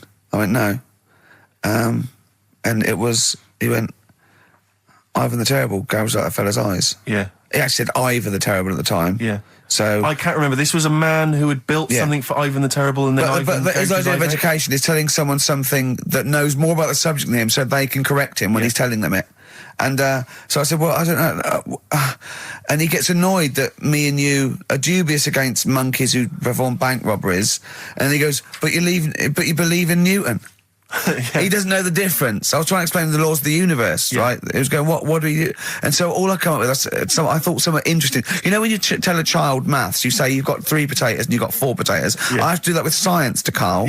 So I ended up saying, imagine you're in a shopping trolley with loads of house bricks. If you throw the house bricks out, you'll go the other way. He loved that. Right. He upped, didn't you? Because I didn't know that would happen. And it's sort of useful to know. It sort of explained a bit to me and stuff. Yeah. Right? And that's why I like doing stuff every week. I think listeners go away going, well, I didn't know that. Do you know what I mean? Karl told me something there. They forget it instantly, just like we do. We're friends of yours and we forget it instantly. No, the annoying thing with you is, Steve, not so much, Ricky, at least he'll listen now and again, you'll just dismiss stuff straight away. I told you loads of stuff yesterday, I taught you loads of stuff. But Karl, what you consider education... hang on, what you consider education, I consider tittle-tattle. Well... It's not education. Do you know what I mean? You seem to think it's education. It's just kind of gossip, stories you've sort of half read. Right, all right. Example of yesterday. Goldfish have longer memories than people think they do. Yeah. You said no, it's rubbish. No, we didn't. We said, where'd you get that from? We said, information from? Yeah. There's not enough information there for it to be educational. Because what you've said is also relative. I don't know. Because that as a statement, it has no objectivity. Goldfish's memories are longer than some people think. That isn't a fact. Exactly. Because we don't know how long do people think a goldfish's memory is. Do you see what that isn't a fact? Whereas Newton's laws of physics and the universe are. Right. Yeah, but it was just a little thing. And I taught you more than that. I said about there's loads of Chinese people, if you put them in a line, you can't get to the end of it. I don't know what that means. I don't know what that means. There's loads of Chinese people. We know that, but what? If we put them in a line, we can't get to the end of it. We just say there's about 1 billion Chinese people in the world. But what really annoys me is, right, I read something on the internet the other day, because I'm always trying to learn stuff. Yeah, no, you are. I know you are. Right? Yeah. And you're having a go at me because you're saying, well, what does that mean? Yeah, there was a report on, I think it was Ananova or BBC News website. It said, the world may end in 32 million years. Right, first of all, it says may, it doesn't say it will, and 32 million, who's going to argue with that? And yet they're allowed to put that on a website. You're not having a go at them. No, but Carl, you didn't read on. There's more information. That wasn't meant to be a newsflash to worry people. That was like, oh, scientists have discovered that possibility. That was just like. Yeah, but again, possibility. No, but Carl, but there's other paragraphs that you haven't read. You see, that'll have to give explanations as to why they think that might happen. So therefore, it becomes a news item. It becomes educational. It's not just the headline, the bullet point. The headline's just supposed to draw you into the story so you read on. Yeah. That's not all the information. But then I was trying to come up with things to excite you, and I realised that I was opening a can of worms. I was trying to come up with facts for him. He was going, give me facts. So I said, oh, okay, why can't an owl, why does an owl have to turn its sort of head 180 degrees? And I said, it's because the eyes are so large, it has a huge focal point for its sight, that they can't move within the skull, right?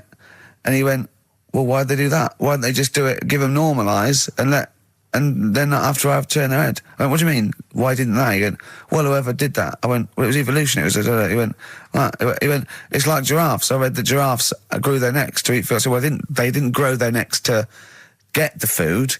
The ones that had upshots lived longer and so got the food and passed on their. He went, yeah, but why didn't they just give them wings? I went, why didn't who just give them wings? He got angry and went, whoever gave them the necks. his understanding of evolution made me fall on the floor. Who do you imagine is they? Because you don't believe in God, do you? So who is it you imagine is they? Well, whoever made us sorted us out. Who? I don't know, it just happens, doesn't it? Yeah, exactly. Well, there's no will to evolution. It's natural selection, isn't it? I still don't get it, though. We talked about an hour, didn't we? I know. Yeah, but to be fair, I watched as Ricky tried to give you actually what was quite a concise and educated version of evolution. He tried to explain it to you, and I have never seen a person lose interest quicker. But I tried to use actual fact, then I tried to use metaphor and analogy, then I showed you some computer programs to show what biofeedback is and everything. I tried all these things, and Steve's right. You were looking out the window. Have you ever spoken, Carl, to someone who's got Alzheimer's disease? And you try to explain who you are, and they're listening, and then that's what you're like. It's extraordinary. But listen, seriously, I went home, I found this book, I found a couple of facts which I think are more up your street. Evolution, a little bit complicated, a little bit big. But this one, I think we may have mentioned it before, I think you'll like this. This is from a book of facts and trivia. The Egyptians trained baboons to wait on tables. That's interesting to you, isn't it? Yeah, that's pretty good. Yeah. Have you got any more there? I'll see if I can find he's interested. Yeah. Can get the staff. That did happen, You pay peanuts, that definitely happened, you get monkeys. And then what did they go off and do after that? Well, it doesn't say. So I love the fact that he thinks, right, okay, so in his mind, it's now the monkey going, it's 5:30, I'm off, you knew I was going early today, and they go off maybe dancing or something, or they come in late. No, I assumed what you meant there is that was their first career move. Yeah, and they went on. It's like actors waiting to be discovered. Play a record. Just one more before you play a record. Oh, man. You'll like this. Peter the Great. You ever heard of Peter the Great? No. Okay, well anyway, Peter the Great had his wife's lover executed. You'll love this, Carl. Right, so his wife had a lover, he had him executed, and he put his head into a jar of alcohol, and his wife had to keep it in her bedroom.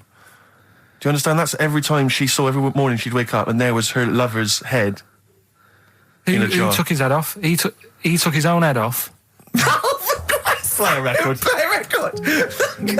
She had a lover, and never mind. Never mind. It couldn't be any more concise. Mad World on XFM. We just had a text, Rick, from Andrew Barnes. He says he watched the same documentary, it would appear, as Carl did in the week. And he says here, just to clarify, the leech-nosed man got it up there when drinking from a muddy stream. And he goes on, one can only imagine the frightenedness he experienced. Carl. Explain to him once more what happened with Peter the Great. All right, so we've got Peter the Great. Yeah. Okay. And his wife had a lover. That's another man. Another man. Not Peter the Great. She was having an affair with someone else. Right. And Peter the Great, he found out about that. Okay? Yeah. So he sliced off this bloke's head He killed him. He executed him. Right. Were you with me so far? The fella who Jesus. She was seeing for a bit. Yeah, there's only two fellas involved. There's two people involved. One's Peter the Great, the other one's not. Right. The guy that's not Peter the Great, Derek the Terrible, Derek the Rubbish. Yeah, right. He's having an affair with Peter the Great's missus. So Peter the Great slices off his head, puts it inside a jar of alcohol to preserve it, and puts it in his wife's bedroom. So every morning she wakes up, she sees her dead lover's head. You'd have thought he wouldn't have wanted to remember, wouldn't you?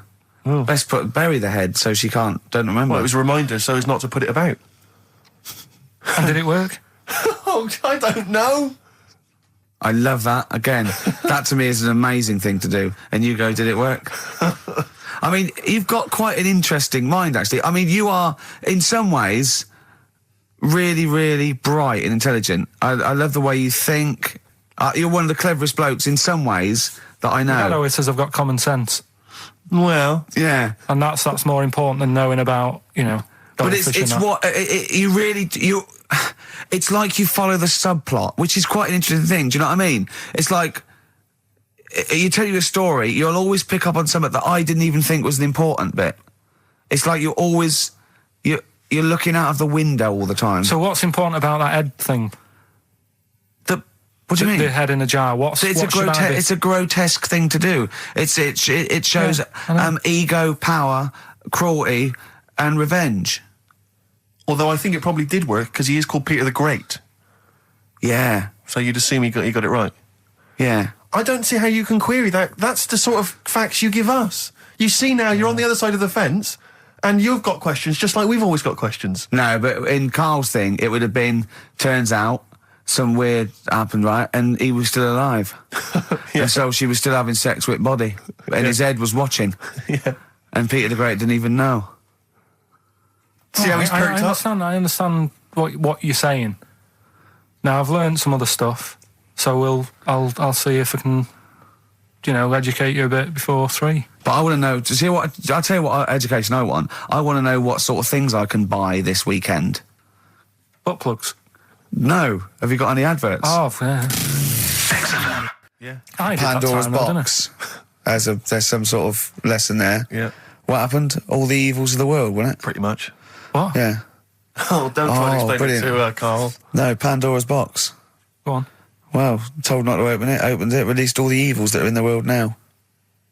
But did the person say if you open it, loads of evil will come out? It's not true. It's not true. It didn't really happen. It's not like evolution. It's not the truth. But you remember that? Yeah, you won't listen to some of my stuff, like goldfish and stuff. No, it's not that we don't listen to it.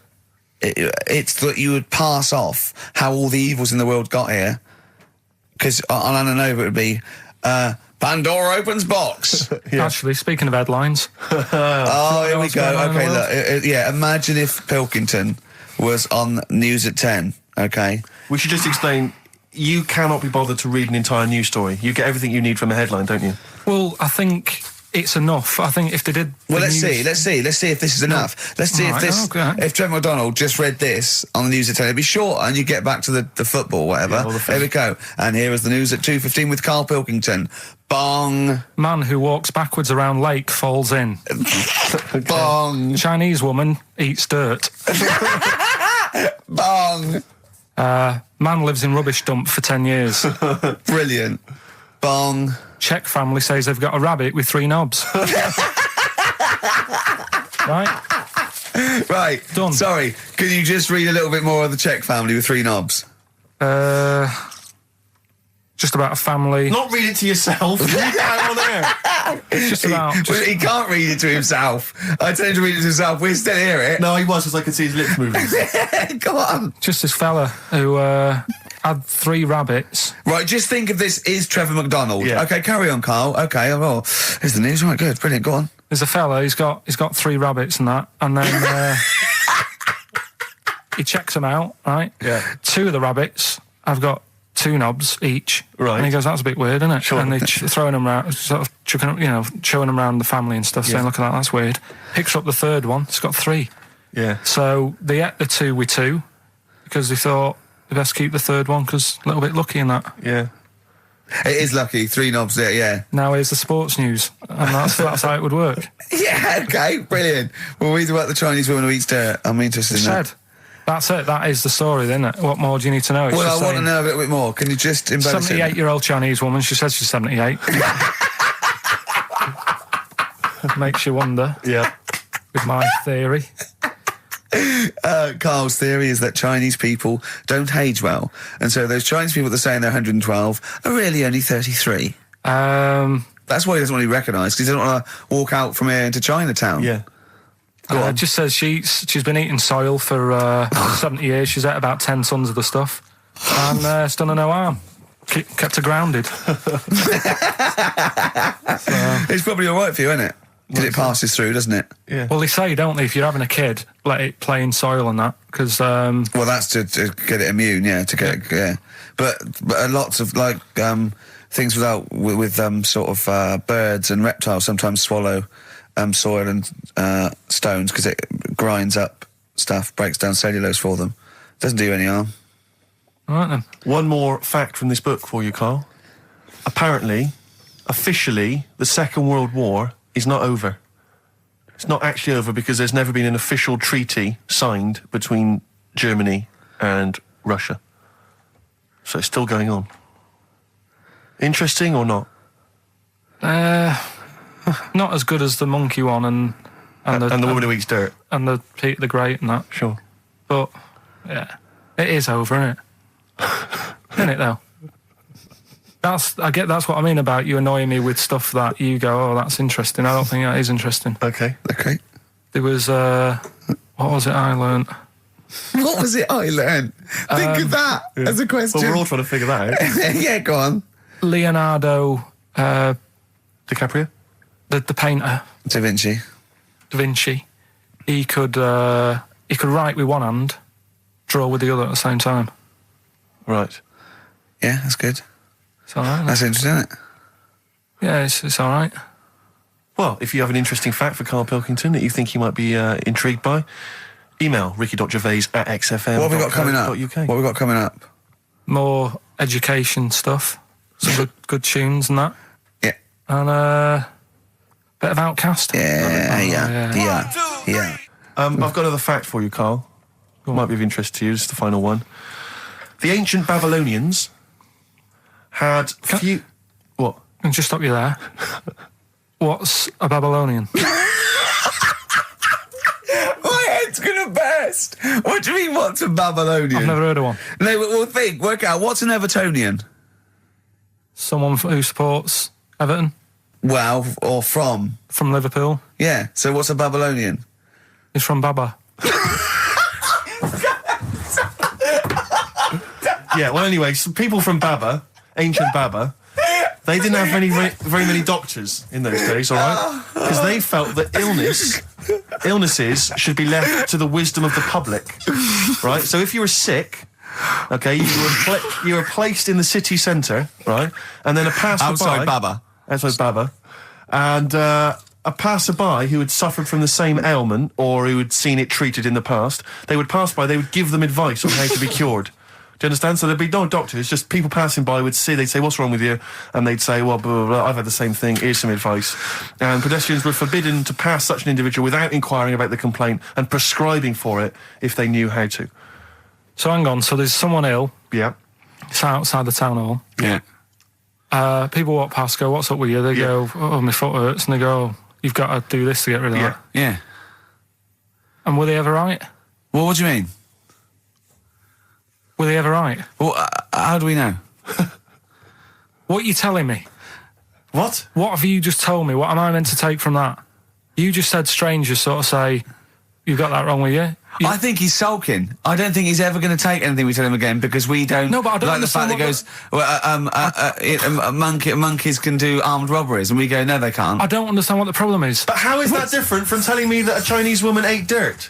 How is that not the same sort of thing? Because that's weird. Someone sat in Trafalgar Square going, I've got a headache, and I go take some Nurofen, isn't shocking. I'm not a doctor. I've given him a bit of advice. But neither is the dirt lady. She's not particularly interesting. Neither of them are particularly interesting. I'm just trying to give you an example of the same sort of drivel you feed us every week. Would you sort of have tea round at her house? It's weird. The Chinese woman. Right, so it's weird. Okay, now we're getting somewhere. It's weirdness that you're interested in. See, I thought that you were actually interested in sort of interesting sort of stuff. But if it's weird, it helps.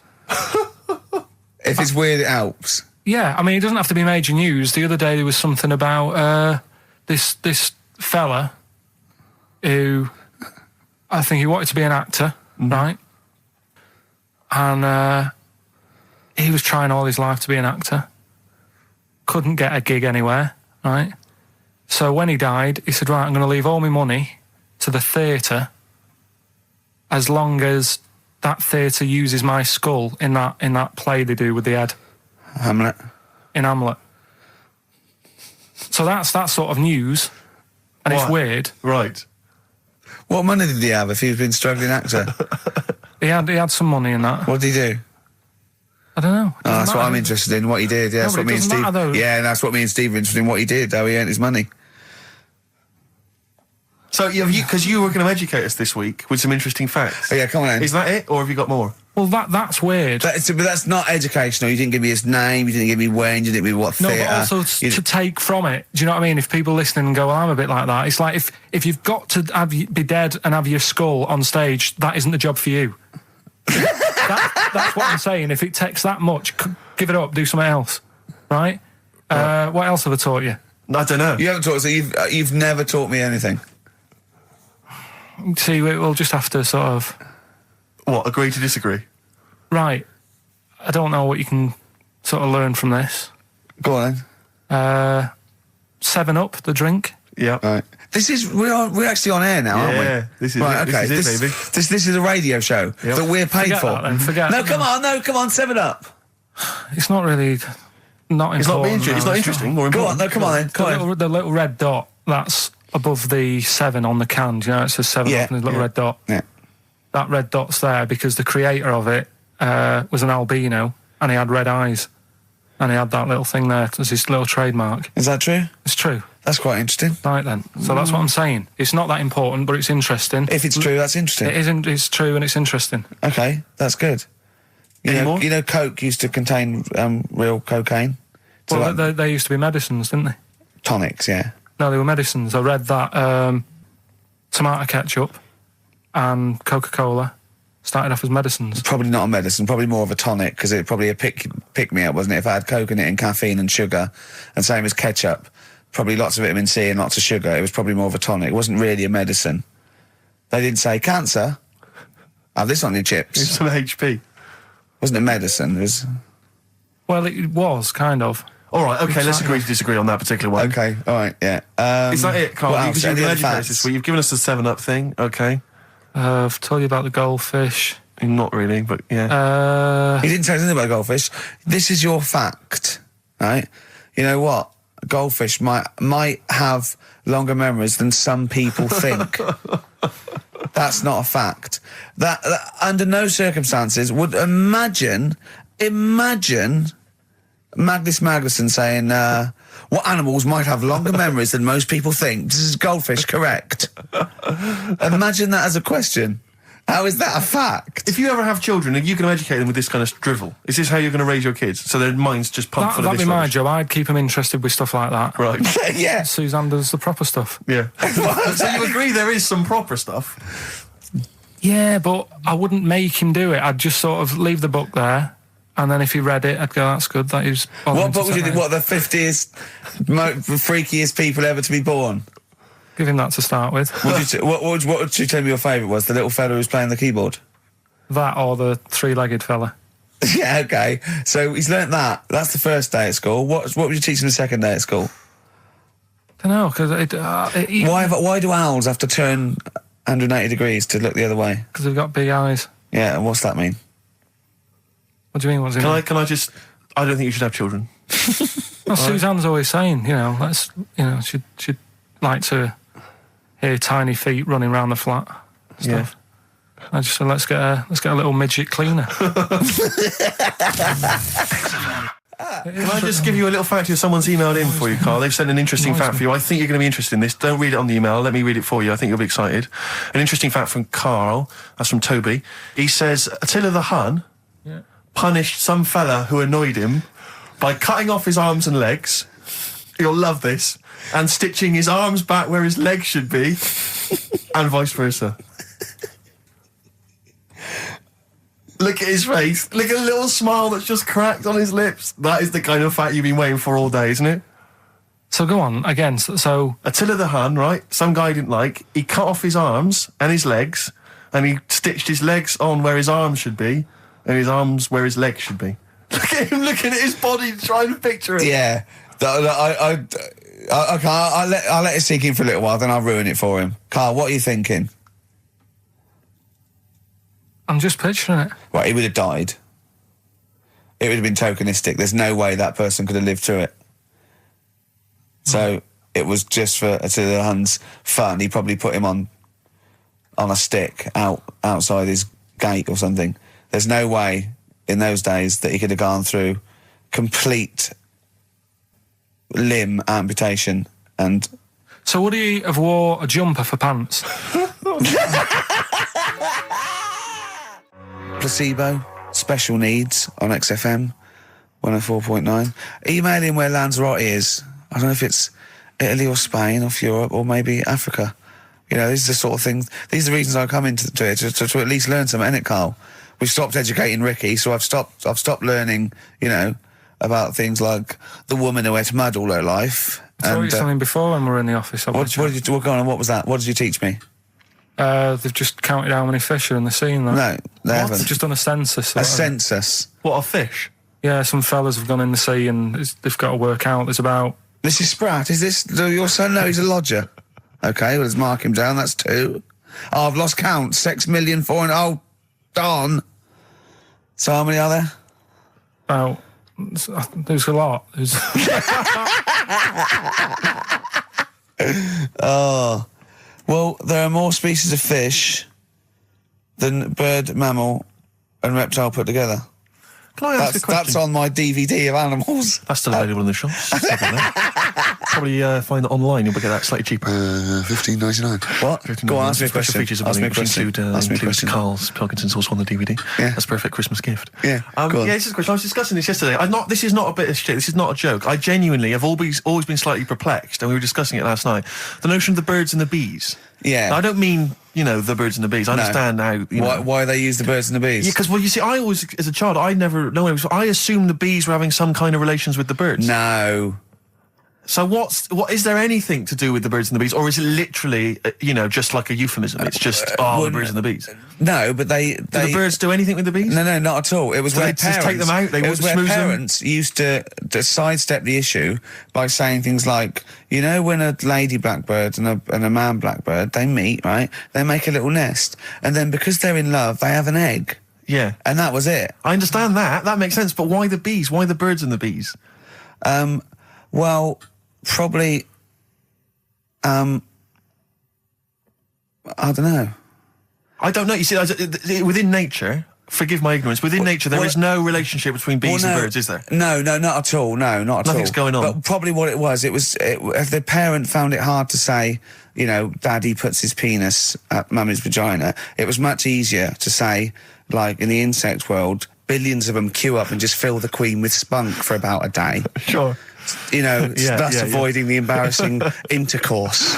Exactly. That's what I think, Carl. What do you think?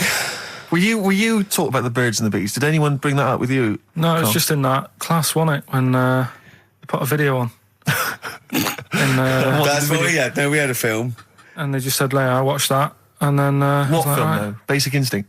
It was just like, you know, two people, and all sat around the telly and watched it. One girl fainted.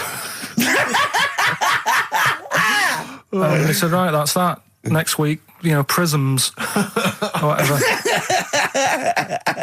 And did it teach you everything you needed to know? Well, how much do you need to know? Yeah, true. No, true. Except one kid in my class still thought a baby came out of an arse. Afterwards, he didn't understand. I think what they should have shown on those videos is technique as much as anything. Yeah, I suppose so. Because it was largely just instructional. Wooing. wooing with What me, he didn't tell you was how to get into a position where this might be of some interest. That should have been the first 4 weeks of the course. Yeah, well, obviously that baby who had the kid who had a baby. What was going on there, Carl? That was weird. Did you see that? Yeah, that was going to be your favourite programme, wasn't it? Yeah, it wasn't that good in the end. Why? You told us about this story ages ago, didn't you? Ages ago. I told you about a year ago about a baby that had a baby. Yeah, it's a bit different, the baby that had a baby, isn't it? Whereas a Siamese twin with a breech actually just, developed inside him for, it wasn't even developing. It was a twin stillborn that just was enveloped in the other one's body. So it's a little bit different to a baby what had a baby, isn't it? Yeah. Actually disappointed he was. Do you know what he said to me? He went, well, I thought it was going to come out. And go, oh, bloody hell, I'm 7. What a waste of my life. Like he'd been in there going, oh, hello? Hello? 7? Idiot. Yeah. Yeah, a bit disappointing. But there was a programme on after that, right? At 10 o'clock on Discovery, and I haven't got Discovery. Oh, it was about... good? Oh, I didn't see it. This is it. okay. I was going to say to people, if they've got a copy of it on tape, if they can send it in. What was it? About a baby with 4 legs. Right. That was on at 10 on... It wasn't a puppy? No. Just, What's it doing up there? Yeah. It's my baby. Oh, is it, Mum? All right then, fine. Yeah. It's got 4 legs, yes. Yeah. Sometimes they do have Look, 4 legs. Dad's gone, he's never coming back, you've got to get over it. So, if anyone's got not a baby. send it in. Oh, Right, dear. okay, Send it in. good. So you want a tape with a baby with 4 legs. You're going to be disappointed again. It's not going to be like a baby with 4 legs who's running up the curtains. You know what I mean? It's not going to be that. It's probably going to be 2 legs and then 2 sort of like floppy appendages. You know what I mean? They're not going to be brilliant. It's not going to be like Jake the Peg. You're going to be disappointed. Apparently Lanzarote is one of the Canary Islands. Oh, is it? Although we've also been told it's part of Spain. Right. I don't know yeah. who to believe. I don't know who to believe either. That puts me back because I knew it was either one of them. Yeah. Yeah, I just see it. What about it? Pilot knows, doesn't he? Pilot knows where he's going. Oh, I thought so, yeah. Doesn't matter then. Right, we're playing Jayhawks. Let's play it. Yeah. Love it. Got bored with that conversation, did you? Letter to Hermione. David Bowie. Well, we've had the most convincing answer that it's about 290,000 actual words, but possibly 3 million in our vocabulary, using all jargon and scientific stuff and all that. Sure. 290,000. Still a lot, isn't it? It is a lot. We know so little, don't we? Apparently the average person has about 20,000 words in their is it? vocabulary Right. and uses maybe 2,000 a week. Really? Yeah. Carl, obviously, slightly bringing that average down. Carl, what do you think of that? Single figures. Doesn't matter, get by. Why have you got to use longer words messing about and that? Told you. That word about old, anti-dipuian or something. Just say old. That's a bit old, isn't it? That's a bit anti-dipuian and that. What's the point? Yeah. Get to the point. Sure. Busy.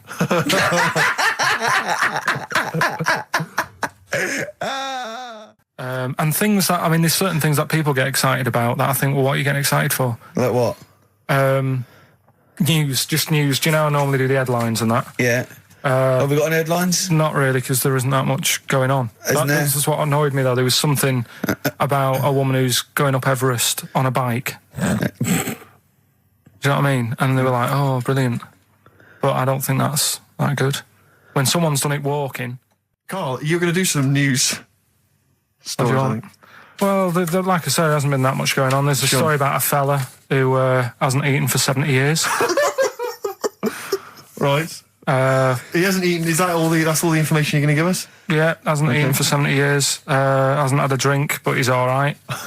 That's rubbish then. Next. It's not rubbish. Yeah, it is, yeah. Next. Well, what is it? How is that? How is a man not eaten or drunk for 70 years? It's that thing, isn't it? Your belly gets used to it or something. Steve, has he misinterpreted it or is it rubbish? Well, it does. To be honest with you, it doesn't actually offer any explanation. It just says that that's what happened. Right, so that's rubbish. It doesn't go on to explain anything else. A woman's had 6 organs transplanted. Woman needed a new kidney, a new heart, a new stomach, a new liver. New kidney, intestine. Does that mean that she's the same woman? I know. You'd just say forget it, wouldn't you? Yeah. Wouldn't you, though? Well, not really.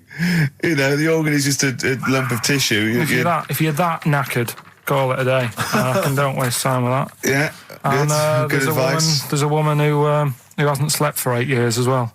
Well, that's impossible. Again, you want to see that, Steve? Yeah. So that's the news for the week. Yeah, all rubbish. Turn Next. Do you want to apologise once more for anyone you might have offended over the year? Yeah, like I say, I never upset anyone. We're just chatting about stuff. It's just chatting. It's from the heart. You see something, you say, "Oh, it looks a bit like so and so," or "Isn't it a bit?" You're not really, you don't really try and hurt anyone's feelings, do you? But I think most people know that. And I've got to apologise for laughing at anything you say. I actually can't help it. Again, it's not vindictive, but when Karl comes out with some of the things he says, it's impossible for me not to laugh or react. So, have a Merry Christmas, everyone. Well, before that, Rick, is there some final, for the year, Monkey News? Tell you what, let's play a good song. Okay. Right, we'll have a bit of Monkey News, and then that's it. A bit of Amy Mann, then. Perfect. Brilliant, this one.